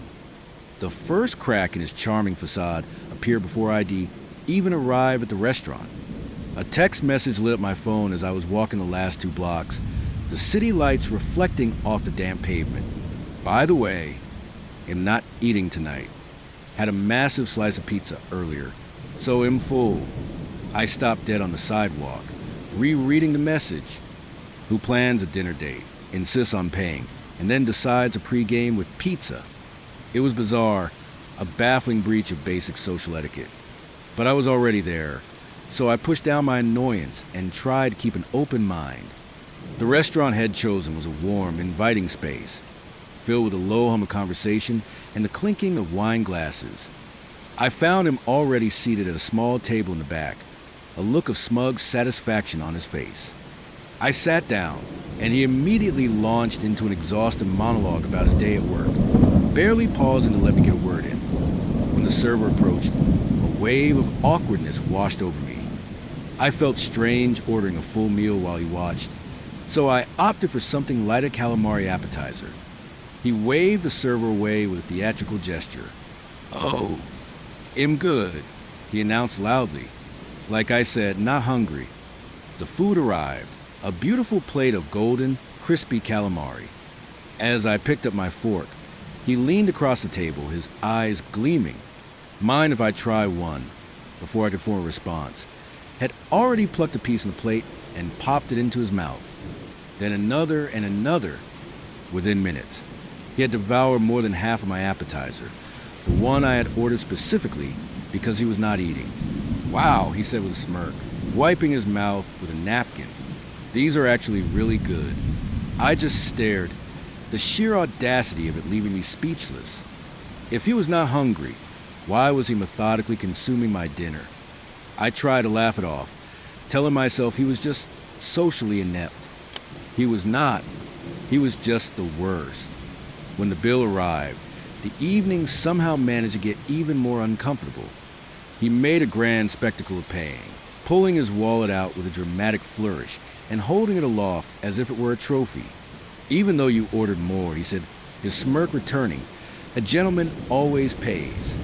The condescension in his voice made my skin crawl. First, I had barely eaten anything thanks to his unsolicited help. Second, the way he framed it as a magnanimous favor was utterly repulsive. I forced a tight-lipped smile and muttered a thank you, my only thought being to get out of there. We walked out into the cool night air, and I was fully prepared to part ways. But he turned to me, his expression expectant. "Let's go for another drink." I tried to be polite, but firm. "I actually have to be up early tomorrow. I really appreciate dinner, though any normal person would have taken the hint." But he was not a normal person. He kept pushing. "Come on, just one more. There's a great little speakeasy just down the street. You'll love it." Panic began to set in. His insistence, his complete disregard for my refusal, made me feel cornered, trapped. I did not want to walk anywhere with him, but I also did not want to cause a scene. Then, like a miracle, the yellow glow of a taxi's headlights cut through the darkness. Without a second thought, I threw my hand out. The cab slowed to a stop, and I turned to him, my voice now cold and firm. "Good night, Julian," before he could protest. I dove into the back seat and shouted my destination to the driver, leaving him standing alone on the wet pavement. His hands reached out, trying to steady me as I flailed, my rental skates carving chaotic. Ugly gashes into the pristine surface of the ice. A raw panic was clawing its way up my throat. I was teetering on the brink of disaster, my legs refusing to obey any command from my brain. "Just relax," Owen said, his voice a calm, steady anchor in my sea of terror. But I couldn't. The harder I tried to find my balance, the more uncoordinated and spastic my movements became. And then it happened. One wrong shift of weight, one misplaced foot, and I was going down, hard. As I fell, my arm shot out in a desperate, instinctual grab for stability, and I took him down with me. We landed in a tangled, undignified heap on the cold, unforgiving ice. A sharp, stinging humiliation washed over me as a group of kids, no older than 10, zipped past us, their laughter echoing in the cavernous rink. I wished the ice would crack open and swallow me whole. When he dropped me off later that evening, the easy warmth that had existed between us was gone, replaced by a polite, impenetrable distance. So when the text arrived today, Lattery, "Don't think this is going to work," Hoodie knew, with a sinking heart, that ID ruined it. But that wasn't even the worst part. 3 days later, the deep, throbbing ache in my hip had blossomed into a sharper, more insistent pain, and I found myself sitting in the sterile waiting room of Blackwood Urgent Care, wondering how a supposedly cute date had gone so catastrophically wrong. It was supposed to be a perfect winter date, a chance to do something fun and different. Owen and I had been out a few times before, and everything had been going remarkably well. He was funny and easygoing, with a light-hearted energy that made everything feel effortless. So, when Head suggested ice skating in the neighboring town of Frosthaven, I didn't hesitate. It'll teach you. Head said I used to do a bit of figure skating when I was a kid. I'm sure he envisioned a romantic, movie-esque scene him gliding backward, holding my hands, guiding me gracefully around the rink as our laughter echoed and soft. Picturesque snow fell outside. The reality, however, was a clumsy, painful disaster. I had never been on ice skates in my life, a fact I had made abundantly clear from the start. I'm probably going to be terrible, ID warned him, laughing to cover my genuine anxiety. ITLL will be fine, Head said, brushing off my concerns. It'll help you. When we arrived at the rink, I was hit with a conflicting wave of excitement and pure dread. It looked magical, with colored lights strung overhead, and couples gliding effortlessly to the cheerful music. But the moment I stepped onto the ice, all that magic evaporated, replaced by a cold, hard terror. Imagine a newborn deer on a frozen lake, legs splayed out in every conceivable direction, eyes wide with horror. That was me, but significantly less graceful. I could not coordinate my feet. My attempts to find my balance only resulted in more violent wobbling. It felt as if gravity had a personal vendetta against me, yanking me down with cruel, invisible force. It did not take long for the first fall to happen. "Are you okay?" he asked, a laugh in his voice as he helped me back to my feet. "Yeah, I'm fine," I said, forcing a smile, but inside, I was utterly mortified. It only got worse. Children who had wobbled onto the ice at the same time as me were now zooming past, showing off their newfound skills. Meanwhile, I was still struggling to take a single step without collapsing into a heap. Every time Owen tried to guide me, holding my hands and encouraging me to relax, I would overthink everything, my body refusing to cooperate. "Just keep your knees bent," He'd say, his patience clearly wearing thin. "Stop overthinking it." It was easy for him to say. He moved with a natural, fluid grace, a stark contrast to my near-constant state of impending collapse. And then came the moment that sealed my fate. He was holding my hands, pulling me gently along, and for one fleeting, glorious second, I thought I was actually getting the hang of it. But then my skate caught a rough patch in the ice, and I lost what little control I had. I went down, yanking him with me. The impact was brutal. I landed squarely on my hip, the shock of it radiating through my entire body. He landed half on top of me, his knee jamming painfully into my side. I groaned, but the physical pain was nothing compared to the crushing weight of my embarrassment. We untangled ourselves and got to our feet, but the mood had irrevocably shifted. The cute, romantic date he had envisioned was officially a disaster. By the time we left the rink, I was battered, bruised, and emotionally defeated. The text I received the next day was no surprise, but it still stung. My disastrous performance had cost me something that could have been good, and now, sitting in this uncomfortable plastic chair, waiting for an X-ray, I couldn't help but feel utterly ridiculous. Her eyes, a deep, thoughtful brown, darted between me and the glowing screen of my phone as I replayed the video for what must have been the 6th time. I was gesturing wildly, my voice a little too loud for the quiet ambience of the coffee shop, pointing out what I considered to be the critical moments of the fight. "See that jab?" "That was solid," I explained, but right after, my footwork got sloppy. "Look, I overextended here," and that is when he caught me with the counter. I was so lost in my own world, so consumed by the obsessive need to dissect every second of the MMA match ID fought the night before, that I did not even notice how quiet she had become. She was sitting across from me at the small wooden table, a half-empty mug of tea cooling in her hands, politely nodding whenever I paused for breath. In my mind, I was sharing something I was passionate about, something deeply personal. But when I finally looked up from my phone, truly looked at her for the first time in what felt like an eternity, her expression said it all. It was not just disinterest. It was not even annoyance. She just looked done. And in that moment of crushing clarity, I knew she had every right to be. Let me take you back to the beginning, to the night I single-handedly sabotaged what could have been a great date. ID met Maya a few weeks earlier, and we'd hit it off immediately. She was smart and funny, and possessed an incredible, vibrant energy that was utterly captivating. After a bit of back and forth, we finally set a date. I was genuinely excited, a little nervous, but in a good way. The night before we were supposed to meet, however, I had a competitive MMA match. I'd been training for months, pouring countless hours into the gym, and the fight itself was grueling. It wasn't my best performance, far from it, but it was one of those fights that gets under your skin, the kind you can't stop replaying in your mind. And in my case, I was replaying it quite literally. My coach had filmed the entire thing, and I had spent the better part of the night watching on a loop, analyzing every single mistake, every missed opportunity. By the time my date with Maya rolled around the next afternoon, I was still completely consumed by it. I could not stop thinking about what I had done wrong, what I needed to work on, how I could have been better. Looking back, I should have called a friend to vent or gone over the footage with my coach.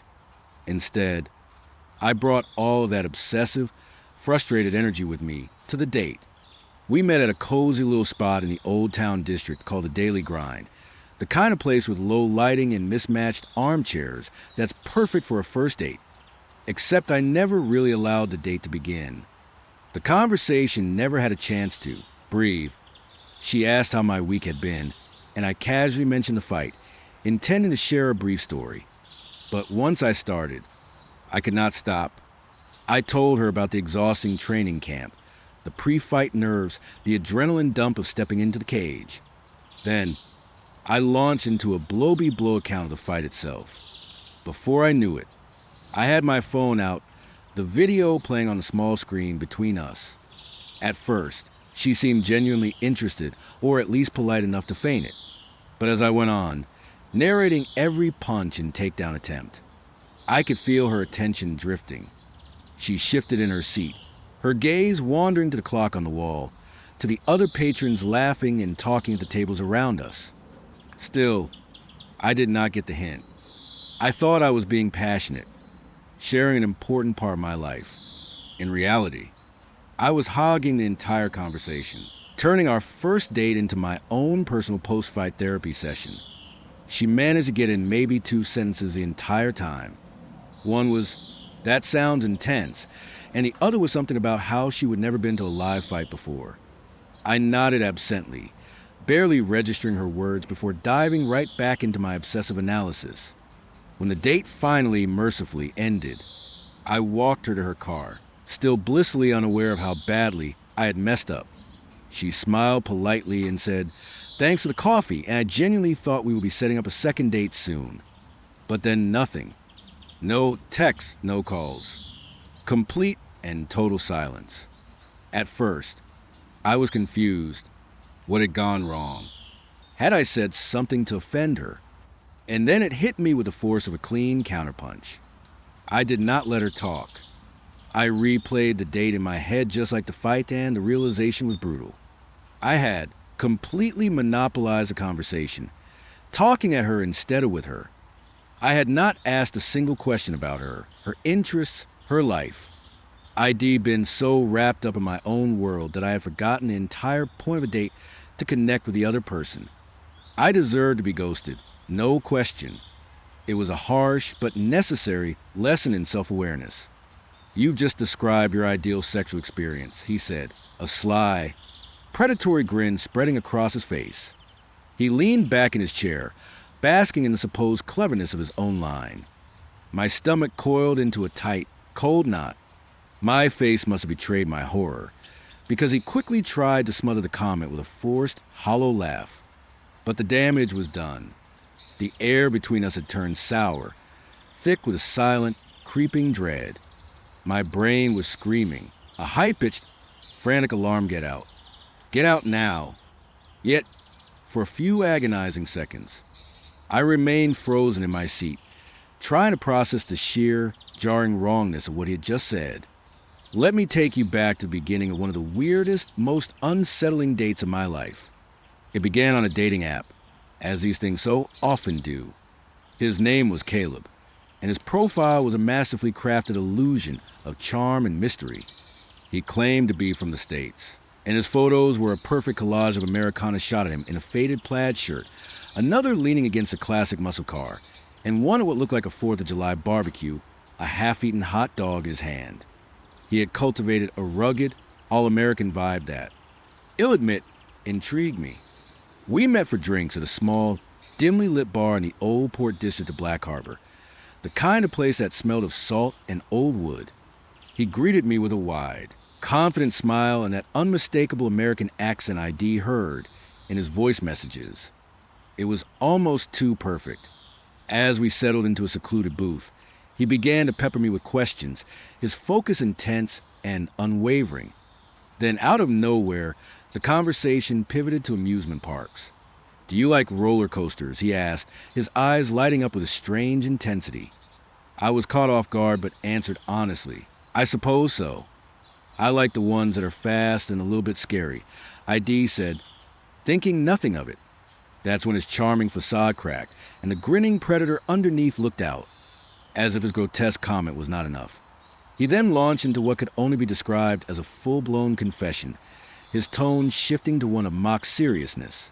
"So, there is something I should tell you," he said, leaning forward, his voice dropping to a conspiratorial whisper. My guard was now fully up.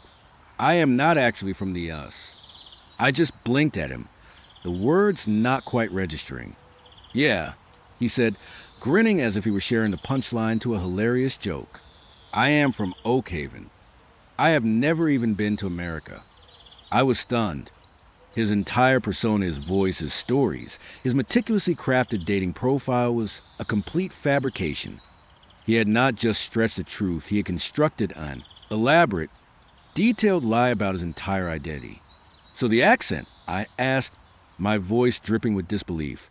"Oh, I just picked it up from watching movies and stuff," he said. So casually it was chilling, as if faking an entire nationality was a perfectly normal thing to do. A wave of nausea washed over me. This man had lied about who he was from the moment we matched, and now he was sitting across from me, laughing about it as if it were some harmless, amusing prank. I knew I had to get out of there. I downed the rest of my drink in one go, stood, and grabbed my bag. "Well," I said, my voice cold and steady, "this has been something." I was out the door before I could say another word. The sound of the bell above the door announcing my escape as I disappeared into the cold, dark streets of Black Harbor. She stared at me from across the small cafe table, a polite, unwavering smile fixed on her face as I stumbled through what must have been my 10th clumsy attempt to start a conversation. My palms were sweating, my heart thumping a nervous rhythm against my ribs as the silence between us stretched, growing more painful with each passing second. So I tried again, leaning forward as if proximity might somehow bridge the linguistic chasm that separated us. But no, she just tilted her head, her expression one of pleasant confusion, clearly not understanding a single word I was saying. I could not believe this was happening. A blind date, arranged by my father of all people. I had expected it to be how Cordy was 17. After all, but this was a whole new level of excruciating. So, this is how it began. I was living in the sprawling, unfamiliar city of Iridian at the time, trying to navigate the treacherous waters of being a teenager in a new country. My dad, for reasons that remain a mystery to me, had decided that what I needed was a blind date. He knew a family from Poland, friends of a colleague, and their daughter, Anya, was my age. "She's sweet," Head said, a knowing grin spreading across his face as he handed me her number. "I think you'll like her." I didn't think much of it. Dating opportunities were not exactly lining up at my door, so I figured, why not? How bad could it be? the day of the date. I was a nervous wreck, but I tried to remain optimistic. My dad's intel was sparse, she was polished, had recently moved to Viridian, and didn't speak much of the local language. No problem. I thought we could always fall back on English. When I met her at the cafe, however, I realized a catastrophic flaw in my assumption. She was sweet, just as my dad had promised. She smiled a lot, nodded enthusiastically whenever I spoke, and seemed genuinely happy to be there. But it became terrifyingly clear within the first 5 minutes that we shared no common language. She didn't speak a word of English, and my polished vocabulary consisted of exactly 0 words.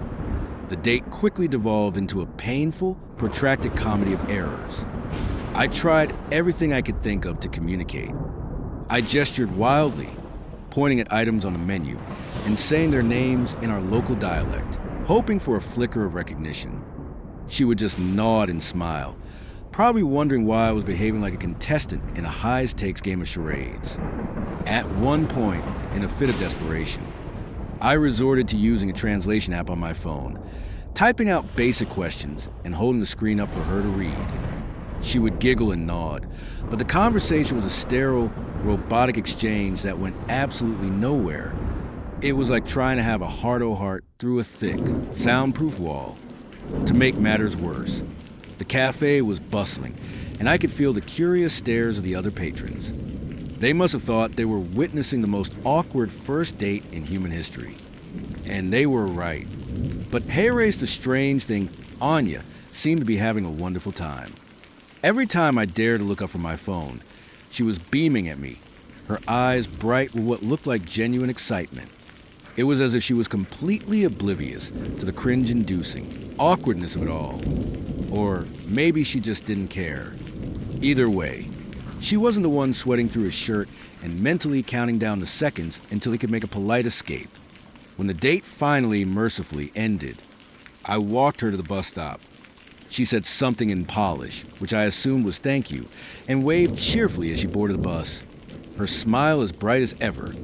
I went home, ready to chalk the whole thing up as a one-time disaster. But then my dad sat me down, a smug, self-satisfied expression on his face. "So," he said, leaning forward like a man about to deliver a triumphant punchline. "How did it go?" I groaned, burying my face in my hands. It was a train wreck. We couldn't even talk to each other. "Oh, really?" he said, barely suppressing a grin. And that's when it hit me. He wasn't asking because he cared about my date. He was asking because he had set the whole thing up for himself. The real reason Head sent me on this linguistic suicide mission wasn't for my benefit. It was so he could have an excuse to spend time with her mother. While I was floundering in a sea of awkward silence, he and her mom were having coffee, laughing and chatting, and, judging by his smug expression, having a much, much better time than I was. "That's insane, you know that," he said, narrowing his eyes as I peeled a banana. His tone wasn't playful or curious. It was sharp, laced with genuine, baffling disgust, as if I had just committed some unspeakable culinary crime. I froze, the banana halfway to my mouth, a nervous laugh catching in my throat. Excuse me," I asked, assuming it had to be a joke. But his expression was dead serious. He was not laughing. He was not even smiling. "Who eats a banana with coffee?" he repeated, his voice dripping with a bizarre, condescending judgment. I stared at him, my mind racing. Was this some kind of strange, elaborate test?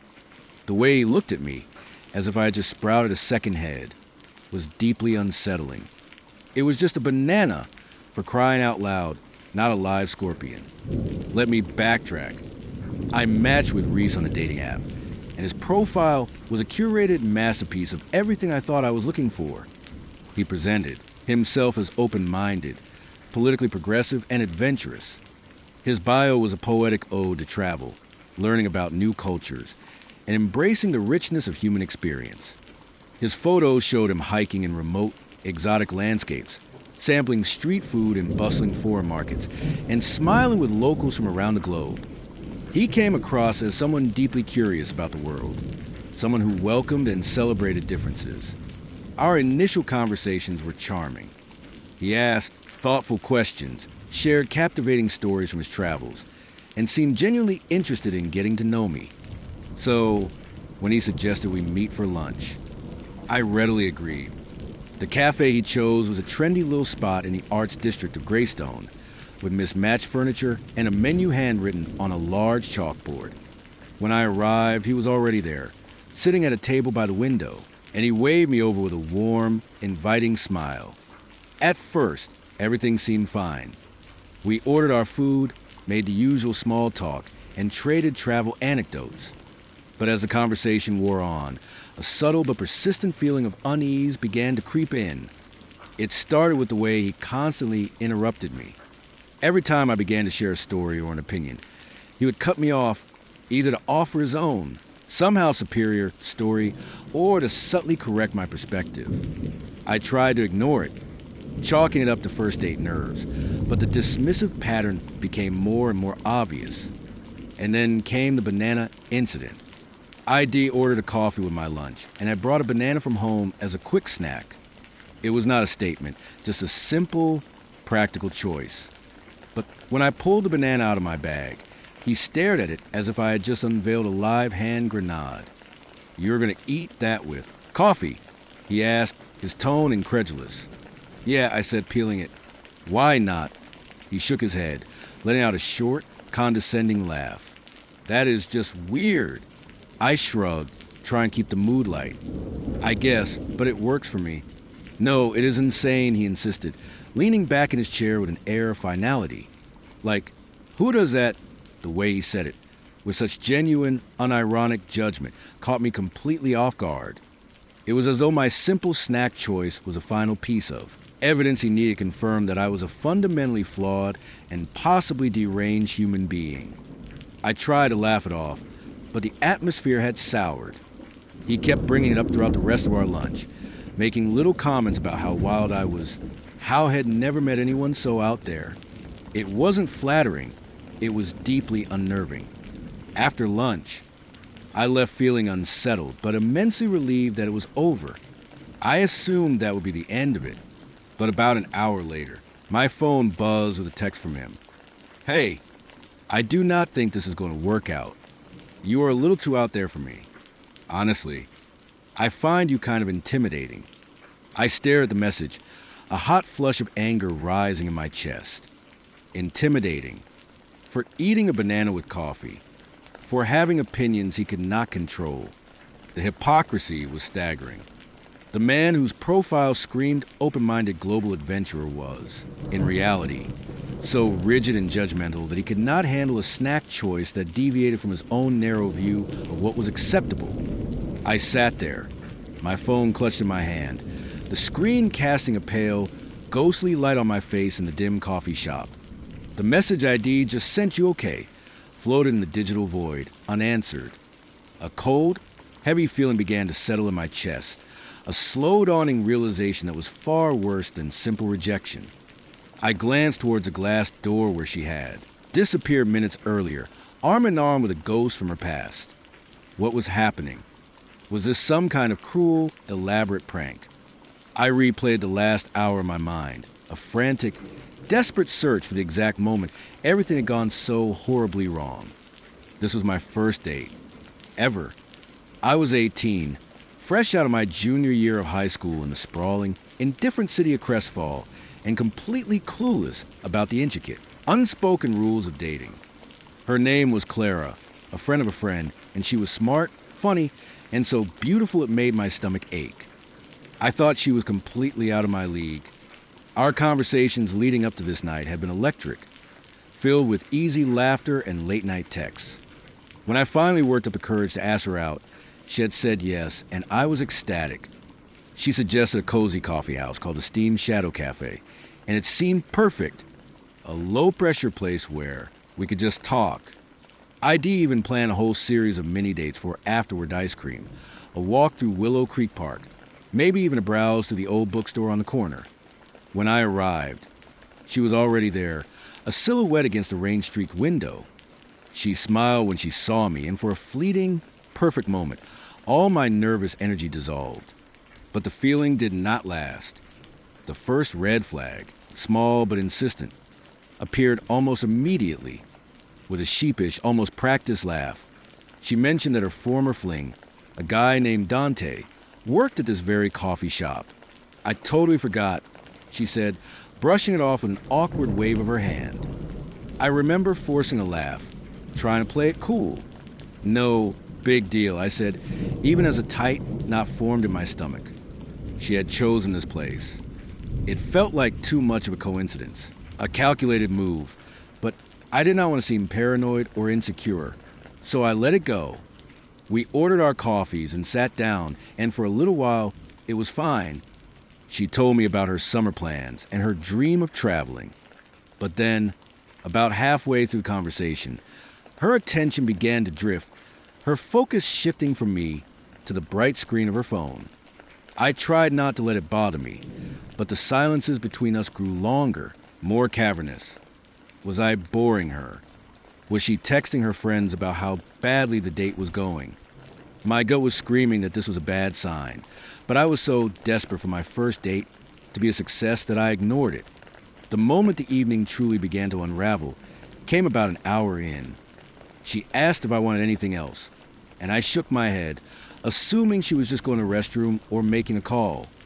But instead, she walked straight over to the counter, to the guy behind the bar, to Dante. At first, I thought she was just being friendly, saying a quick hello.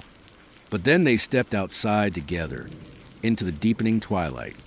I watched the window as she leaned in close, her body language too familiar, her laughter too easy. My chest tightened. What were they talking about? I tried to give her the benefit of the in doubt, but my anxiety was a roaring fire in my chest. I waited, trying not to look like the pathetic kid sitting alone at a table for two, the minutes stretching into an eternity. Finally, I sent a text, trying for a playful tone, get lost on the way back. No response. A few more agonizing minutes passed. You okay? Still nothing. I glanced out the window, scanning the sidewalk, but they were gone. She had walked out with him, and she was not coming back. The realization hit me like a physical blow. ID been ditched. On my very first date. The humiliation was overwhelming, a hot flush that spread from my neck to my face. I felt every pair of eyes in the coffee shop on me, even though I knew no one was probably paying attention. My face burning. I grabbed my bag and made my way to the door, the bell above it chiming my lonely, pathetic exit. I sat in the plush, worn-out seat of the movie theater, the darkness a heavy blanket around me, my phone screen casting a faint, anxious glow on my lap. 7:25 p.m. He was now officially 25 minutes late. There had been no text, no call, just a profound and unsettling radio silence. The theater was beginning to fill up, the shadows of other patrons shuffling past me, their quiet murmurs a stark contrast to the frantic churning in my stomach. It was not nerves anymore, it was a cold, simmering frustration. When he finally made his grand entrance, lumbering down the aisle with an air of unearned importance, I almost did not recognize him. He looked nothing like his pictures. Nothing. The man in the photos had been charmingly rugged, with a lean build and a warm smile. The man now squeezing past a row of annoyed moviegoers was at least 80 pounds heavier, his hair greasy and unkempt. And the smell, it hit me like a physical wall, a pungent, sour odor of sweat and something else, something vaguely unwashed, that made my eyes water. He collapsed into the seat next to me, barely mumbling an apology for his tardiness, and in that moment, I knew this was going to be a very, very long night. Let me take you back to the beginning. ID met Gideon on a dating app, and his messages had been perfectly pleasant. He was funny, polite, and his photos depicted a handsome, outdoorsy man. There were no obvious red flags. So when he suggested a movie, I thought, why not? It was low pressure, casual. Looking back, I wish I had trusted the initial flicker of annoyance at his lateness and simply left. The plan had been simple: meet outside the theater, maybe grab some popcorn, and enjoy a movie. ID arrived a few minutes early, my excitement a low, pleasant hum. But as the minutes crawled by, that excitement soured into a bitter cocktail of irritation and embarrassment. When he finally appeared, any lingering hope I had for the evening vanished. He was flushed and sweating, as if he had just run a marathon to get there. He barely made eye contact as he settled into the seat, and the sheer force of his body odor was staggering. It wasn't a subtle thing, it was an oppressive, all-consuming presence. I plastered a polite, tight-lipped smile on my face, but inside, I was screaming. How was I supposed to endure a 2-hour movie sitting next to this? The film started, and I tried desperately to lose myself in the story, but it was impossible. He was a constant, fidgety presence, each movement wafting his scent in my direction like a cruel, targeted attack. At one point, he leaned over to whisper something about the plot, his breath hot and sour against my ear. I nodded, not having heard a word he said, and prayed he wouldn't speak again. When the credits finally rolled, I shot out of my seat, a prisoner making a break for freedom. But he followed me, his voice cutting through the exiting crowd. The moment we stepped out into the cool night air, he launched into a bitter, unsolicited monologue about his ex-wife. She was crazy, he spat, the venom in his voice startling. Couldn't handle my success. Always nagging, always complaining. Women are just like that. I guess. I stared at him, dumbfounded. Who starts a first date with a vitriolic rant about their ex? It was not just awkward, it was deeply alarming. He went on, painting himself as a long-suffering victim, and the more he talked, the more I realized this was not just one red flag. It was a whole damn parade of them. When he finally paused for breath, I seized my opportunity. Look, I said, my voice calm but firm, I don't think this is going to work out. Best of luck to you. His face fell, a mass of confusion and offense, but I didn't stick around to analyze his reaction. I turned and walked away, my heart pounded with a mixture of anger, disgust, and profound relief. The moment I got home, I blocked his number and unmatched him on the app. Sitting in the quiet of my apartment, I replayed the night in my head, cringing at every detail.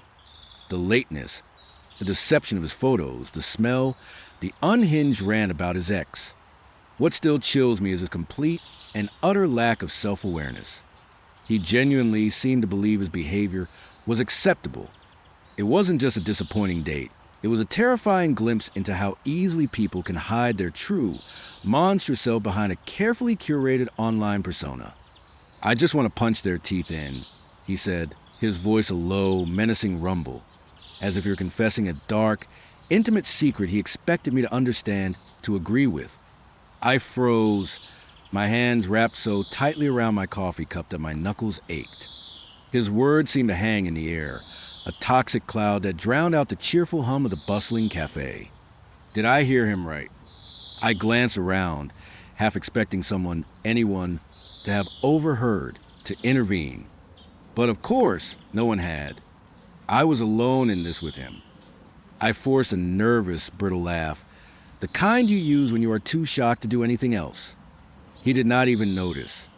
He was already launching into another story, his voice rising, his hands gesturing wildly as he described, with a disturbing relish, the fights had been in, the people had thrown out of bars. All I could think was, I need to get out of here. Now, let me rewind and explain how I ended up on the most unsettling date of my life. ID met Roman on Glimmer. His profile was generic, nothing special, but he seemed normal enough. Decent photos, a vague bio about enjoying fitness and having a good time. Nothing that screamed potential psychopath. After a few days of unremarkable conversation, he suggested meeting for coffee. Sure, ID said, thinking it was a safe, low-pressure option. A quick coffee is easy to escape if things go south. I had no idea just how desperately I would want to escape. The first red flag appeared before Head even sat down. He walked into the gilded mug straight from the gym, still clad in his workout gear. His shirt was damp with sweat. and the smell of his exertion hit me a full second before he reached the table. I tried to keep my expression neutral, but internally, I was cringing. Who shows up to a first date like that? Sorry, he said, dropping heavily into the chair across from me. Didn't have time to shower. I wanted to leave right then and there, but I told myself to be polite. Maybe he was just a little clueless. Then he started talking. For the next half an hour, he held me captive with a relentless, one-sided monologue about his job as a bouncer. At first, I thought it was just standard first date small talk. But it quickly became clear that he was not just sharing anecdotes, he was bragging about his capacity for violence. I threw this one guy out so hard, he hit the pavement face first, he said, laughing loudly as he mimed the motion. You should have seen the blood. My stomach churned. He continued. Story after story, a highlight reel of aggression and dominance. His voice grew louder with each tale, his gestures more exaggerated, his language more profane. At one point, he actually stood up to act out one of his favorite takedowns, shouting and flailing his arms as if we were in the middle of a bar brawl, instead of a quiet, respectable coffee shop. The other patrons turned to stare, their expressions a mixture of amusement and alarm. I wanted to crawl under the table and disappear. And then he delivered the line that made my blood run cold. He was ranting about drunk people, specifically women who get, in his words, hysterical. He rolled his eyes, a look of profound disgust on his face. I hate drunk, hysterical girls, he spat. They're so annoying. Honestly, sometimes I wish I could just punch their teeth in. My heart stopped. The casual, matter-of-fact way he said it, with such genuine conviction, sent an icy chill down my spine. This wasn't a bad joke or a thoughtless comment. He meant it. I looked at him, trying to hide the panic that was rising in my chest like a flood. Did he have any idea how terrifying he sounded? Did he even care? That was it. I couldn't stay another second. I made a flimsy excuse about an early morning and practically ran out of the cafe, my heart pounding against my ribs. The next day, I got a message from him. Thought I scared you off, it read, followed by a laughing emoji. I stared at the screen, my fingers trembling. He thought it was funny. He thought his violent, misogynistic fantasies were amusing. I did not reply. I just blocked him, a small, desperate act of self-preservation against a man whose darkness I had only just begun to glimpse. I stood in the center of her living room, my heart a frantic drum against my ribs, caught in a disorienting vortex of frustration and a primal, creeping fear. The digital clock on the cable box glowed a malevolent red 6 o'clock a.m. I'd been awake all night, pacing the worn, stained carpet of her apartment, a prisoner in a cage of her drunken whims. My car keys were gone, and she, Kara, was slurring something about it being for my own good, her bloodshot eyes holding a smug, misplaced sense of heroism. I tried to reason with her, but it was like arguing with a brick wall. A drunk, smiling, manipulative brick wall. You're drunk, Shed mumbled, her words stumbling over each other. You can't drive. I wasn't, not even close. But there I was, trapped, completely at her mercy. This whole nightmare began with a match on Glimmer, a rookie mistake. I know, but at the time it seemed harmless. Her name was Kara, and her profile was a collage of cute selfies and a witty, self-deprecating bio. After a few days of easy, flirtatious messages, we decided to meet. She suggested I come to her place in the neighboring city of Port Jericho first, and then we'd head out to a bar nearby. It was a 90-minute drive, but I was young and optimistic, and I figured the long drive would be worth it. When I arrived, the first red flag, a massive, glaring one, hit me square in the face. The confident, polished woman from her profile was nowhere to be seen. Instead, the person who answered the door was wearing stained sweatpants, her hair a tangled mess, her entire demeanor already slightly off-kilter. Still, I told myself not to be so judgmental. First impressions are not always accurate, right? We went to a popular dive bar downtown called the Rusty Anchor, and I held on to a sliver of hope that the night could be salvaged. But before I'd even finished my first beer, she was already on her third, and it was not agreeing with her.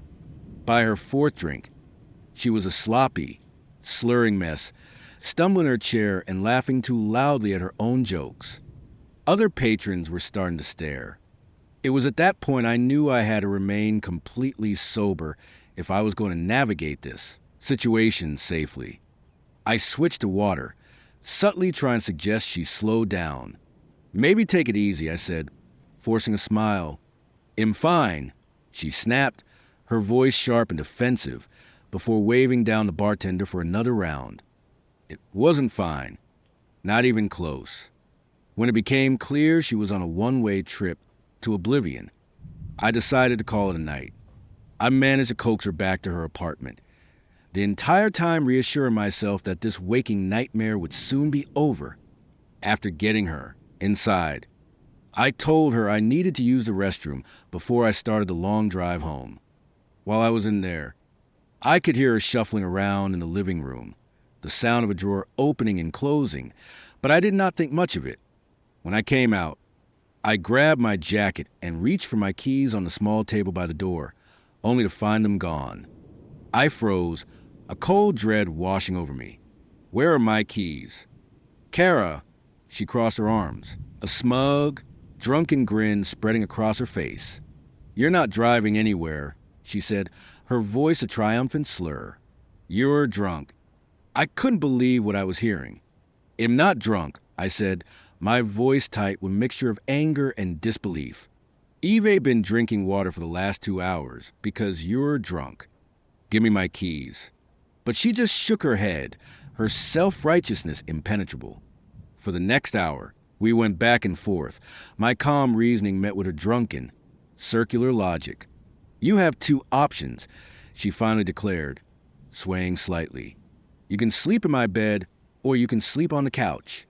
My stomach churned at the implication. "It'll take the couch," I said quickly, my voice steady despite the chaos raging inside me. I spent the next 4 hours on that lumpy, uncomfortable couch, wide awake, listening to her snores from the other room, my mind racing. How had things spiraled so far out of control? By 6 o'clock a.m., ID had enough. I got up, banged on her bedroom door, and demanded my keys. When she finally stumbled out, still half asleep and disoriented, she had the audacity to act as if I were the one being unreasonable. I tore her living room apart, my frustration mounting with every passing second. Finally, I turned to her, my voice shaking with rage. "Kara, where are my keys?" She hesitated for a moment, then reached into the pocket of her sweatpants and pulled them out with a sheepish grin. "Here," she said, as if it were no big deal. No apology, no explanation, nothing. I snatched the keys from her hand, walked out the door without a word, and did not look back. The moment I was in my car, I locked the doors, took a deep, shuddering breath, and sped away, leaving Port Jericho and its resident psycho in my rear-view mirror. "I wasn't even going to ask you out," he said, his tone utterly matter-of-fact as he shoveled another spoonful of cheap ice cream into his mouth. "It didn't seem like you were going anywhere in life. But my mom said I should." I blinked, the fluorescent lights of the dreary ice cream parlor flickering above us, casting a harsh, sickly glow on the sticky tabletop. His words replayed in my head, each one a small, sharp cut. I was stunned into silence, unsure if I had heard him correctly. And yet, somehow it got worse. Let me take you back to the beginning of this waking nightmare. I was 25, working a dead-end job at a greasy fast food joint in the industrial part of Harrogate, trying to figure out what to do with my life. One afternoon, a guy my age came in with his mother. He seemed polite enough, offering a shy smile as I handed him their order. A few days later, he came back alone and asked me out for ice cream. I was surprised but flattered. His name was Leo, and he seemed sweet, so I thought, why not? I went home and spent far too long getting ready, curling my hair and picking out a new outfit, a small, fragile bubble of hope inflating in my chest. When he arrived to pick me up, that bubble burst immediately. He was wearing sweatpants, not the trendy, athletic kind. These were baggy, stained, and worn out, paired with an oversized, faded hoodie. It was as if he had rolled out of bed and could not be bothered to put in even the barest minimum of effort. I tried to push my disappointment aside, telling myself not to be so superficial. Maybe he just was not into fashion. Then he opened his mouth. "I wasn't going to ask you out," he said, shrugging as if it were no big deal. "But my mom told me to give you a chance." I stared at him, my smile frozen on my face. Was that supposed to be a compliment? Was I supposed to be grateful that his mother had convinced him to slum it with me for an evening? Before I could formulate a response, he launched into an excruciatingly detailed monologue about a board game he was designing, apparently inspired by some video game I'd never heard of. For the next 30 minutes, he talked uninterrupted about the game's mechanics, characters, and lore. He did not ask me a single question about myself. He did not even pause long enough for me to interject. I just sat there, nodding along, my ice cream slowly melting into a sad, sugary puddle as I feigned interest. And then, out of nowhere, he dropped a bombshell. "I have a girlfriend," he said casually, as if he were commenting on the weather. I froze, my spoon halfway in my mouth. "Excuse me?" "Yeah," he continued, completely unfazed. "But she's ugly. Like really ugly. I have to fake orgasms when we have sex." I couldn't believe what I was hearing. My mind was reeling, trying to process the sheer, unadulterated awfulness of what he was saying. "Who says something like that on a date? She's like a 2 out of 10, he added, shaking his head with a look of profound pity. "But you're a 4, so you're an upgrade." An upgrade? I felt as if I'd been physically slapped. I was questioning every life choice that had led me to this moment, sitting in this dingy ice cream shop with this monstrous human being. But he was not finished. "She's such a starfish in bed," he said, rolling his eyes. "Doesn't do anything. And she doesn't even have a job. Her parents just give her money because they're rich." I sat there in stunned silence, a bizarre cocktail of shock and morbid fascination coursing through me. And the craziest part, I stayed, for reasons I still can't fully comprehend. I did not walk out. Instead, I did the unthinkable. I gave him dating advice. I sat there on what was supposed to be our date and tried to help him figure out how to fix his relationship with his ugly girlfriend. By the time Head finished his ice cream, I was emotionally drained.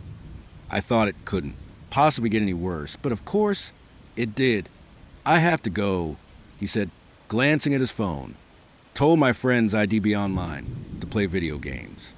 He stood up, dropped a few crumpled bills on the table, and turned to me with a smug grin. "Don't worry about paying me back," he said. "I make a lot of money." And with that, he was gone. I sat there for a long time, trying to process the sheer, unadulterated horror of the last hour. It felt like a fever dream, a surreal, twisted joke. When I finally got up to leave, I made myself a promise I would never again let someone make me feel so small. This happened about 12 years ago, back when I was still navigating the treacherous, often disappointing world of dating. I did had a few creepy encounters, but Victor takes the cake. He was an acquaintance of my brother, Liam, who had met him at a bar a few times. Victor was new to the country, and my brother, being the good guy he is, was showing him around our dreary, industrial city of Iron Haven. Liam set us up, claiming Victor was desperate for a girlfriend. And I guess I was pretty desperate too, because I actually agreed to go on a date with him. That evening was, without a doubt, the worst first date of my entire life. I arrived at the restaurant, a dimly lit place called the Crimson Lantern, to find he was already late. Not a great start, but I let it slide. To be honest, I knew from the moment he walked in that I was not attracted to him, but I was determined to be polite, to at least try to have a nice evening. He started off politely enough. 2. He held the door, pulled out my chair all the classic, if a bit outdated, gestures. Then, as we sat in awkward silence, waiting for our server, he started talking about how much his fiancée would have loved this place.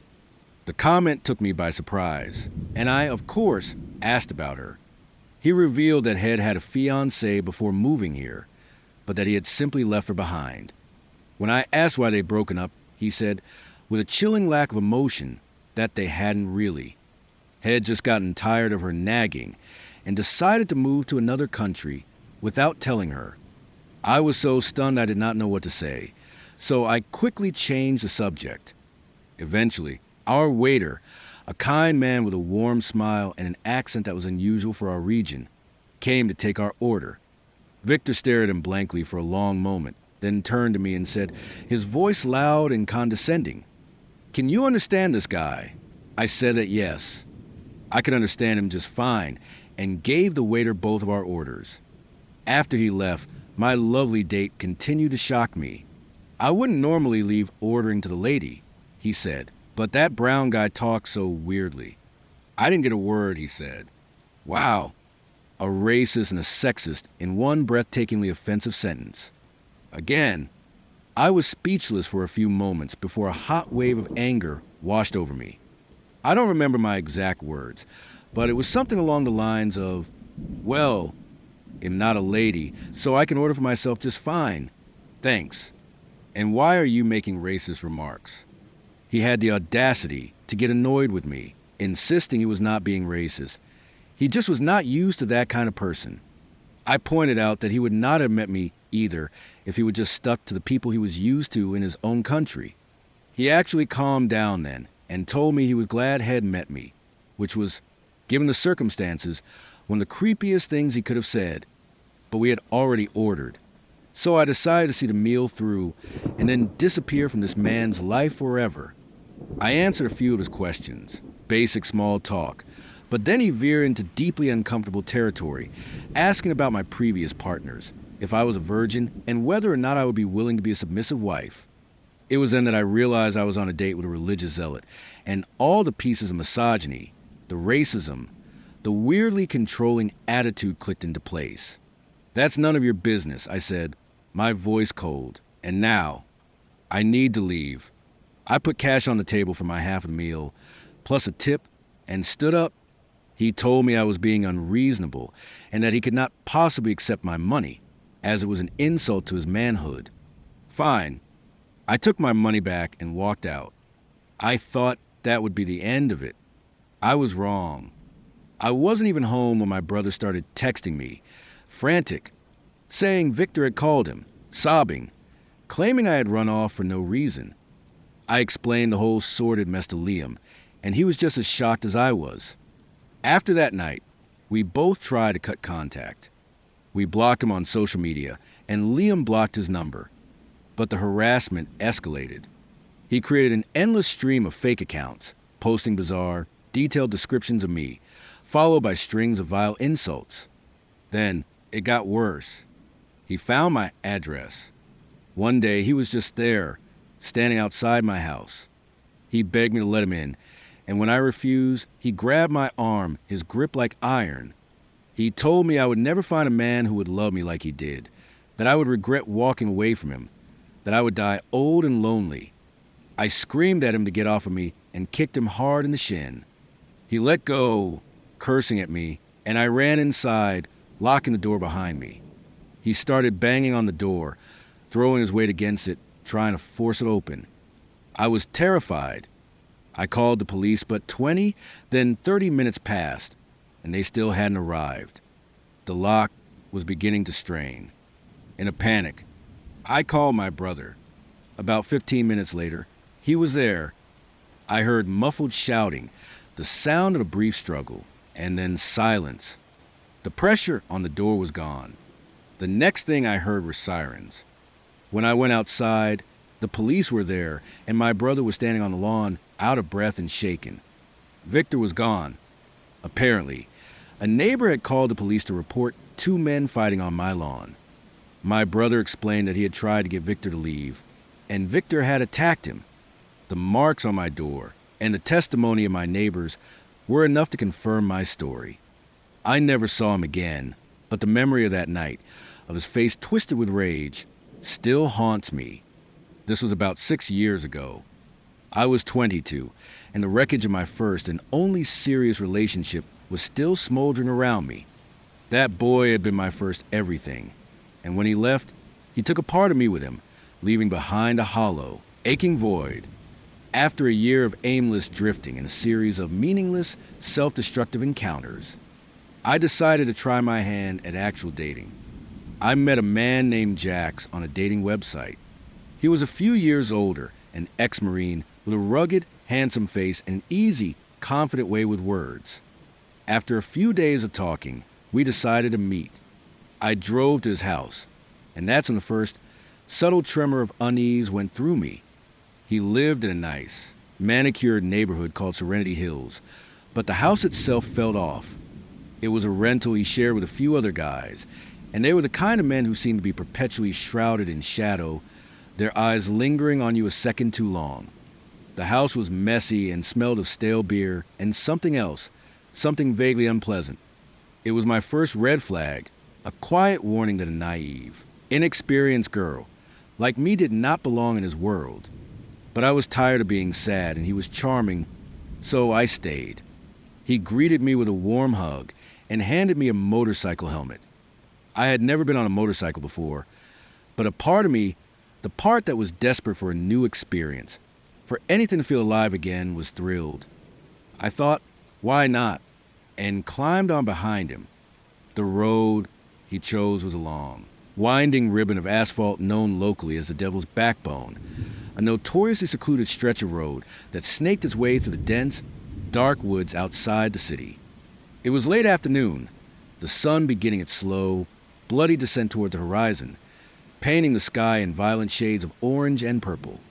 As we roared down that empty road, the trees closing in on either side, the initial thrill began to curdle into a cold, hard knot of fear in my stomach. It was dead silent out here, the only sound the angry roar of the engine. It was getting dark, and I did not know this man. Alarm bells, loud and frantic, began to scream in my head. I will say, while I made a series of terrible decisions in the story, this is the one moment I am proud of.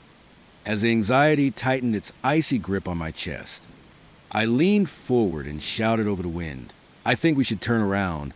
He just laughed, a sound that was snatched away by the wind. "Are you scared?" he yelled back. "No," I lied, my voice trembling. I have to be home soon. My parents are expecting me." He did not slow down. He just kept riding forward, deeper into the encroaching darkness. My mind was a chaotic slideshow of horrifying imagism, raped and broken, my body left in a ditch for the crows to find. "Please," I begged, my voice cracking. "Can we please turn back?" Finally, after another terrifyingly long moment, he relented, turned the bike around, and heading back toward the city. The next day, I told myself I had overreacted, that he was harmless. I agreed to a second date. We met at a loud, chaotic sports bar for dinner and beers. The entire time, Jax had his arm wrapped around me like a vice, my body pressed so tightly against his that I could barely breathe. He was constantly trying to kiss me, his movements aggressive and proprietary, and he talked with a chilling certainty about our future together, about how he, as an ex-Marine, would be such a protective boyfriend. I was completely and utterly freaked out. I barely knew this man, but my car was back at his house. I was trapped. When we were done, he insisted I come inside and hang out for a bit. I told myself I would stay for 5 minutes. Just 5 minutes. It was a catastrophic miscalculation. We walked into his room, and he was on me in an instant, his mouth crushing mine, his hands everywhere. I kept pushing him away, telling him I needed to go, but I could feel the raw, aggressive energy coming off him, and I knew he was not going to take no for an answer. His arousal was obvious, a clear and present threat. "I'm not letting you leave," he said, his voice a low growl, "until we do something." I had no idea what he was capable of, what he would do if I continued to resist. So, in a moment of cold, calculated terror, I made a decision. My only way out of there was to give him what he wanted. I won't go into the details, but the entire time, I was dying inside, my mind a million miles away, just praying he would finish quickly so I could escape. It was over in a few minutes. I ran out of that room, out of that house, and sped home, my hands shaking so badly I could barely grip the steering wheel. He tried to contact me again, of course, and when I told him I just wanted to be friends, the charming facade crumbled completely. He began to relentlessly call and text, his messages a chaotic spiral of begging, then calling me a slut for ignoring him, then apologizing profusely, claiming it was only because he liked me so much. I blocked him on everything, a desperate, frantic attempt to erase him from my life. This was a few years ago. I was a freshman at Blackwood University, newly single and just trying to have a bit of fun. I matched with a guy on Glimmer, a 25-year-old named Damien. He was a little odd, but we had similar interests and he went to the same school, so I thought, why not? The red flags, in retrospect, started immediately. The first was his age, a bit older than I was used to, a subtle power imbalance I chose to ignore. The second, and much larger, red flag appeared when I agreed to go on a date with him. He offered to pick me up, but explained that he was out of town, over 200 miles away, for his grandmother's funeral. He would, he assured me, leave the funeral early just to come and get me. It was a grand gesture, but a deeply unsettling one. Still, I went along with it. He showed up in stained sweatpants, a wife beater, and a pair of worn-out flip-flops, a strange choice of attire for someone supposedly coming from a funeral. We had not made any concrete plans, just a vague idea of getting a bite to eat. Since I had been out of town, he said he needed to stop and pick up his dog from a friend's place. I like dogs, so I agreed. It was dark when we pulled up to a grim, sprawling apartment complex on the outskirts of the city of Crow's End. He left me in the car and returned a few minutes later with a massive Rottweiler mix. The dog took one look at me and let out a low, guttural growl, a sound that seemed to vibrate through the entire car. I had never had a dog react to me like that before, and a cold tendril of fear snaked its way up my spine. Damien said nothing about the dog's behavior. He just said he wanted to drop him off at his house. It seemed logical, so I agreed. The moment I walked through the front door of his house, I knew I had made a terrible mistake. The place was a disaster, a chaotic landscape of filth and neglect. Garbage bags, overflowing with rotting food, were piled up in the entryway. Bottles, wrappers, and old mail littered every available surface. The air was thick with a sour, unpleasant smell. Damien mumbled something about a messy roommate, an excuse that felt thin and unbelievable. After clearing a space on the trash-strewn couch, he asked if I wanted to play chess. I had mentioned in my profile that I was interested in learning, and he seemed eager to teach me. This, too, was a mistake. The lesson began, and his demeanor shifted from laid back to intensely serious. He explained the game with a rigid, almost militaristic precision, and then began to quiz me on each piece. I got most of the questions wrong, and with every incorrect answer, his frustration grew.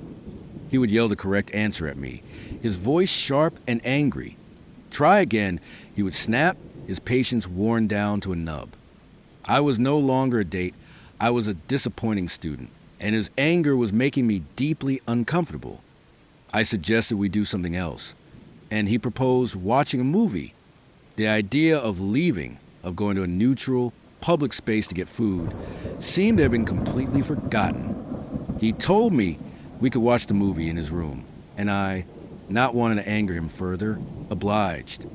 He then explained, with no hint of embarrassment, that he had to put clean sheets on the bed. His bedroom was even worse than the living room, and there was no TV. He proceeded to put an action movie on his phone, the tiny screen a pathetic substitute for a real television. We watched for about 10 minutes before things became physical. I won't go into the details, but other things happened, and at the time, they were consensual. But afterward, a profound sense of wrongness washed over me, and I told him I didn't want to have sex. He was confused, but at first, he didn't push it. We moved back into the filthy living room, and I knew I had to leave. It was as if he could read my mind. He exploded. One moment he was calm. The next he was a towering inferno of rage, screaming in my face. I am barely 5 feet tall, and this man, who was well over 6 feet, was screaming at me, his face contorted with a terrifying, unhinged fury. I was internally freaking out, but Maya's single focus was to not make him any angrier. For what felt like an eternity, he screamed at me, demanding to know why I didn't like him, what was wrong with him, why I didn't want him. I tried to placate him, feeding him the old lines, "It's not you, it's me, and no. Of course I don't want to leave." This man was my only ride home, and I was terrified of what he would do if I tried to run. He finally calmed down when he believed I was going to stay, and then suggested we play a video game. I was in full-in survival mode, playing the part of the interested, engaged date, because I was terrified that if he sensed I wanted to leave, he would explode again. After a while, he started to get upset again, this time devolving into a tearful, self-pitying rant about how no one had ever loved him, how his own mother had told him he was worthless. I was a hostage, forced to act as a therapist to my clearly unstable captor. When he finally calmed down again, he offered to make me a drink. My brain screamed, absolutely not. I declined, and when he offered water instead, I declined that too, feigning a lack of thirst. I was trapped there until almost 2:00 a.m., too terrified to ask him to take me home. Finally, in a desperate gambit, I let out a loud, exaggerated yawn. "Oh, wow, it's 2:00 a.m., I said, my voice artificially bright. "My roommate is going to be so worried about me," I laughed, as if the idea of anyone worrying about me was absurd. "I'm so tired. I should probably get home soon." I was terrified he would freak out again, but he just looked at the clock and agreed that it was late, not wanting to leave anything to chance. I added, "I have a great idea. If I can get to bed soon, I'd love to have breakfast with you on campus tomorrow." I was hoping the offer of a future meeting would convince him that I intended to see him again. It worked. He seemed thrilled at the prospect and walked me to his car. The 10-minute drive back to my dorm was the longest of my life. The silence in the car was heavy, suffocating. I was hyper-aware of every dark street, every underpass. When he dropped me off, I made a show of being tired but excited to see him the next day. I declined his multiple offers to walk me to my door, and the moment I was out of his line of sight, I sprinted to my room and locked the door, my body trembling with a mixture of relief and terror. I genuinely felt as if I had just escaped a serial killer. He begged me to meet up with him for days afterward, but I never saw him again. This is a story about a time I learned that I was far more naive than I ever thought possible. I think we all have a few stories like this from our younger years, cautionary tales that we look back on with a shudder. I was in my early 20s, having dropped out of college, and was working at a call center in the dreary, rain-soaked city of Port Sterling. The pay was surprisingly good, which meant people tended to stay for a long time, and a strange, insular community had formed within the beige-colored walls of our office. It was there that I became friends with a man whose desk was next to mine. I'll call him Brendan. Brendan was about a decade older than me, married with a young daughter. We hit it off immediately, our friendship forged in a crucible of shared cynicism and sarcasm. We often felt like we were the only two intelligent life forms in a sea of corporate drones, a foolish, arrogant mindset that I am now deeply ashamed of. We started hanging out after work sometimes, grabbing beers at a dingy little pub downtown. Brendan lived in the next town over, a grueling 4-meal commute, and he would often use the excuse of waiting for the horrific evening traffic to thin out to have a few drinks. I was at an age where drinking in a bar still felt like a novel, adult thing to do, so I was always happy to join him. I was never, not for a single moment, attracted to Brendan. To my mind, we were simply work buddies. He was a married father, and even if he hadn't been, his personality would have been a deal breaker. Brendan was relentlessly pushy with his opinions. He was constantly trying to force his favorite books, CDs and DVDs on me, and would then pester me for weeks afterward, demanding to know what I thought. He was always insistent that I agree that whatever he had recommended was a masterpiece, far superior to anything I liked. It may not sound like much, but it was a constant, invalidating barrage that left me feeling small and unheard. We did not have the same taste, so I rarely enjoyed his recommendations. After the second or third time, I simply stopped accepting things from him, but he would still try, pouting like a child when I politely declined. I was eventually fired for some trivial, draconian rule violation, and Brendan took me out for a final round of beers that day. I fully expected to never see him, or any of my other call center co-workers, ever again. A few weeks later, however, I got a text from him on a Saturday night. He said he was in my town and wanted to meet up. I told him no, that I was in for the night. He replied that he had just bought a six-pack and was on his way over. He knocked on my door less than 5 minutes later. I am not the kind of person who appreciates unexpected visitors, and I cursed the fact that I had invited him to a party a few months earlier and given him my address. I could not see a polite way out of it, so I let him in, and we drank a few beers while he prattled on about office gossip I no longer had any interest in. When I started to get tired and asked him to leave, he whined and pouted, insisted it was too early. I practically had to push him out the door. I ghosted Brendan after that. I would get texts from him periodically on Saturday nights. Sometimes a simple, "You home?" And sometimes, more chillingly, I did a drive-by and it looks like your car is gone. "You out?" He even knocked on my door a few times when I was home, and I would hide in the dark, my heart pounding, until he finally left. He had never behaved like this when we worked together, and I could now understand his sudden, intense interest in me. A year and a half after ID last seen him, I ran into him downtown. ID just had lunch with friends and was walking back to my car when I saw him sitting alone outside a cafe. He waved me over and, against my better judgment, I ended up having a coffee with him. He whined about me ghosting him, and because I was young and foolish, his guilt trip worked. I allowed him to talk me into letting him come over later that evening with beers for a low-key hangout. He showed up with a six-pack and some self-published book by one of his friends that he insisted I had to read. The minute he walked in, he started talking about a scandalous affair between two of our former co-workers. He analyzed every detail of their relationship with an obsessive, almost voyeuristic intensity. I regretted letting him in almost immediately. At some point in the course of his relentless monologue, the word orgasm came up. Brendan seized the opportunity.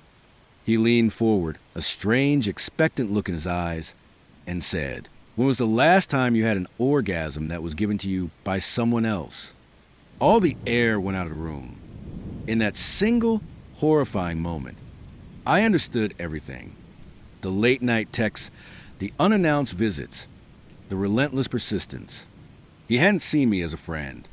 He had seen me as an opportunity. "You need to leave," I said, my voice cold and steady.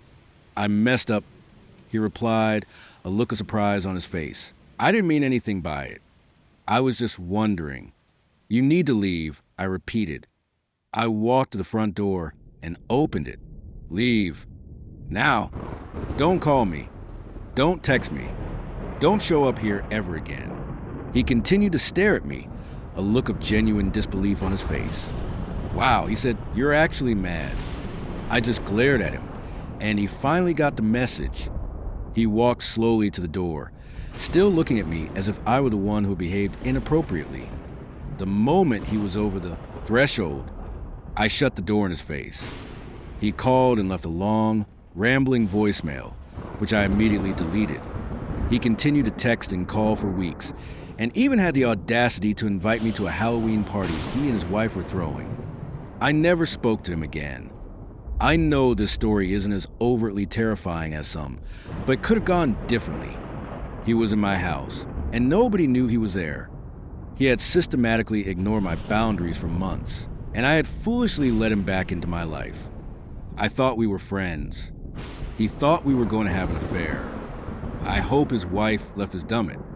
I was dating a man almost twice my age who I met while working at a dreary, fluorescent grocery store on the industrial outskirts of a town called Barrows Deep. His name was Arthur, and he had a side job that both fascinated and repelled me. He worked for the local morgue, picking up bodies on call. He would transport them, do the necessary paperwork, tag them, and place them in the cold, silent embrace of the freezer. In the beginning, I found what he did admirable. It was a necessary, thankless job, and he presented himself as a deeply caring, empathetic person, the kind of man who could handle the grim realities of death with a gentle, respectful hand. He was, I would soon discover, a creep. The morgue also handled funeral services, and the building was a strange, sterile labyrinth of small, somber viewing rooms and quiet, empty offices. One night, we had made plans to hang out, and he asked me to meet him there. It was late, well after midnight, and the building was deserted. A cold, oppressive silence hung in the air. I had assumed we would meet, and then go somewhere else for food or a drink, but he insisted I come inside. He gave me a tour of the small, sad rooms, their chairs arranged in neat, expectant rows. It was surreal, like walking through the set of a horror movie. Then, he told me to wait in one of the offices and disappeared down a long, echoing hallway. A few minutes later, my phone buzzed with a text from him, "Come to the room at the end of the hall." The one we have not been in yet. My curiosity, morbid and ill-advised, got the better of me. I walked down the hall, my footsteps unnaturally loud in the silence, and pushed open the door. It was the preparation room, the place where they got the bodies ready for freezer. I did not know that at the time. All I knew was that there, in the center of the room, lying on a steel gurney under the harsh, clinical glare of the overhead lights, was a dead body. An old woman, her skin waxy and pale, her eyes closed as if in peaceful sleep. I froze in the doorway, a wave of shock and revulsion washing over me. I felt like I should be upset, horrified, but Arthur, who was standing on the other side of the gurney, thought it was hilarious. He wanted me to get a closer look. I played along, forcing a detached, clinical curiosity I did not feel. I had seen plenty of gruesome things on the internet, and I told myself this was no different. But it was. This was real. This was a violation. After he had finished his work, he took me into the freezer. There were 7 other bodies in there, zipped into thick, black bags. He unzipped one, revealing the face of another stranger, a silent, frozen testament to a life that was now over. He even showed me the crematorium, the massive oven where the bodies were turned to ash. All of this was in the middle of the night, with no warning, no one else in the building. It was his own private, twisted little show, and I was his unwilling audience. I blocked the memory out for a few months, but it lingered, a dark, toxic stain on my subconscious. It was not until I started having other issues with him, other instances of his profound and disturbing creepiness, that I finally told a friend. It was her horrified reaction that made me realize just how deeply messed up the situation had been. I have since blocked him on everything. Hopefully, he leaves me alone. This was about 4 years ago. I had matched with a man named Elias on Glimmer, and my profile, then as now, made one thing abundantly clear: I was child-free. No kids, no exceptions. His profile said the same. We started texting, and I reiterated my position just to be sure. I did not mind if a man had children, but I had no desire to take on the responsibility of raising them. My life was my own. He claimed to feel the exact same way. We texted for 2 weeks before we met, a strict personal rule of mine. I did my due diligence, of course, checking his social media. It was sparse, but so was mine, so I did not see it as a red flag. He seemed to post with about the same infrequency as I did, and everything appeared to be on the up and up. We had a lot in common. A shared love for a wide range of music, a passion for animals and casual hiking, a deep appreciation for literature. He played the guitar, I played the piano. Honestly, he seemed perfect. We kept things casual for the first month, and then we decided to make exclusive. We saw each other several times a week for the next 7 months, and everything was wonderful. I met his friends, he met mine, and we made plans to meet each other's families over the upcoming holidays.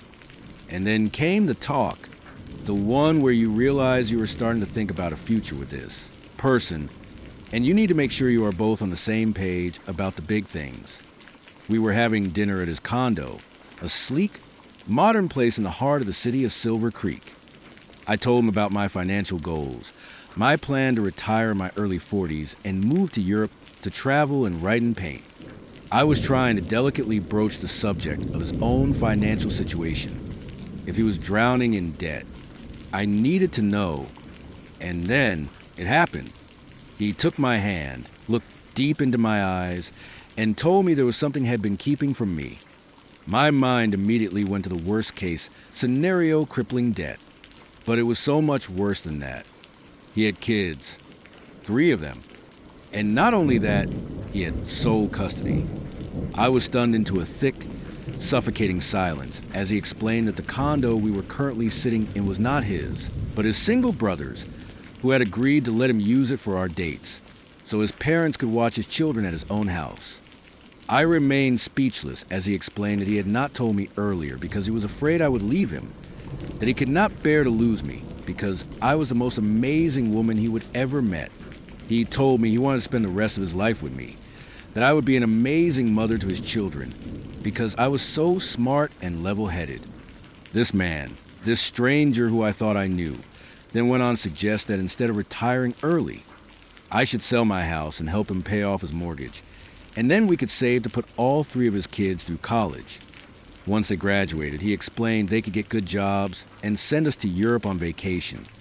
I just sat there, staring at him, as he laid out the next few decades of our lives, his face alight with a delusional, excited glow, fully expecting me to be thrilled that he had sprung his secret family on me like some wonderful surprise, a surprise that was the exact opposite of the child-free life I had been explicitly clear about from day one. When I finally found my voice, I did not use it. I just stood up, grabbed my bag, and walked out. He followed me, of course, telling me I was overreacting, that we could have an adult conversation. He tried to block me from getting into my car, and I finally turned to him and told him, my voice shaking with rage, that I was 1 second away from calling the police. He finally stepped aside, and I drove away. The next 2 months were a living hell. He, his mother, his father, and his brother all began to harass me relentlessly, blowing up my phone at all hours, showing up at my house and my work, all of them telling me what a horrible, child-hating monster I was for turning down such a great guy. It finally stopped when I went to the police. I did not have enough for a restraining order, but they did send an officer to his house to tell him and his family to leave me alone. He called one last time, leaving me a long, venomous voicemail, telling me I was going to die a lonely old cat lady, and that I was lucky he had ever given me the time of day, because I was not even that hot anyway. This happened about 4 years ago. I was 25, newly single, and definitely not looking for anything serious.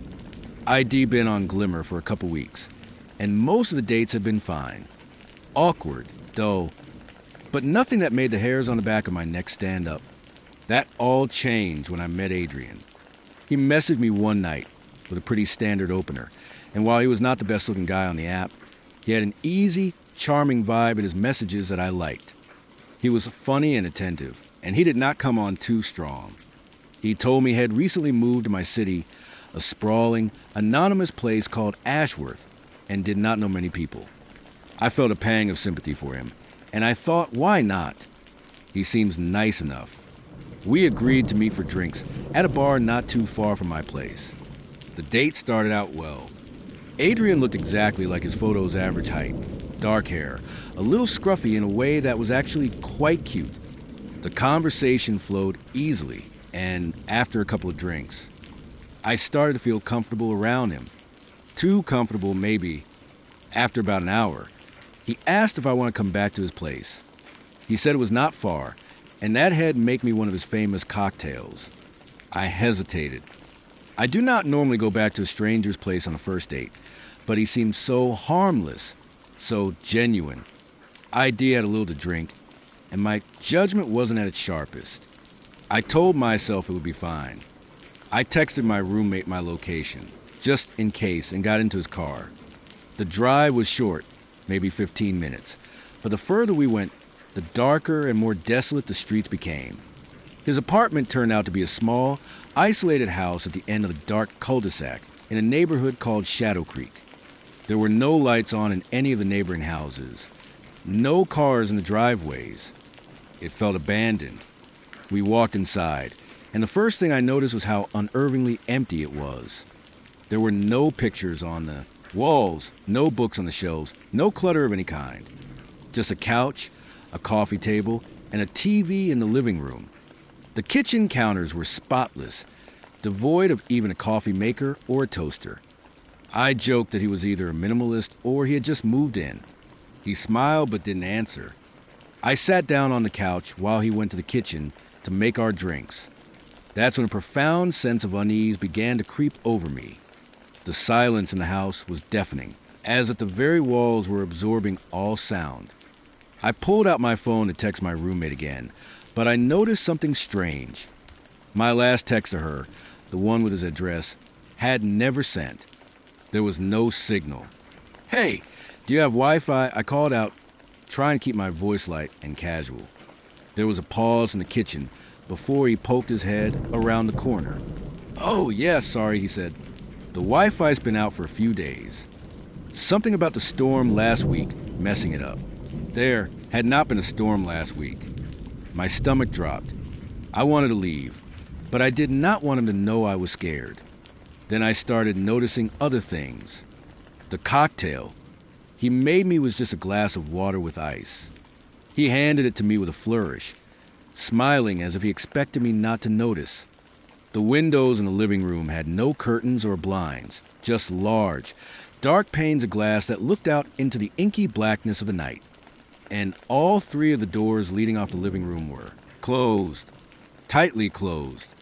I took a small sip of the water and set it down, my mind racing for an excuse to leave. "Hey, I just realized," I said, forcing a laugh. "I have to be at work super early tomorrow. I should probably get going." Adrian's smile faltered. "Already?" he asked, his tone light but strained. "You just got here." "Yeah." "Sorry," I said, standing up. "I completely forgot about this morning meeting I have." He did not move. He just stood there, blocking the path to the front door. "You don't have to go," he said, his smile returning, but it did not reach his eyes. "Stay a little longer. I haven't even shown you the backyard yet." "No, really." I started, but he cut me off. "You'll love the backyard," he said, his voice firmer now, with an edge of something cold and hard.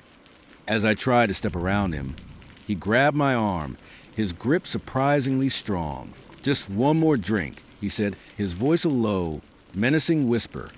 "And then you can go." His grip tightened, and in that moment, I knew I was not getting out of there without a fight. I yanked my arm free and backed away, my voice shaking. "Adrian, let me go." "Now."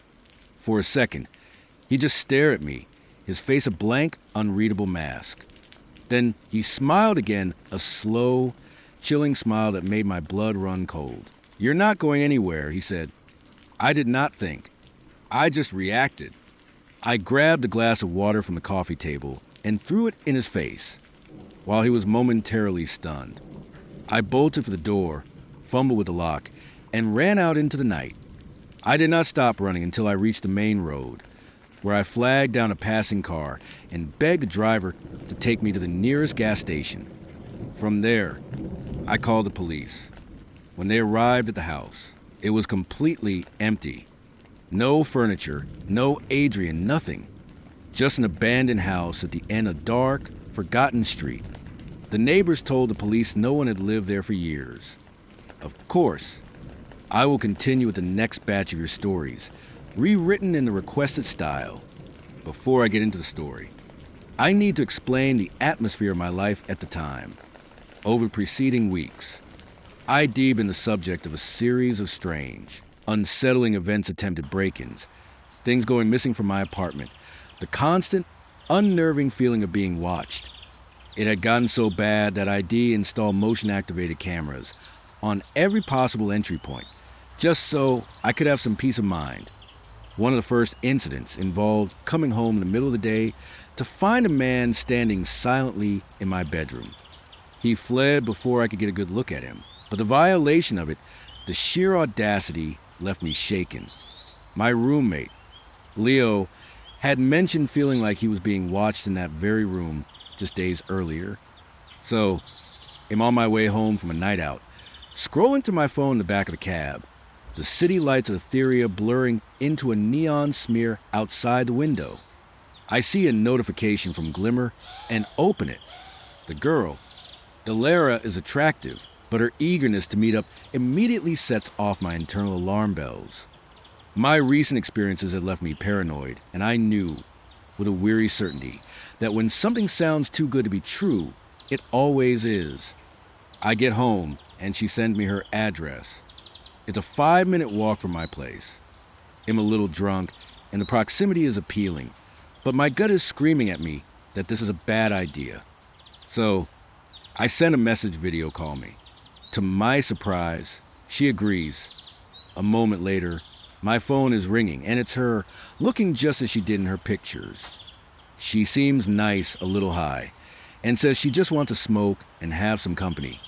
My paranoia begins to recede, replaced by a cautious excitement.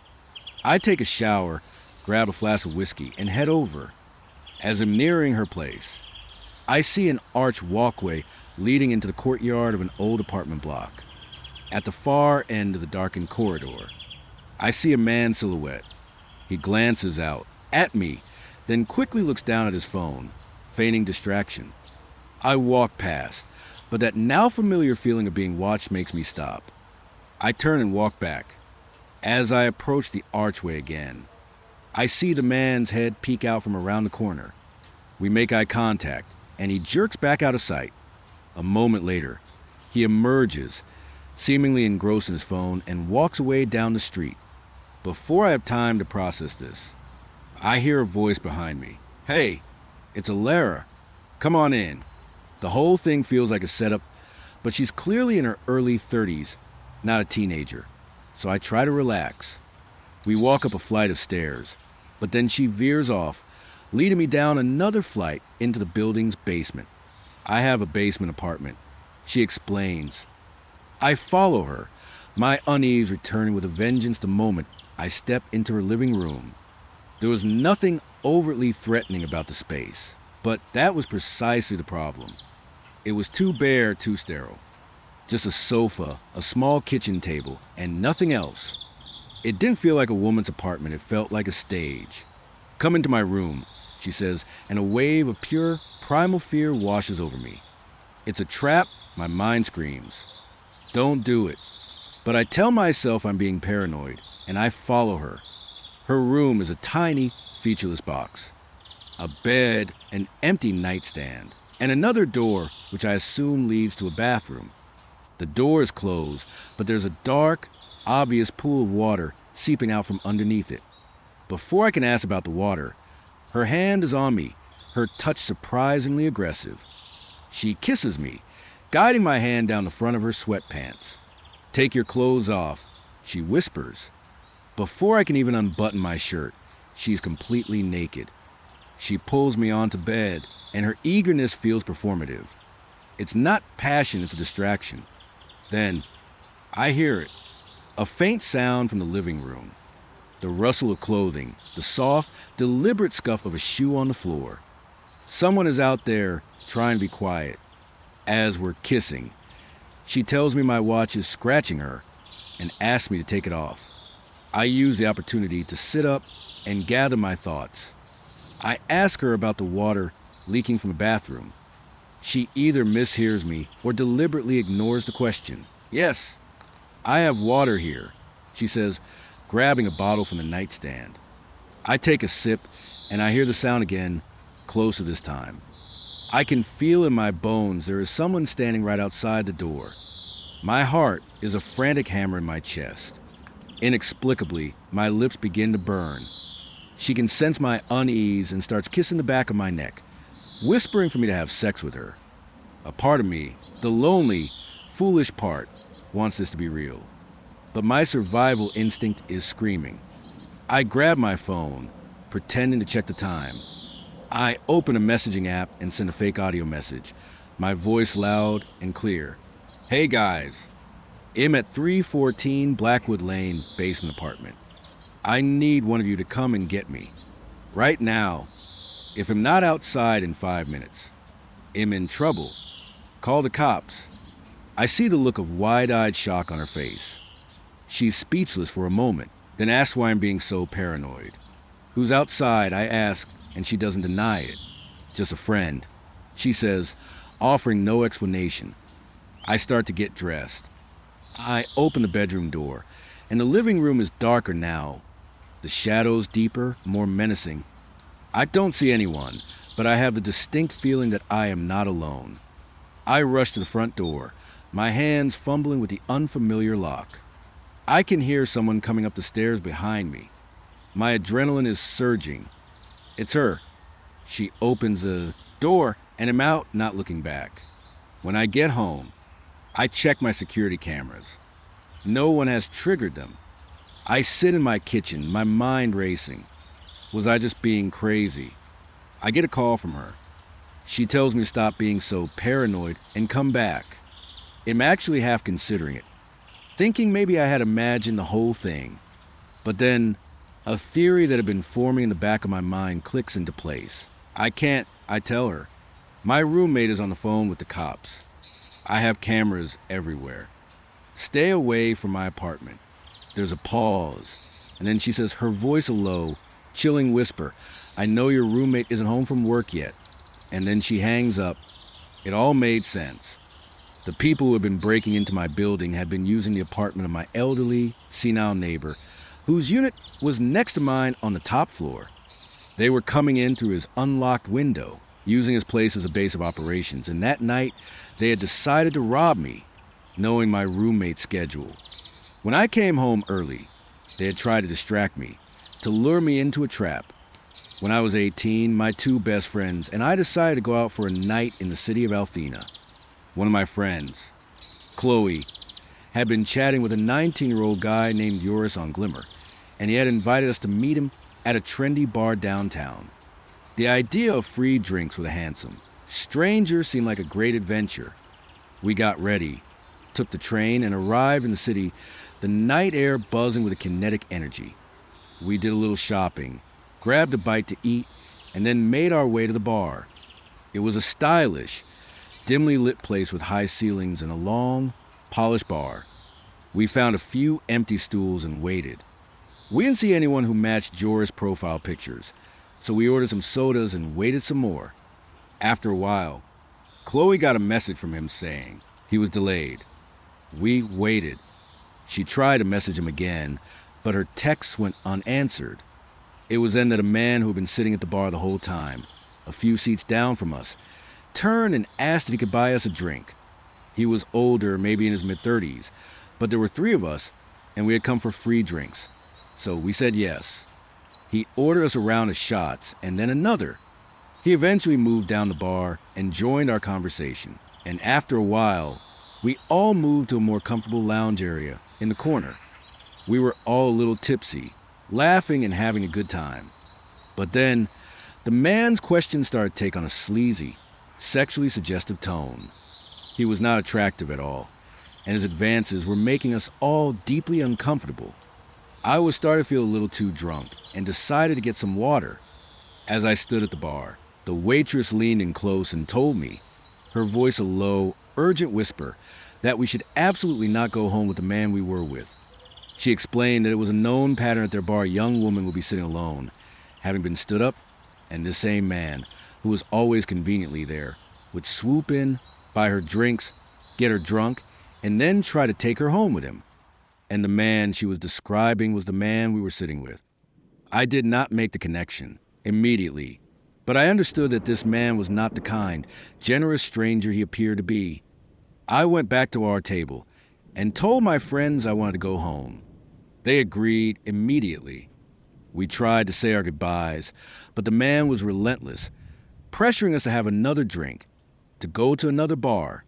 He said he had a bottle of expensive rum at his place and asked if we wanted to come and get it. He followed us out of the bar, still trying to convince us, and for a terrifying moment, I thought he was going to follow us all the way to the train station. But he eventually gave up and disappeared into another bar, and we made our escape. The next day, the full, chilling reality of what had happened finally sank in. I told my friends what the waitress had said, and when Chloe tried to find Joris' Glimmer profile again, she discovered he had blocked her.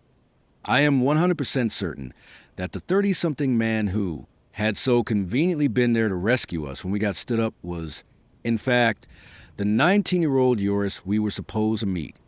I can't stop thinking about what might have happened if we had gone home with him, if I had been there alone. It's a chilling reminder that predators can wear many faces, and that sometimes the kindest-seeming stranger is the most dangerous one of all.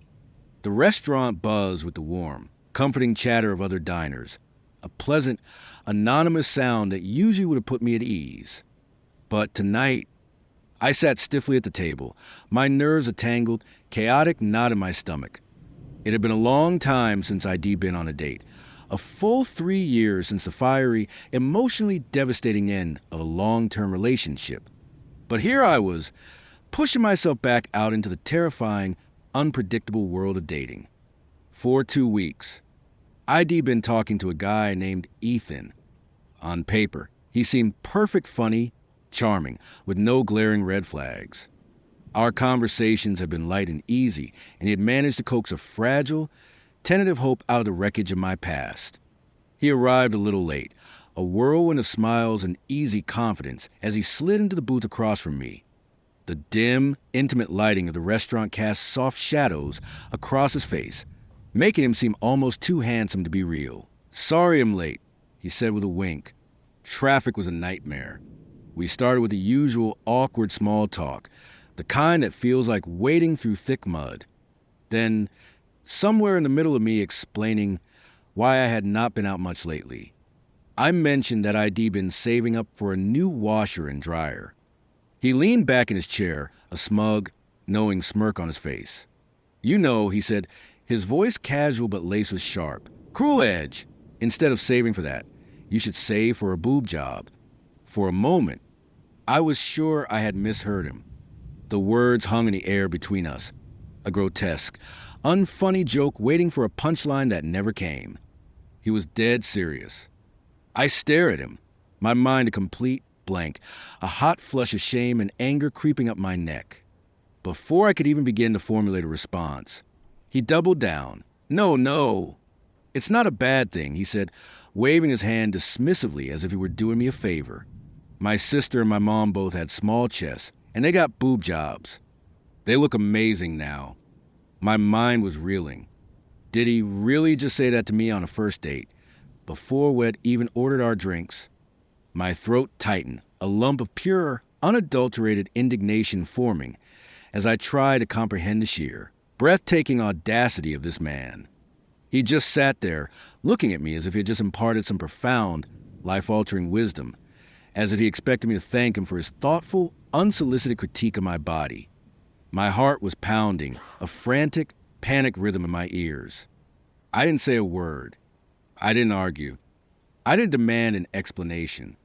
I just stood up, grabbed my bag, and walked out. The leg of my chair scraped loudly against the floor, drawing a few curious glances, but I didn't care. The cold night air was a welcome shock to my system as I walked, my heels clicking a sharp, angry rhythm on the pavement. Each step felt like I was reclaiming a piece of myself, the part that had been worn down by heartbreak and self-doubt. By the time I reached my car, the initial shock had given way to a simmering, righteous anger. How dare he? How dare anyone think they had the right to comment on my body, as if it were a piece of property up for renovation? I sat in my car for a long moment, and then a laugh escaped my lips, sharp, bitter, but a laugh nonetheless.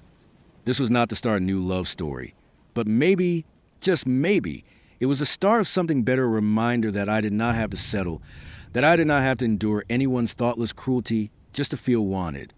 Of course, here is the next batch of stories from the provided file. rewritten according to your detailed instructions. The theater was buzzing with that unique, electric energy that only a major movie premiere can generate. The air was thick with the smell of popcorn and anticipation. I'd been looking forward to this night for weeks, not just for the movie, but for the date. I was meeting a woman named Alana, and she seemed genuinely interesting, a rare find in the often shallow waters of online dating.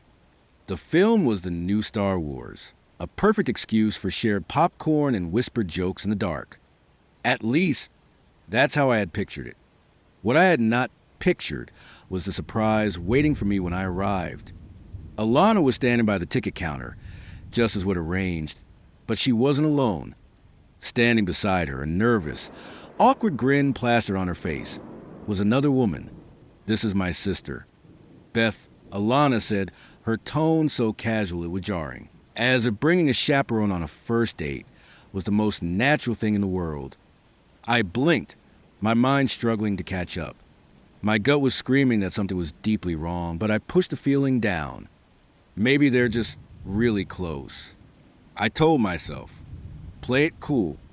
What's the worst that could happen? The worst began at the ticket counter. Somehow, in the blur of introductions and awkward pleasantries, I ended up paying for all three of us. I can't even recall how it happened, it just did. One moment I was pulling out my wallet to buy my own ticket. The next I was standing there with a sinking feeling in my stomach, clutching 3 tickets to a movie I was suddenly no longer excited to see. As we settled into our seats, the situation only deteriorated. The lights dimmed, the iconic opening crawl began to scroll up the screen, and I glanced over at them, hoping to share in the moment. But they both looked utterly and completely lost. "So, who's that guy in the black helmet?" Beth whispered loudly, pointing at the screen. "Wait, what's the deal with the little rolling droid?" Alana chimed in a moment later. It hit me then with the force of a physical blow. They had never seen a Star Wars movie before. Not a single one. I stared straight ahead, a wave of pure, unadulterated frustration washing over me as they whispered back and forth, their constant, clueless questions shattering any hope I had of losing myself in the film. Every plot twist, every emotional beat, every nostalgic callback to the original trilogy, none of it landed for them. I just sat there, trapped in the darkness between 2 strangers, acutely aware of how thoroughly my evening had been derailed. When the credits finally rolled, I let out a sigh of relief, ready to make a quick escape. But the night, to my horror, was not yet over. They wanted to go to a fast food joint. We ended up in the harsh, fluorescent glare of a nearby burger place, the air thick with the smell of grease and regret. I ordered a small drink and watched as Alana ordered small fries. Just fries. Her sister, of course, ordered a full meal for over an hour. I sat in that plastic booth, a prisoner in a brightly lit purgatory, nursing my drink and watching Alana meticulously eat one single French fry at a time. Meanwhile, Beth held court, launching into an unfiltered, vitriolic tirade about every single person at her job. No one was safe from her sharp, biting commentary. I glanced at Alana more than once, a desperate, silent plea for a lifeline, for some sign of connection that might salvage the night. But she seemed perfectly content to let her sister dominate the conversation, occasionally nodding along or offering a non-committal grunt of agreement. By the time I finally made it back to my car, my head was spinning. What had just happened? Was that a date? A bizarre family outing? An elaborate, cruel prank? The whole experience felt surreal, as if I'd accidentally stumbled into someone else's strange, dysfunctional life and been forced to play a part. There was no second date.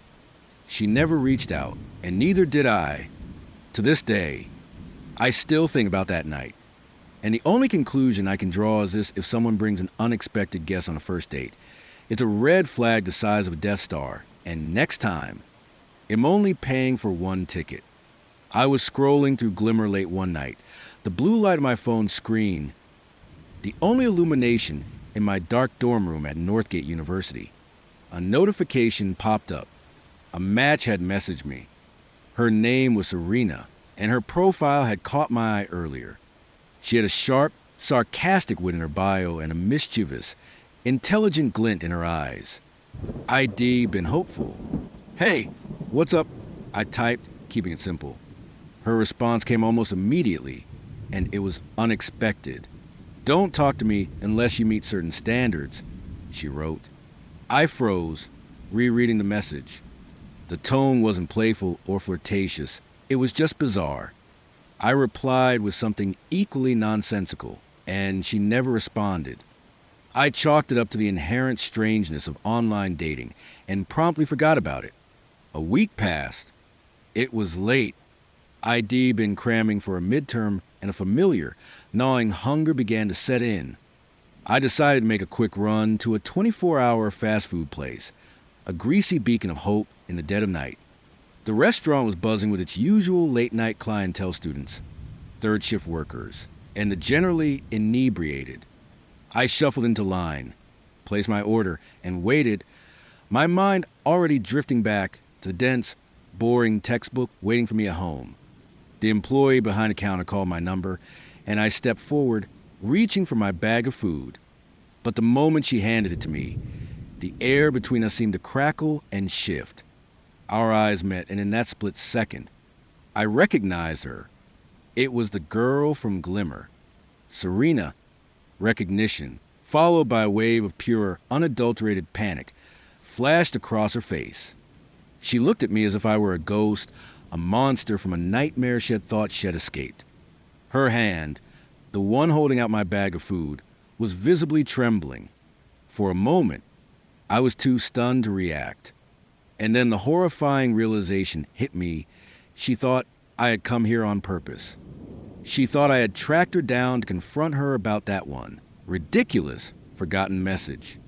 The awkwardness in the air was a physical thing, a thick, suffocating wall of tension that seemed to grow with every passing second.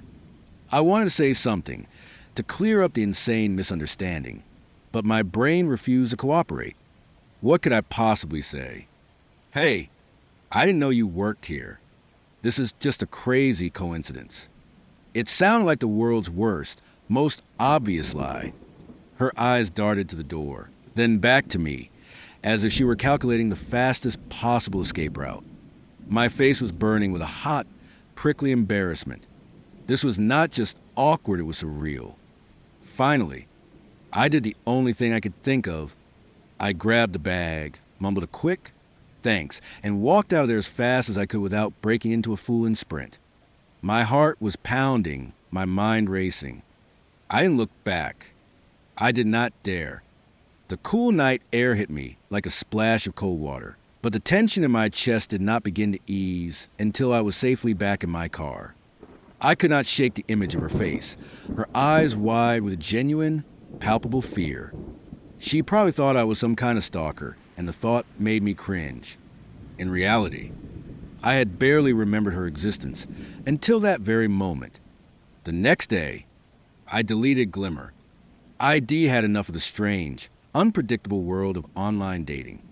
In my late 20s, I was navigating the often treacherous waters of dating apps. This time, I was trying a site called Serendipity on the strong recommendation of my best friend. I wasn't looking for anything serious, just someone to hang out with. One night, a message popped up from a guy named Noah. His profile was sparse, just a vague, text-only description about his love for books and hiking. Normally, I would have swiped left, but his message was different. It was a long, thoughtful paragraph about one of my favorite books, which ID mentioned in my profile. He asked a specific, insightful question about it, and it was clear he wasn't just sending out a generic, copy-pasted line. We started talking, and he was smart with a dry, sarcastic wit that I found incredibly appealing. Our conversations flowed effortlessly.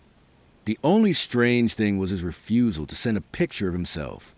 He claimed he was camera shy, and I, against my better judgment, convinced myself it was not a big deal. He seemed so genuine. After a week of messaging, he asked if I wanted to meet in person at a quiet little coffee shop in the sleepy, suburban town of Havenwood. I hesitated, but eventually agreed. I told my roommate where I was going just to be safe. The day of the date. I arrived at the coffee shop early.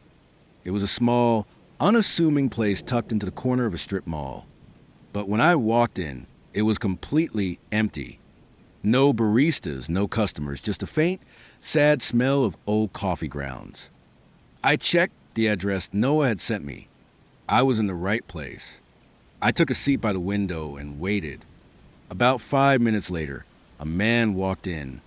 He was tall, wearing a dark hoodie with the hood pulled up, his face obscured by shadow.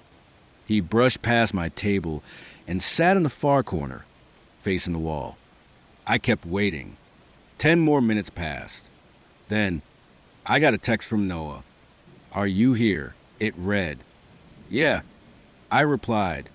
And by the window, no response. I looked around the empty room again, and that's when I noticed it.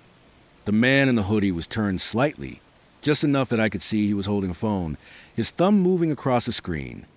Almost immediately, I got another text from Noah. "You look exactly like I imagined." A cold, sharp fear pierced through me. I glanced down at my phone, then back at the man in the hoodie. His head was still tilted down, but I could feel his eyes on me, watching from the shadows of his hood. I tried to stay calm, telling myself it was a coincidence. I texted back, "Where are you sitting?" No response. I stood up, pretending to adjust my bag, and walked towards the door. The man in the hoodie didn't move, but I could feel his gaze on me the entire time. As soon as I was outside, I called my roommate, my voice a frantic, breathless whisper. "Get in your car and leave," she said. "Now." I walked quickly to my car, my hands shaking as I fumbled with the keys. That's when I got another text. "Why are you leaving? We haven't even talked yet." I looked up, and there he was, standing in the doorway of the coffee shop, a dark, menacing silhouette against the dim light. His hood was still up, his face still a mystery, but I could feel the intensity of his stare, a physical pressure against my skin. I peeled out of the parking lot and didn't stop driving until I was home. I blocked his number and deleted the app, but the feeling of being watched, of being hunted, lingered for days. A couple of weeks later, I saw a news headline that made my blood run cold. A man had been arrested for stalking and attempted kidnapping, using fake profiles on dating apps to lure women to isolated locations. The mugshot attached to the article was him. The man from the coffee shop. The man with the hoodie. The police had found duct tape, rope, and a knife in the trunk of his car. Of course. Here is the next batch of your stories, rewritten in the requested style. The dim, flickering glow of my phone screen was the only light in my dorm room at Blackwood University. I was scrolling through Glimmer, bored and half-heartedly swiping, a typical Tuesday night for a college freshman. Then I saw her. Her name was Aurora, and she was a few years older, a junior, with a smile that radiated a fierce, almost predatory confidence. Her profile was a mix of artsy photos and witty, sarcastic captions. I was immediately intimidated and intrigued. A match came almost instantly, followed by her first message. A few days later, I was at her off-campus apartment, the air thick with the smell of incense, and something else I could not quite place. The vibe was relaxed, just Netflix and casual, easy conversation. I thought she was amazing, funny, down-to-earth, and so far in my league, it was almost comical. As I was leaving that night, I told her I'd like to see her again, and her response was enthusiastic. The week that followed was a dizzying flurry of texts and Snapchats. It felt exciting, new, the kind of instant connection you read about but never really believe is real. Then out of the blue, she sent me a nude. I was startled, not because I didn't find her attractive, she was stunning, but because it was so unexpected. Our first hangout had been completely platonic, but I was 19 and a confident, beautiful older woman was showing me an incredible amount of attention. I won't lie, I was flattered. The messages escalated over the next few days, and by the time we made plans to meet again, I had no doubt where the night was headed. That Saturday, she came over to my place. My roommates and I were lounging in our messy living room, and she fit in seamlessly, laughing and joking as if she had known them for years. At one point, she leaned over and whispered, "Can I stay tonight?" My brain went into overdrive. After the pictures she had been sending me all week, I knew what that meant. I tried to be polite, offering to sleep on the couch, but she just laughed. "I'd rather you sleep in your bed with me," she said, her voice a low, suggestive purr. We retreated to my room, and one thing led to another. Afterward, we were lying side by side in a hazy, comfortable silence, and I, in a moment of post-coital carelessness, tossed a used condom onto the floor beside the bed. Then she got up abruptly. I watched, confused, as she walked around to my side of the bed, bent down, and picked up the condom. My heart sank, a cold, sharp dread piercing through the warm afterglow. Without a word, she disappeared into the attached bathroom and shut the door. I lay there, my mind racing. A moment later, I heard a loud crash, followed by a panicked, "Oh no," alarmed. I called out, "Are you okay?" Silence. I hesitated, then walked to the bathroom door, my hand trembling as I reached for the knob. Nothing could have prepared me for what I saw when I opened it. She was standing in my shower, one leg propped up on the tiled wall, trying to shove a used condom into herself. My breath caught in my throat as I realized what she was doing. She was flipping it inside out, attempting to inseminate herself. I froze, my brain struggling to process the grotesque, surreal scene unfolding in front of me. Her head snapped toward me, her eyes wide with mixture of shock and something else animalistic. Time seemed to slow to a crawl, and then everything sped up. I slammed the door shut, my heart hammering against my ribs. A moment later, she emerged from the bathroom, her face a blank mask, avoiding my gaze. "I'm going to leave," she said, her voice flat and emotionless as she gathered her things. "Sounds good," I replied, my own voice a hollow echo in the suddenly silent room. There was nothing else to say. The door clicked shut behind her, and I was left standing there, in the middle of my small, messy dorm room, in stunned, horrified silence. I never saw her or heard from her again. I had just joined a dating website called Soulmate, back when online dating was still a strange, new frontier, a digital Wild West populated mostly by the brave and the desperate. I did not have high hopes, but then her profile popped up, and everything changed. Her name was Isabella, and she was stunning. The kind of beautiful that makes you immediately suspicious, that makes you double-check for signs of a catfish. But she was real. She responded to my message, and soon we were planning a date. When I met her in person at a chic, dimly lit wine bar in the affluent neighborhood of Silverwood, I felt like I was walking on air. She was even more gorgeous than her photos, a vision of confidence and charm. To my utter astonishment, the date was going well, better than well. We were laughing, talking with an easy, familiar rhythm, as if we'd known each other for years. By the time we'd finished our first drink, we'd already stolen a kiss in a dark, secluded corner of the restaurant. I could not believe my luck. This kind of thing just did not happen to me. So, when she suggested we keep the night going at a bar nearby, I did not hesitate. The bar was a cozy, intimate space with a warm, inviting hum of conversation filling the air. We found a quiet corner and settled in with our drinks. She leaned in close, her hand brushing mine, her laugh a bright, musical sound in the dim light. I could not stop marveling at the surreal, wonderful turn my night had taken. And then the door opened. A group of young black men walked in, laughing and talking amongst themselves. It was unusual for our small, predominantly white town, but it was certainly no big deal. Or at least it should not have been. That's when Isabella stood up. At first, I thought she was going to the restroom, but instead, she turned toward the group and, in a voice that was suddenly loud and sharp and ugly, she began to shout. "You don't belong here," she yelled, her voice cutting to the bar's pleasant chatter like a shard of broken glass. Go back to where you came from. The words hit me like a physical blow. The air seemed to rush out of the room, leaving a thick, suffocating silence in its wake. But she was not done.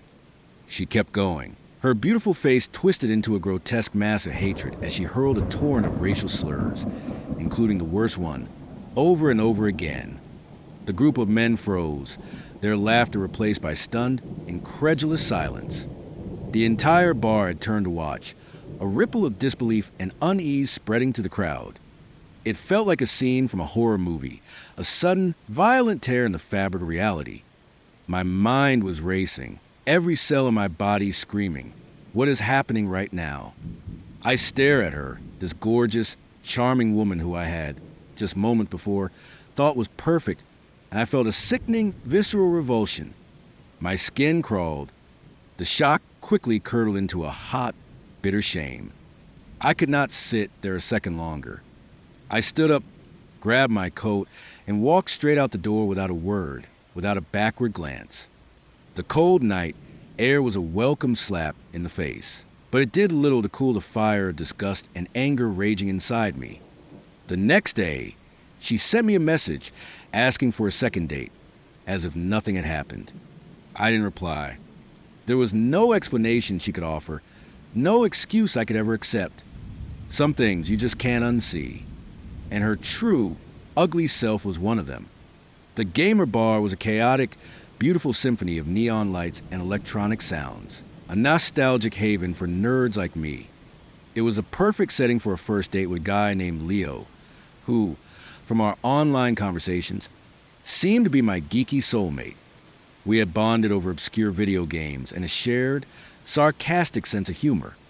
When he walked in, he looked just like his profile picture reads, a little scruffy. Glasses perched on his nose, a t-shirt with a deep-cut gaming reference that I immediately recognized. I waved, he smiled, and as he approached my table, a comfortable, easy feeling settled over me. This might actually be different, I thought, the moment he opened his mouth to greet me. However, that comfortable feeling shattered. He had no teeth, none.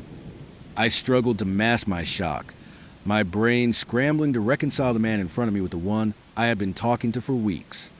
This was not a small, insignificant detail. It was a glaring omission, one that had been carefully, deliberately hidden in his photos and during our video chats. I told myself not to jump to conclusions. There had to be a reason. I forced a smile and pushed the thought aside as we sat down. The conversation, at first, was just as easy and fun as it had been online. He was funny and smart, and I found myself genuinely enjoying his company. But soon, he leaned in, his voice dropping to a conspiratorial whisper. So, he began. I don't know if he noticed I blinked, trying to avoid looking directly at his gums. Notice what? I asked, feigning ignorance. He gestured vaguely toward his mouth. The teeth thing. It was impossible to ignore now. He launched into a bizarre, horrifying story about a hack dentist who would convince him that all of his teeth were rotten and needed to be removed. Then came the grim details about budget constraints and the fact that he had to wait for shards of bone to fall out of his gums before he could even be fitted for dentures. I listened, nodding sympathetically. It was a tragic, awful story, and I genuinely felt for him. But as he spoke, it became clear that he was completely unfazed by the situation, joking about it as if it were some amusing anecdote. Then the food arrived. As he talked, particles of his half-chewed meal would spray from his mouth, landing on the shared basket of fries between us. I tried to keep my expression neutral, but with each fleck of food that landed on our shared plate, my appetite withered and died. It wasn't his fault, of course, but the visual was just too much. I found myself retreating inward, my thoughts spiraling. If he had hidden something this monumental from me, what else was he hiding? He, meanwhile, was completely oblivious to my growing discomfort, talking enthusiastically about his favorite video games and the tabletop RPG campaigns he was running. Normally, I would have been thrilled to dive into those topics, but my focus kept snapping back to the reality of the situation. As the evening wore on, I realized something else. I could not get past the thought of being intimate with someone who had no teeth. I felt shallow for even thinking it. But the idea of kissing him made my stomach churn. When the check came, I politely suggested we call a night. He smiled, seemingly unaware of my internal turmoil, and thanked me for a fun time. I smiled back, hoping it did not look as forced as it felt. The next day, he texted to ask about a second date. I let him down gently. He was a good guy, but this was a breach of trust, a lie of omission that I just could not move past.